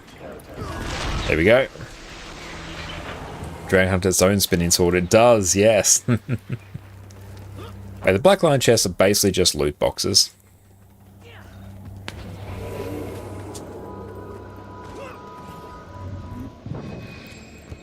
And aim for the head. You are back from a 4-year break. Haven't played since Path of Fire. What's the best way to get back into the game? Remarkable question.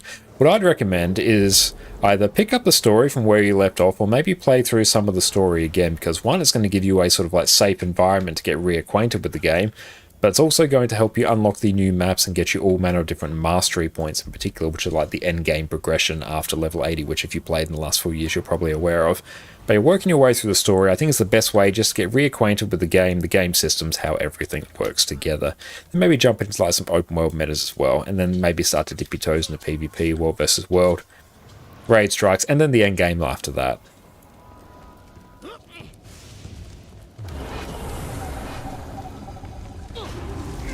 What your guildmate does is usually level a character to do a story, and the story up to Claw Island. They give you 3 a week and 2 daily. Yeah, the core Guild Wars 2 story is a great way to go through and get Black Lion keys, and there's like a whole thing you can do. It's basically called key farming. So every week you'll go through, create a character, do the level 10 story. That will give you a Black Lion key for a couple minutes work. Is Fractals the main end game? No, these are just one small part of it, because just focusing on PvE, this excludes world versus world PvP. They're their own different beasts. But for PvE, you will have open world is its own form of endgame. You'll have fractals, they're one part. You'll have raids, and strikes will be the main forms of endgame. Maybe dungeons if you stretch your definition of endgame a bit, if it's doing a bit of heavy lifting. Endgame's Fashion Wars, true. Fashion Wars as well, another form of endgame. And just hop in and set yourself a goal. Yeah, it's a very good point there, Cheesy. Guild Wars 2, you very much want to set yourself a goal. And yeah, I know dungeons being endgame has not really been the case, but still, I'd say they fall into it. Like honestly, some dungeons I'd put them harder up than fractals, especially some of the lower level fractals. Dungeons still have a lot of mechanics designed to one-shot you and really just fuck with you. Ultimate endgame's inventory management are the true struggle that we all must contend with. And make sure you drop the hammer, you might die. We got it. We got this.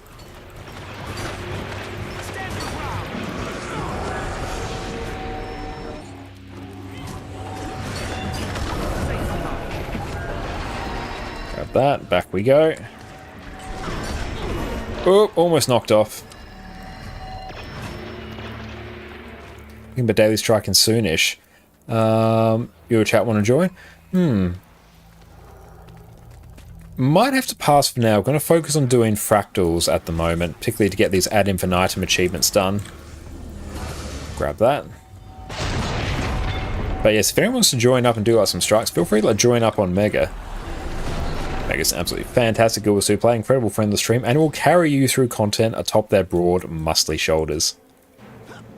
Let me buy an entire world, living world pack for armor. Fashion's greater than 70 gear. That's right. Best in slot gear is temporary, but fashion is forever. Or if Infra Chat interest squad joins on Sparse's name, yes, 100%. Yeah, we're making great progress on our Ad Infinitum achievements as well, so I want to go through and keep blasting these.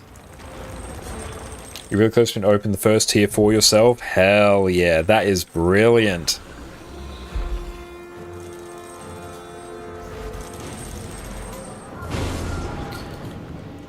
I don't think we actually have the thing for this. Oh well, I'll deal with it some other day. I don't need it now.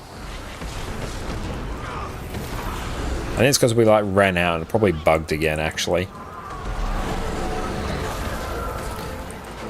That's right, these fractal achievements do have a tendency to bug occasionally. Is what it is.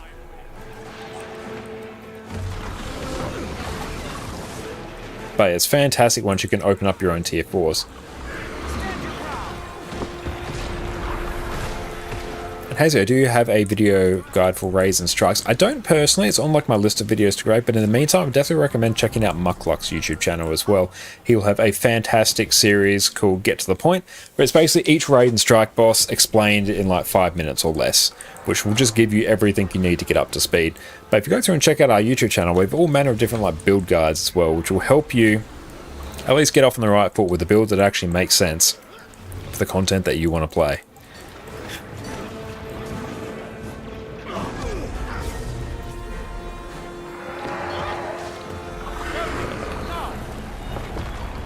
Yeah, I don't think we have the... Did you see? Oh, challenge mate. No, we've got it. It's all skill. Oh, Bandit Slayer. Nice, we take those. For the record, that's Okay, cool. We actually did that. Nice. Hell yeah. Trying to get your Scourge to 20-30k DPS from easy 12k, had with budget gears. They have full trapperoons and got ascendant on your trinkets. Anything else you can do to increase DPS? Next thing we'll probably have no idea what Relic is. Relic will be Relic of the Fractal. Relic of the Aristocracy is your... You don't have Soto, so Relic of the Aristocracy will be probably your next best bet. That's really just going to be pressing buttons faster, really. You have to beat the boss in under 5 minutes. This is Molten Boss. Where are you? Fractal 10. Yeah, Relic of the Aristocracy. If you type in Relic of the Aristocracy on the trading post, that will come up. That will just give you some extra condi duration, which will at least rank up your DPS a bit, but Relic of the Fractal is your best bet, but that's the Secrets of the Obscure Relic. I don't think this is the exit. No, but look. We found the prison. So it's just we have to beat the boss in 5 minutes. We have to get them out. Can people who don't have Soto use relics? Yeah, they can. You just can't access any of the Soto ones. Like my various other accounts don't have Secrets of the Obscure aside from my NA account and my EU account. Yeah, I was on my second NA account yesterday and I was able to go through and use relics. Run, run, run, run, run, run, run. How much is having pistol on the second slot increase? Probably a couple K. Like, not drastic by any stretch, but... Christian's found out you can get relics off the TP. Yeah, you can, yeah. Cheesy, have a feeling I really like this game? I 110% do. I would not have spent over 10,000 hours in this game if I didn't. There would have been something seriously wrong with me, and although that may be the case, it's not for that reason. But we're not pulling at that thread. Feel the walls closing in.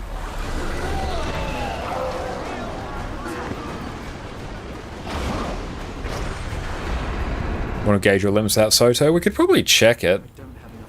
Yeah, if we're done with Fractals, we've got a bit of time left in the stream. We can go through and quickly check just with Relic of the Aristocracy and see what's what.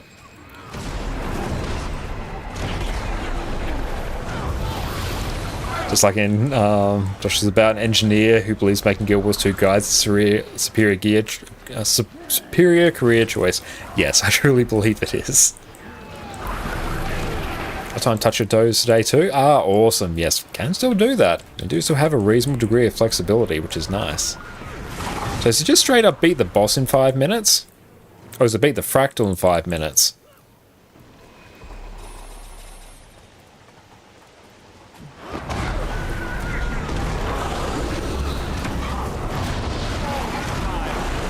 Just the boss, cool. Because I know Molten Boss used to just be like the only boss Fractal. Hey Beth, thank you for the sub. Really appreciate you. Thank you, my friend. Oh, we still have some more to kill? Dang, hang on. More to kill. Buckle up, team. Bit more. Hold on to you. You're actually able to make it most of the way through there. Nice.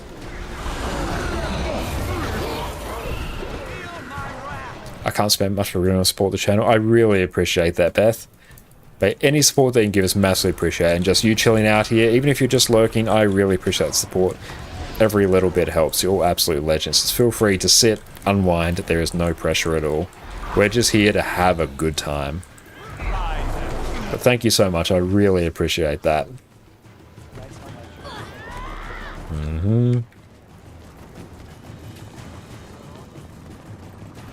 Love Scourge. It's just so damn good. But the biggest thing on Scourge is also going to be, well, another thing you can do to up your DPS, this will give a few K, will be trying to make sure that you're not interrupting your auto attack chains, because your last auto attack chain in Scourge, you're attacking your auto attack chain in Scourge or just on Scepter in general, will actually give you a significant increase in damage. If you stop it on the second one, you're missing out on a huge chunk. The bulk of your damage is actually on the third auto attack. It has an audio cue, that's how I deal with it, and you sort of get used to the timing. Here you go, Legend Josh, you made me enjoy Mesmer so much right now, aside from Guardian. I'm so glad to hear that. I do have to go through and do some more Guardian guides as well. They are on my list to cover. I feel like your Guild Wars 2 knowledge has expanded tenfold since you came here. Well, don't worry, we still have a long way to go together. There is so much for us to go through and learn about this game. Don't you worry. We still have so much more room to grow.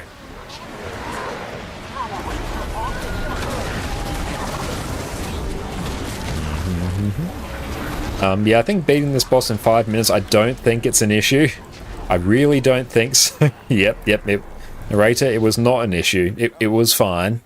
It was indeed fine.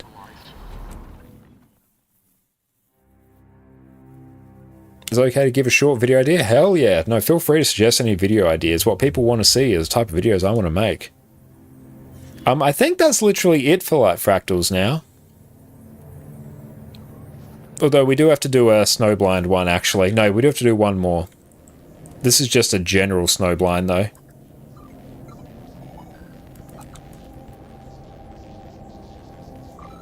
Not even T4 an issue? No, not at all. I haven't timed out. Yeah, so we literally just need to go through and do Snowblind, and then we're good. Yes. It's about to send a back piece that people can craft. Quiver 1,000 arrows, because surprisingly not many people know about it. It's a very good idea.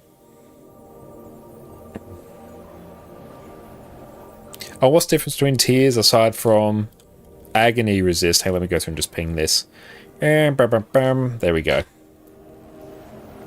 But basically, you'll get extra instabilities, like those extra little challenges that pop up, like no pain, no gain. Enemies get boons, a social awkwardness. You have that little bubble around you that pushes enemies around. Tier 2s, you'll have 1 of those. Tier 3s, you'll have 2. Tier 4s, you'll have 3. And you get better rewards as well. Enemies are harder as well. That's a very good idea about how to go through and get ascended back pieces. I do have a gearing guide which covers gear in a sort of more broad perspective. But generally, like, unless you're getting ascended back pieces are honestly a bit of a weird rort. I kind of recommend relying on drops ones, or maybe getting the world versus world exotic one, because that's just like obscene value. And then waiting for a legendary back piece, because back pieces typically are actually like disproportionately expensive. It'd be good for YouTube shorts. A good idea. I do actually need to go through and make some more dedicated YouTube shorts as well. Might be like a bit of a nice change, because yeah, I absolutely love making me some long form content, but it does take a bit. But no, it's a very good idea. And if we could do it for like very useful like things in Guild Wars 2 you could craft, like the quiver of 1,000 arrows. You have the vial of salt as well in PvP, and ascended amulet you can get. And you also have the Eternal Ice Shard trinkets, the Ace Gears amulet and the Ace Gears talisman as well. They are also brilliant. They're basically one of the best ways to go through and get ascended trinkets in general. You know, your video quality is superb. Well, thank you so much. I really appreciate that. And I hope everyone enjoys the Power Vindicator guide coming in the next few days. I was going through and practicing the rotation for that because I want to go through and get a good recording of it. And I was sitting there for about an hour practicing it. And I played a good amount of Vindicator in the past. I'm not unfamiliar with the class at all. And I was sitting there, I was only hitting like 35k, and I'm like, that's not right. Like, I've hit 38 on this before. What's happening? I've even got my power infusions. I am as sweaty as can be. And I was sitting there for a while. I'm like, I can feel this rotation getting smoother. I can feel the loop getting tighter. I can feel this getting better.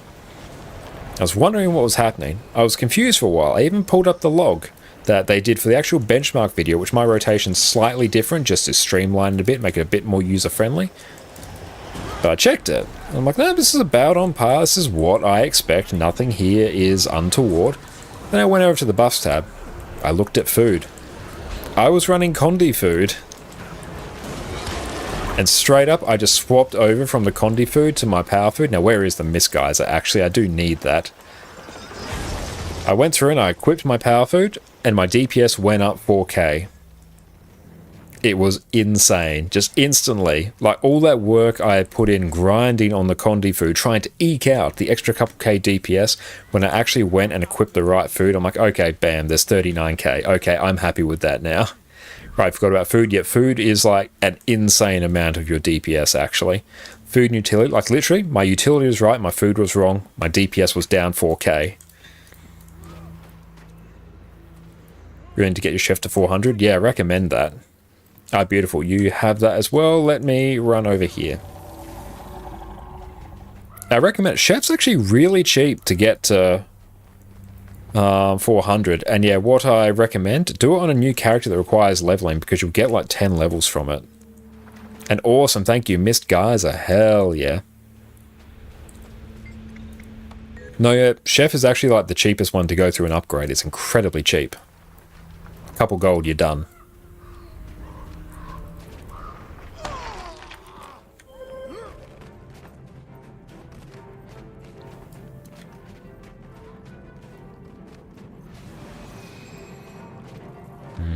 Let's just go through and blast and take a quick break. Then we might go through and showcase a bit of like Scourge rotation stuff, see if we can help you up your number.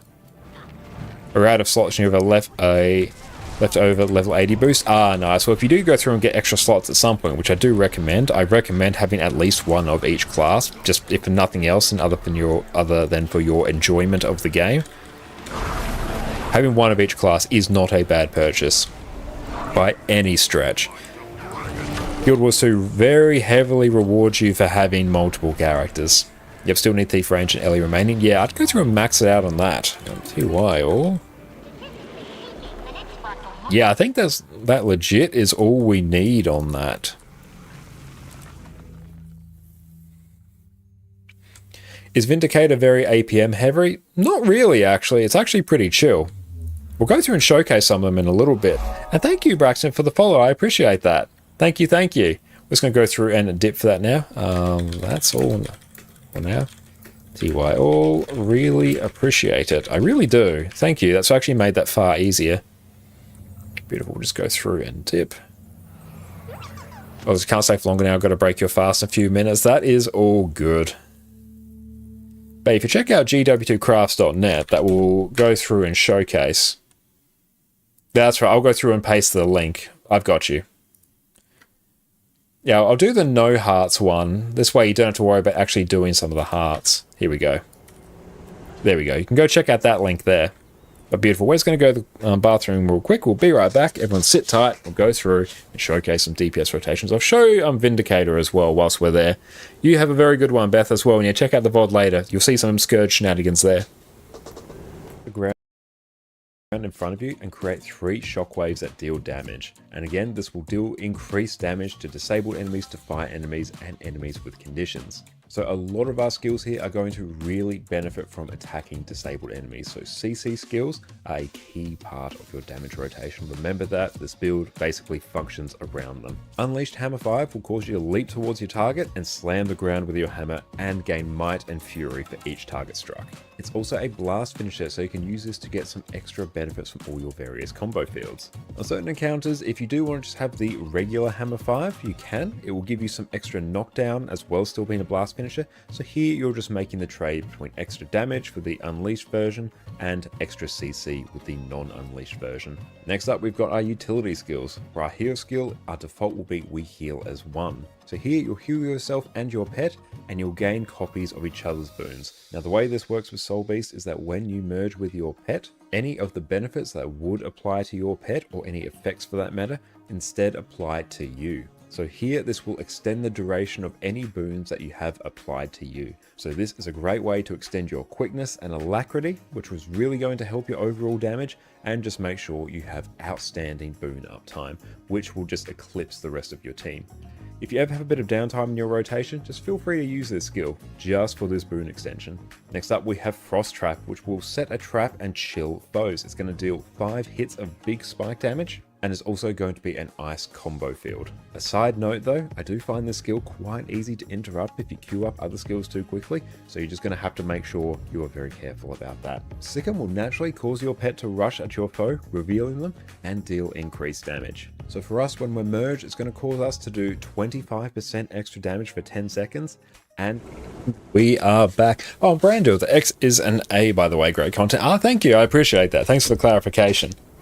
Do the fast path gold difference, standard levels difference. Yeah, when you're doing the crafting guides from GW2 Crafts, always do the fast one. The slow one is much slower and it really hurts your sanity, trust me. Like, the fast one can be done in like 10-15 minutes. The slow one may take you half an hour to an hour. It's literally not worth the gold difference. Oh, that's all good, Highland. I didn't go through and get that, but we'll leave that for another day because we are running like a bit short on time, so we'll go through and just focus on some other stuff. Like, we're still so bottlenecked by pages anyway, so it's not really a problem. But thank you, and plus we can always deal with that tomorrow. But I really appreciate the help, Highland. You're an absolute legend.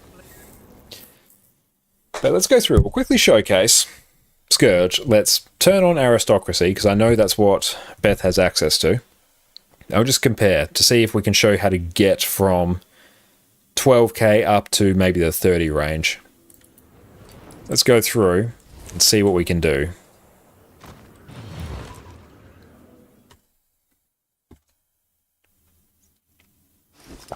But 100% never do the slow path or the cheap path from GW Crafts. Okay, let's go through. Make our build make sense. Make this correct. Okay, well, thank you so much. I really appreciate that. That's really kind of you to say. Thank you so much, my friend. They are Scourge traits. We take those. Okay, so these are the... just to help manage Life Force, I do like running Shadow Fiend on the Golem. Or else it can get a bit spicy. Okay, and we can do... there we go. That can be our skills. Now let's also set this to Viper's Gear. Yep, skidoos. And we'll also change this to aristocracy. How are things in Guild Wars 2? Haven't played since before Soto. Things are honestly very good in Guild Wars 2. We've got another set of legendary armor from Open World that a lot of people are working towards. We have new weapons to play with, which honestly, they're all pretty good. They're all really hyped. It's a good time. Secrets of the Skill I quite enjoy as an expansion. We've got Relics now. The legendary Relic just dropped. It's a good time. Lots of content out there for everyone. Aristocracy. Beautiful. Okay. This should basically be what Beth has access to, except pistol, but we'll go through and showcase this without pistol, just for demonstration's sake. So Beth, if you are watching the VOD, those are the traits, usual Scourge stuff. These are our skills. A deadly rape Now, squad. adjust self, add boons, all of them, add all boons, spawn, average, boom. Additional options, add conditions, all of them. Very important steps. All boons, all conditions on the golem. Okay, now what is the actual food? It's probably meaty asparagus skewers and tuning icicles. Okay, there's that. Okay, so we're just going to use our Mushroom King's Blessing to up our life force. We're going to pre-summon... Well, actually, let's break this down. Not toxic. I think the difference is like so minor, Venerers, that it's not really worth it. Plus, they're more expensive. These were far cheaper when I bought them. Yeah, the difference is super minor. Toxic may be slightly better, but the difference is so small. It's like negligible. But okay, so we'll summon our minion here. Let's maybe break this into a few parts first. Let's just do Shades, Auto Attack, and Blood is Power, Desert Shroud. The combo of Blood is Power immediately into Desert Shroud to transfer the condies you put on yourself back to your target is a huge part of Scourge DPS, Necro DPS in general.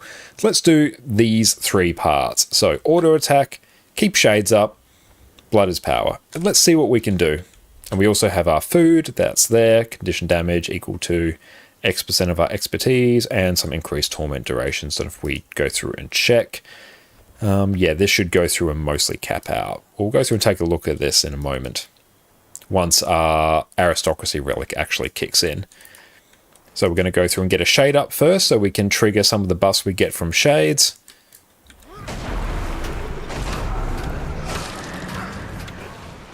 There we go, got 100% condi duration on all our bleeding now. Just keeping a shade up at all times, that is important.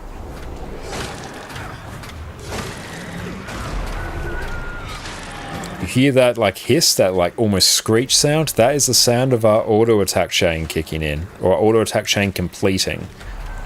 Necro, it's very important to let that just complete. Bam, bam, bam.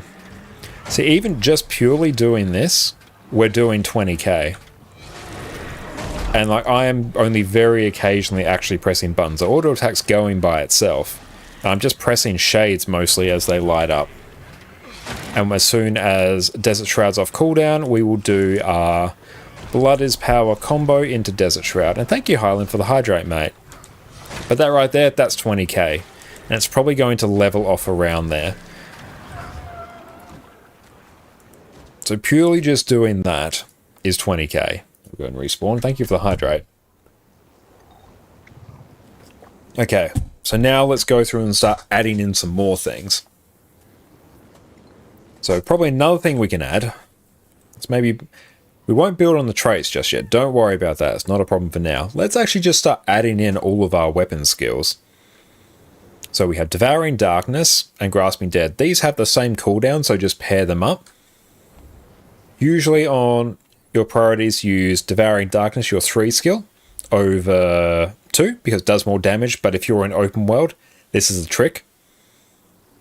This will apply Torment per condition. If your opponent doesn't have conditions on it already, you won't apply the Torment. So if you're in open world by yourself, you want to use Grasping Dead first to get the conditions and then use Devouring Darkness so it gets flipped. It's a little trick. That's why if you're going through and doing the raid rotation in open world and you're like, why am I doing no damage? I'm really sad. I'm going to uninstall Guild Wars 2 now. Swap the order of these skills and you're better. Why is it important to keep one shade up? Very good question. That is because, let's find it, gain concentration and expertise when you have an active shade. That is it. So you get extra condition duration when you have a shade up. And you have reduce all incoming damage when you have a shade active. 15% damage reduction on top of protection. So incredibly handy. So remember, this is still with Aristocracy Relic. We can push this higher with Fractal Relic. But okay.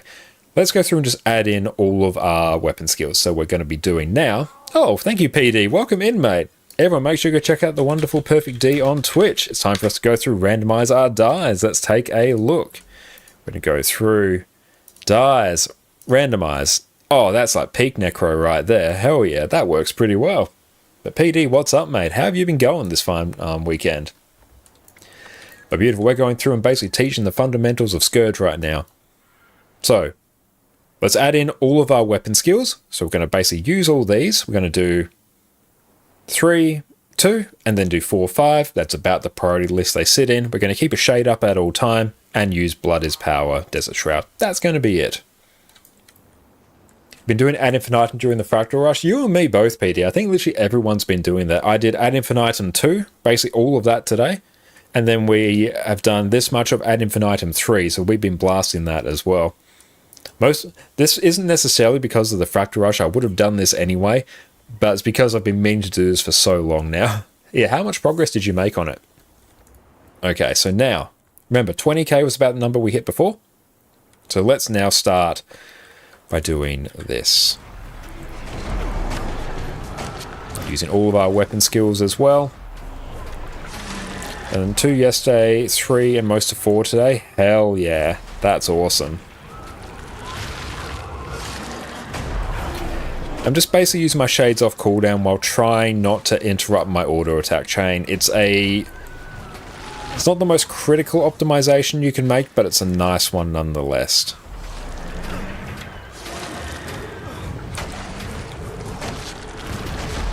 And there we go. We started to push this to 23 now. We've gone up from 20k up to 23 now, and so we'll probably even push a bit higher by the time it actually ramps up.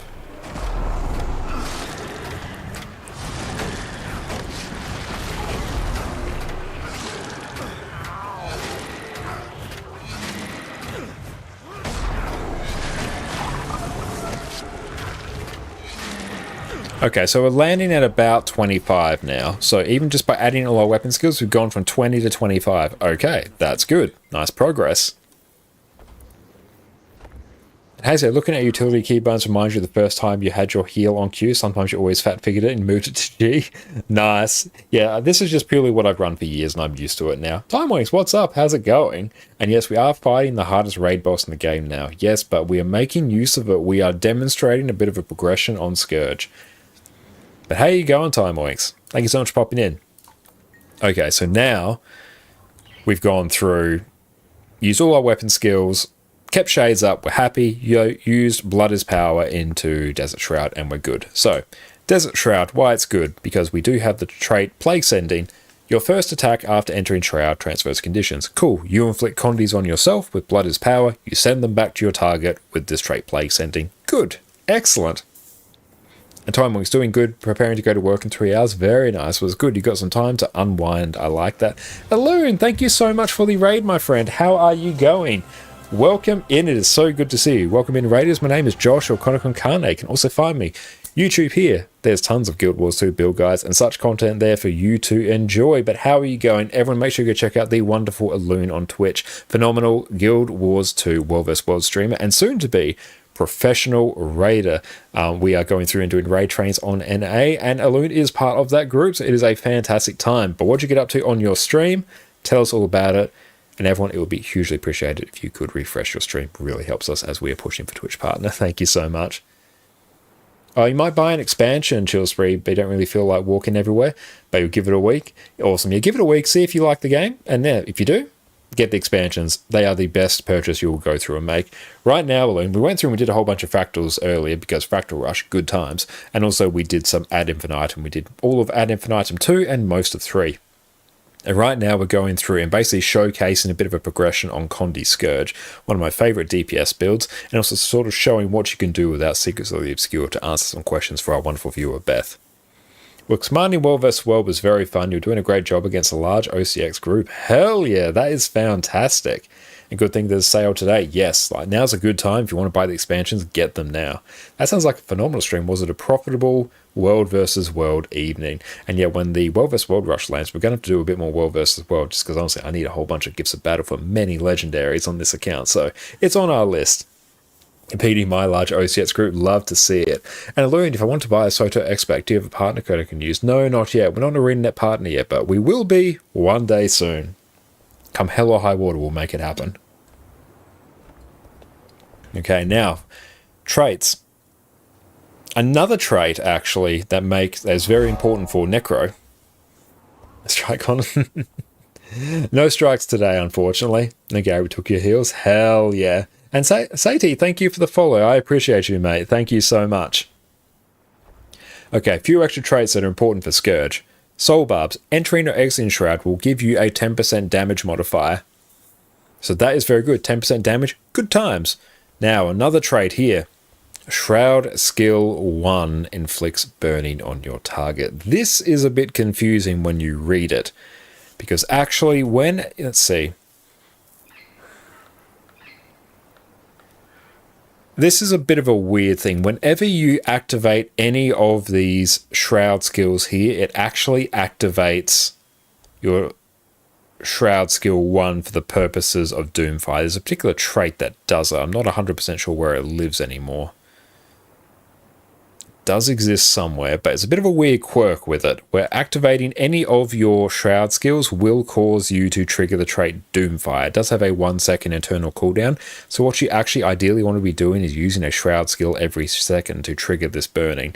So now let's go through and start adding in some more stuff. We're going to add in basically what we had before, so all our weapon skills, Blood is Power, Desert Shroud, keep a shade up for the bonuses. We're going to start using these skills not off cooldown, about a second each time.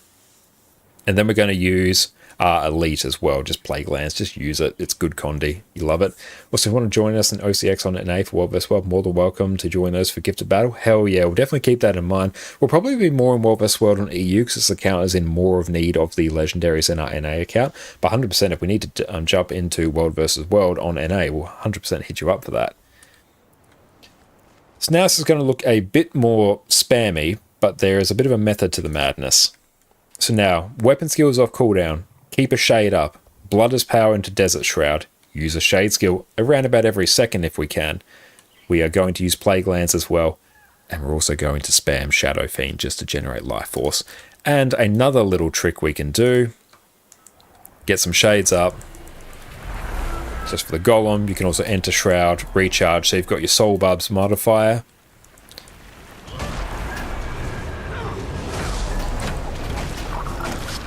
So basically we're just going to go through and start spamming our Shroud skills. You don't really want to spam 4 because it's rather expensive in terms of life force, but your F4, but your F2 and F3 are pretty much free real estate.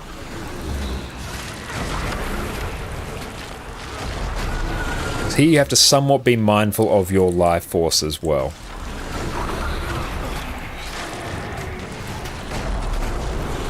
And we're actually just functioning off a priority list. There isn't a set rotation here at all. We're just using skills mostly as they light up, with some skills being used before others. And here already we've pushed this to 30.8, and this will probably ramp for a little bit more. 31. And so you notice how we're actually starting to struggle a bit on life force. This gets remedied a bit when you have pistol.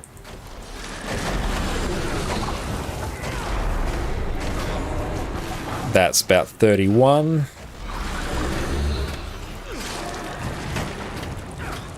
Shades drop there, unfortunately. We're a bit too slow. We've pushed that to 32 now. Get some more life force here from our skills. Nice. It's a little bit of a lull there in our rotation because we're a bit short on life force. Beautiful.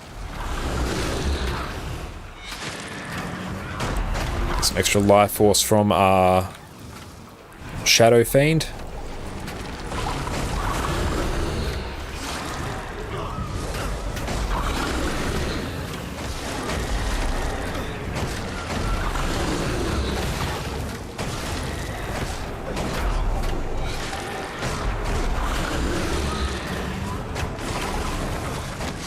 Okay, so this will land at about 31 or so right there. Yeah, it's 31.6. It fell off a little bit because we're running a bit short on life force. That gets easier in actual fights. Is it Blood, Shroud, or vice versa? Vice versa. Blood, then Shroud. So yeah, you could probably hit 32 reasonably comfortably with that. So we're basically keeping a shade up at all times, trying to use a Shroud skill round about every second or so. Basically prioritizing our F2 here because it's cheap. And we are using Summon Shadow Fiend here.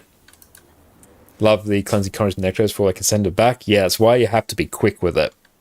That's why you do Blood is Power, and just as it's about to finish casting, then you activate your Desert Shroud so your next attack can do it before the cheeky Firebrand goes through and removes it.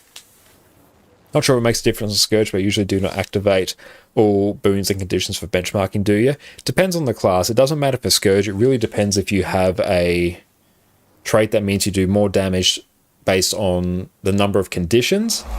Hey, thank you so much for the bits, PD. I appreciate that. We'll go through and find Addie and we'll get her some treats. We'll be right back, team. We'll make sure we find her. 275 hype, Connor 275 love. A lot of your love. this rotation is going to be involved around queuing up your high damage burst skills while you are under this effect of Sikkim, because we want to stack as many damage modifiers as possible. So make sure you time your good skills so you use them when you're under the effects of Sikkim. Signet of the Wild is mainly just here for the passive effect, which will increase the ferocity for you and your pet. If you do need... And we have returned, and we have Addie. Thank you so much for the bits, PD. I appreciate that. We've got one treat. We've broken it into two, so we've created two treats. Yeah. Yeah. Oh, you're slobbery. You really want a treat. There you... Oh, you slobbered a lot. Yeah, you have another treat as well. There you go, sweetie. Thank you so much, PD. She really appreciated that. But yeah, also depends if you benefit from having extra boons on you. Scourge doesn't really care. I don't think it's a trait that makes you do extra damage based on the number of condies on an enemy. But also generally, for your regular player, it doesn't matter. But okay, so let's go through, just respawn uber quick, and now we'll start adding pistol in there as well, because it generates extra life force, which makes our life easier. So Beth, when you're going through and watching the VOD, about 32 is what we could fairly comfortably hit there without too many issues. Let's go through. Hey, Alka, thank you so much for the bits. I appreciate that. And yes, everyone bask in the wonders of Bouncy Josh. I appreciate that. Will we hit the corner? We have seen it happen. Thank you so much. Off and deluxe upgrades 50 to everyone get your upgrades now. Some of the deluxe upgrades are especially good deals as they cost less than a character slot, which and the they Pathfinder come Deluxe has a lounge with. mega value. Hell yeah. 800 gems. Deluxe Thank you so much for that, mate. I appreciate you. Will we hit the corner? It has happened before. Will it happen now? Slot is on sale. Deluxe is cheaper. And thank you for kicking off the hype train, mate. I appreciate that. 640 gems. Okay, let's go through and start. Oh, hang on.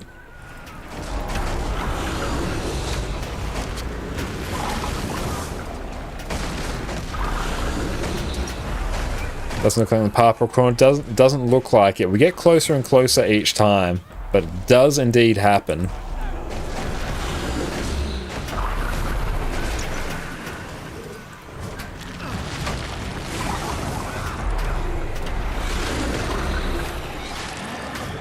But thank you so much, Alka. I really appreciate the support, mate.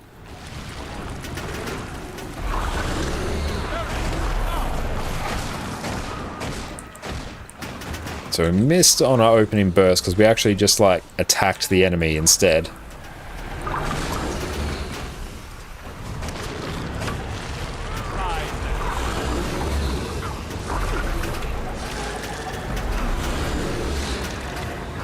But yeah, we can push this higher if we actually run Relic of the Fractal as well, which we're testing with Aristocracy just for a comparison. I think Daredevil... I think that one cares about the number of condies on target. A lot of thief builds tend to do that. There you go. So we're starting to push about 33 there. And notice our life force management has been significantly easier as well. Because your pistol too generates a lot of life force.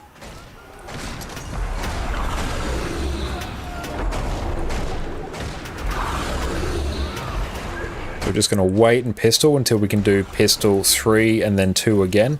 Because they're sort of our money skills in pistol. And then we do scepter 3 and 2. Okay, so going through and adding like pistol has added like an extra 1 to 2k. So it's a bit of a game, but it's not too much. But it's there. And yeah, if we go through and add the Relic of the Fractal as well, it's even more. And it'll be off. Have a great stream. All peace out, mate. Thank you so much. how long does it take for new people to get into raid to get an envoy legendary? And if you max out LI every week, we're looking at 5 weeks. Yeah, that's exactly right. But thank you so much, Alcar and PD, for the bits. I really appreciate that. We'll go through and very quickly showcase Power Vindicator before we head off this fine evening, because we've gone through and actually sort of done a couple rotations of that on the gone for our video as well. Yeah, and it mostly depends on how quick you're able to do the raids.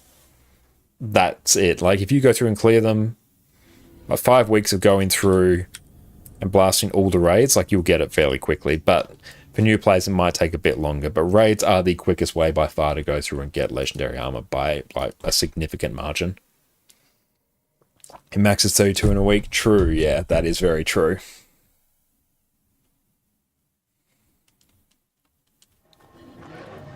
But okay, so let's see. We won't probably go through all the detail on this, but you assume you won't get some of those from Strike CMs. True, yeah. As a new player, easy peasy getting dragged through Doom and Kadim 1 too, sure. Yeah, some of those may be a bit spicier to get access to. And yep, that build is correct. How are we doing for gear? We're mostly there. We've got a few pieces of stamina. We'll pop our actual Ascended Greatsword there. Yes, cool. And oh, we have full Ascended armor. Nice. And we've got a mostly Ascended. Okay, so we can go through and sort of showcase this. Use the console to begin combat testing. If you have any inquiries, Boons, all of them. This one is quite bursty as well. Spawn, I'll just do large because it actually scales quite well with large. Right, look at wing 1 to 4 on a weekly basis. Yeah, I think 1 to 4 on a weekly basis is what, like 10 to 12 weeks or something? With them. Spawn, how are we doing on food? We have all of our food. Perfect. But okay. So in terms of how this is for APM, it's actually not that bad. I'll sort of just go through and talk. I'll go through and show the rotation, talk about what I'm doing, and that will be it. And embolden wing 5 to 7. Yeah, that'll make your life easier as well. So we're going to go through energy meld, amp up our next dodge, dodge for damage modifier, earn a Spear of Archimedes for damage, greatsword skills, swap to Shiro, sword.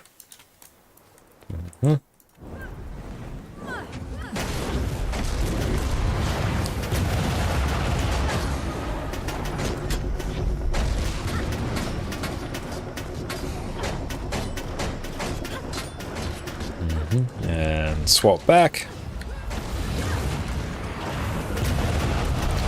So this is probably, it's actually probably lower APM than Scourge, but there's a bit more of a fixed loop to it as well. Like a fixed ideal loop. It does change if you are not running. Oh, hang on, we maxed out our. There we go, this is basically it. We flubbed it up a bit there, but still. Yeah, you really want to make sure your endurance isn't full, because you lose a whole bunch of damage modifiers if your endurance is full.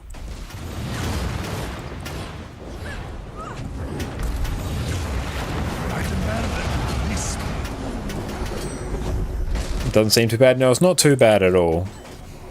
And yeah, this is actually a fair bit lower than what we can hit. We were able to hit 39 as well on our NA account when we were practicing this for an hour or two the other day. Bumfood, how's it going? Welcome in, mate.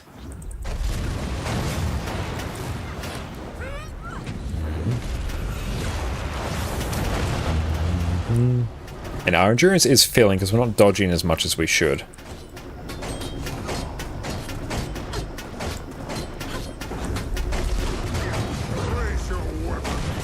But yeah, we're basically going through and doing a somewhat fixed loop each time.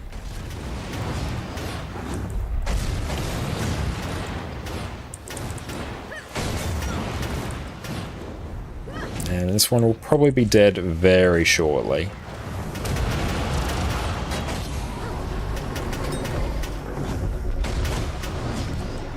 Okay, so that one did about 32, but yeah, when we actually go through and have our fully set up build, that can hit about 39. The benchmark itself is 40 for that, but it's basically the loop. So basically what you're doing, you're starting off with the opener, you're using Energy Meld to amp up your next dodge because of the trait, I think it's Reaver's Rage? Or Reaver's Curse, yeah, it basically doubles the effectiveness of your next dodge, so more damage. You use Spear of Archimedes, and then we use all of our greatsword skills after a dodge. Dodge gives us damage modifier, not full endurance, more damage modifier. Good greatsword skills are 2, 3, and 5. Then we swap to Shiro and weapon swap at the same time. Just activate impossible odds, and we spam 2, 4, and 5, basically off cooldown. Dodge to keep our endurance from being full, and we just burn energy in Shiro for a while. Then we swap back, and then we start by using basically all of our good skills on greatsword. Our Spear of Archimedes, R2, R3, R5, and because we actually don't have an upkeep skill that we're using when we are in Alliance stance, we actually have the energy to use Energy Meld. We want to use that twice while we are in Alliance stance, because that goes through and amps up our next dodge and gives us some extra endurance as well. So that's why we use it there. And then basically you just use good skills, use your good skills at the start, fill time, and as all your good skills come off cooldown at the end, you use them again, swap back to Shiro, do stuff on sword, repeat, and that's basically what you're doing. So it's not hugely high APM. You do need to dodge about once every 5 seconds or so. One of the quirks is that your rotation changes depending on how much endurance you have, and depends on your vigor uptime as well from your group, and whether any other classes will actually give you endurance, because you do have to adapt things a bit on the fly. But ideally, you have a fixed loop that you're just working through. But it's a very fun one, insanely bursty. I do very much enjoy it. Might give Vindy a try then. Gotta go eat lunch now. Thanks for a quick tutorial. No worries though. When you stay tuned to our YouTube channel as well, because the Power Vindicator guide is in the works and will be up in the next few days, but it's going through and finalizing the editing on that. But yeah, that one will give you a much more detailed breakdown. In the last collection, you get the Ascended Precursor Armors, which you put in the Mystic Forge for Legendary. That one has to be the way of Legendary. True, yeah, the Raid Legendary Armor is my preferred way of getting Legendary Armor as well. Because raids themselves aren't hugely difficult nowadays and have been massively power crept. But beautiful. Let's go through and take a look and see who we want to raid out to today. We might go out to, I think, Sim Souls today. I haven't raided out to for quite some time. Oh, they finished up actually. Fair enough. In that case, we might go out to... Let's go out to Exo's Goddess. Beautiful. Let's go through and tee this up. Excellent. Thank you all so much for watching today. It has been fantastic. And Hasio, Josh, and was so helpful. Really, thank you so much. You are most welcome, mate. And look, thank you all so much for tuning in today. And thank you everyone for the raise. Thank you, Alcar and PD, for the bits. I really appreciate that. You are legends. Everyone make sure you go check out PD. It's a fantastic Guild Wars 2 streamer. Thank you, Aloon, Rava, Cheesy, Hagrid, Ape Junk for the raise. Everyone's been absolutely amazing. We have been truly blessed with raids today. Thank you all so much. And we're going to be back again tomorrow with some raiding on EU and probably some more Fractals as well. We've got some more achievements we've got to get done. How are we sitting in terms of Fractal currency as well right now? It's not going to be much, but where is it? Yeah, not much, but hey, we're making progress. We love it. And thank you so much, Capitano, for the follow. I appreciate you, mate. Thank you so much. But yeah, we're going to be back in tomorrow. Like, have a rest. We'll be ready. And it's going to be fantastic. So everyone going to raid out to the wonderful Exo's Goddess now. Another fantastic Guild Wars 2 streamer and member of our raid training static on NA on Wednesdays. So make sure you go check them out. Show them all the support that you have given us. But it's time for us to go get ready for bed. We've got a busy day lined up tomorrow. So in the meantime, you all peace out and cheers. Use it to immobilize enemies around you. However, you're very rarely going to be doing this. One wolf pack is going to grant you a buff that when you strike a foe, they'll be struck again a second later for an extra packet of damage. This effect lasts for 6 seconds and it's just an extra source of burst damage. So for some alternative skills, you can swap Frost Trap and Signet of the Wild for Dolyak Stance, which will remove conditions like Immobilized, Chill, and Crippled, anything that slows you down, apply damage reduction, and grant stability. Not only that, it's also a stun break. Mower Stance will grant you boons and increase the duration of any boons that you grant while you're in this stance. So again, we have another form of boon extension here. And when you pair these skills with the trait Leader of the Pack in the Groundmaster slot of the Soul Beast trait line, these stance skills will have an increased duration and will also grant their effects to nearby allies. So this is a huge amount of support that you can grant your team for very little downside. You can swap your heal skill to Healing Spring or Bear Stance with Leader of the Pack, for group-wide condition cleanse. You can also run Stone Spirit, which will be some group-wide Aegis on a very short cooldown, which is exceptional value. You can also run Protect Me for group-wide stun breaks, which is incredibly useful on raid fights like Slothazor and Samurog. However, make sure you don't swap out Sikkim. This is a key part of your rotation, and if you're missing this, you're going to miss a huge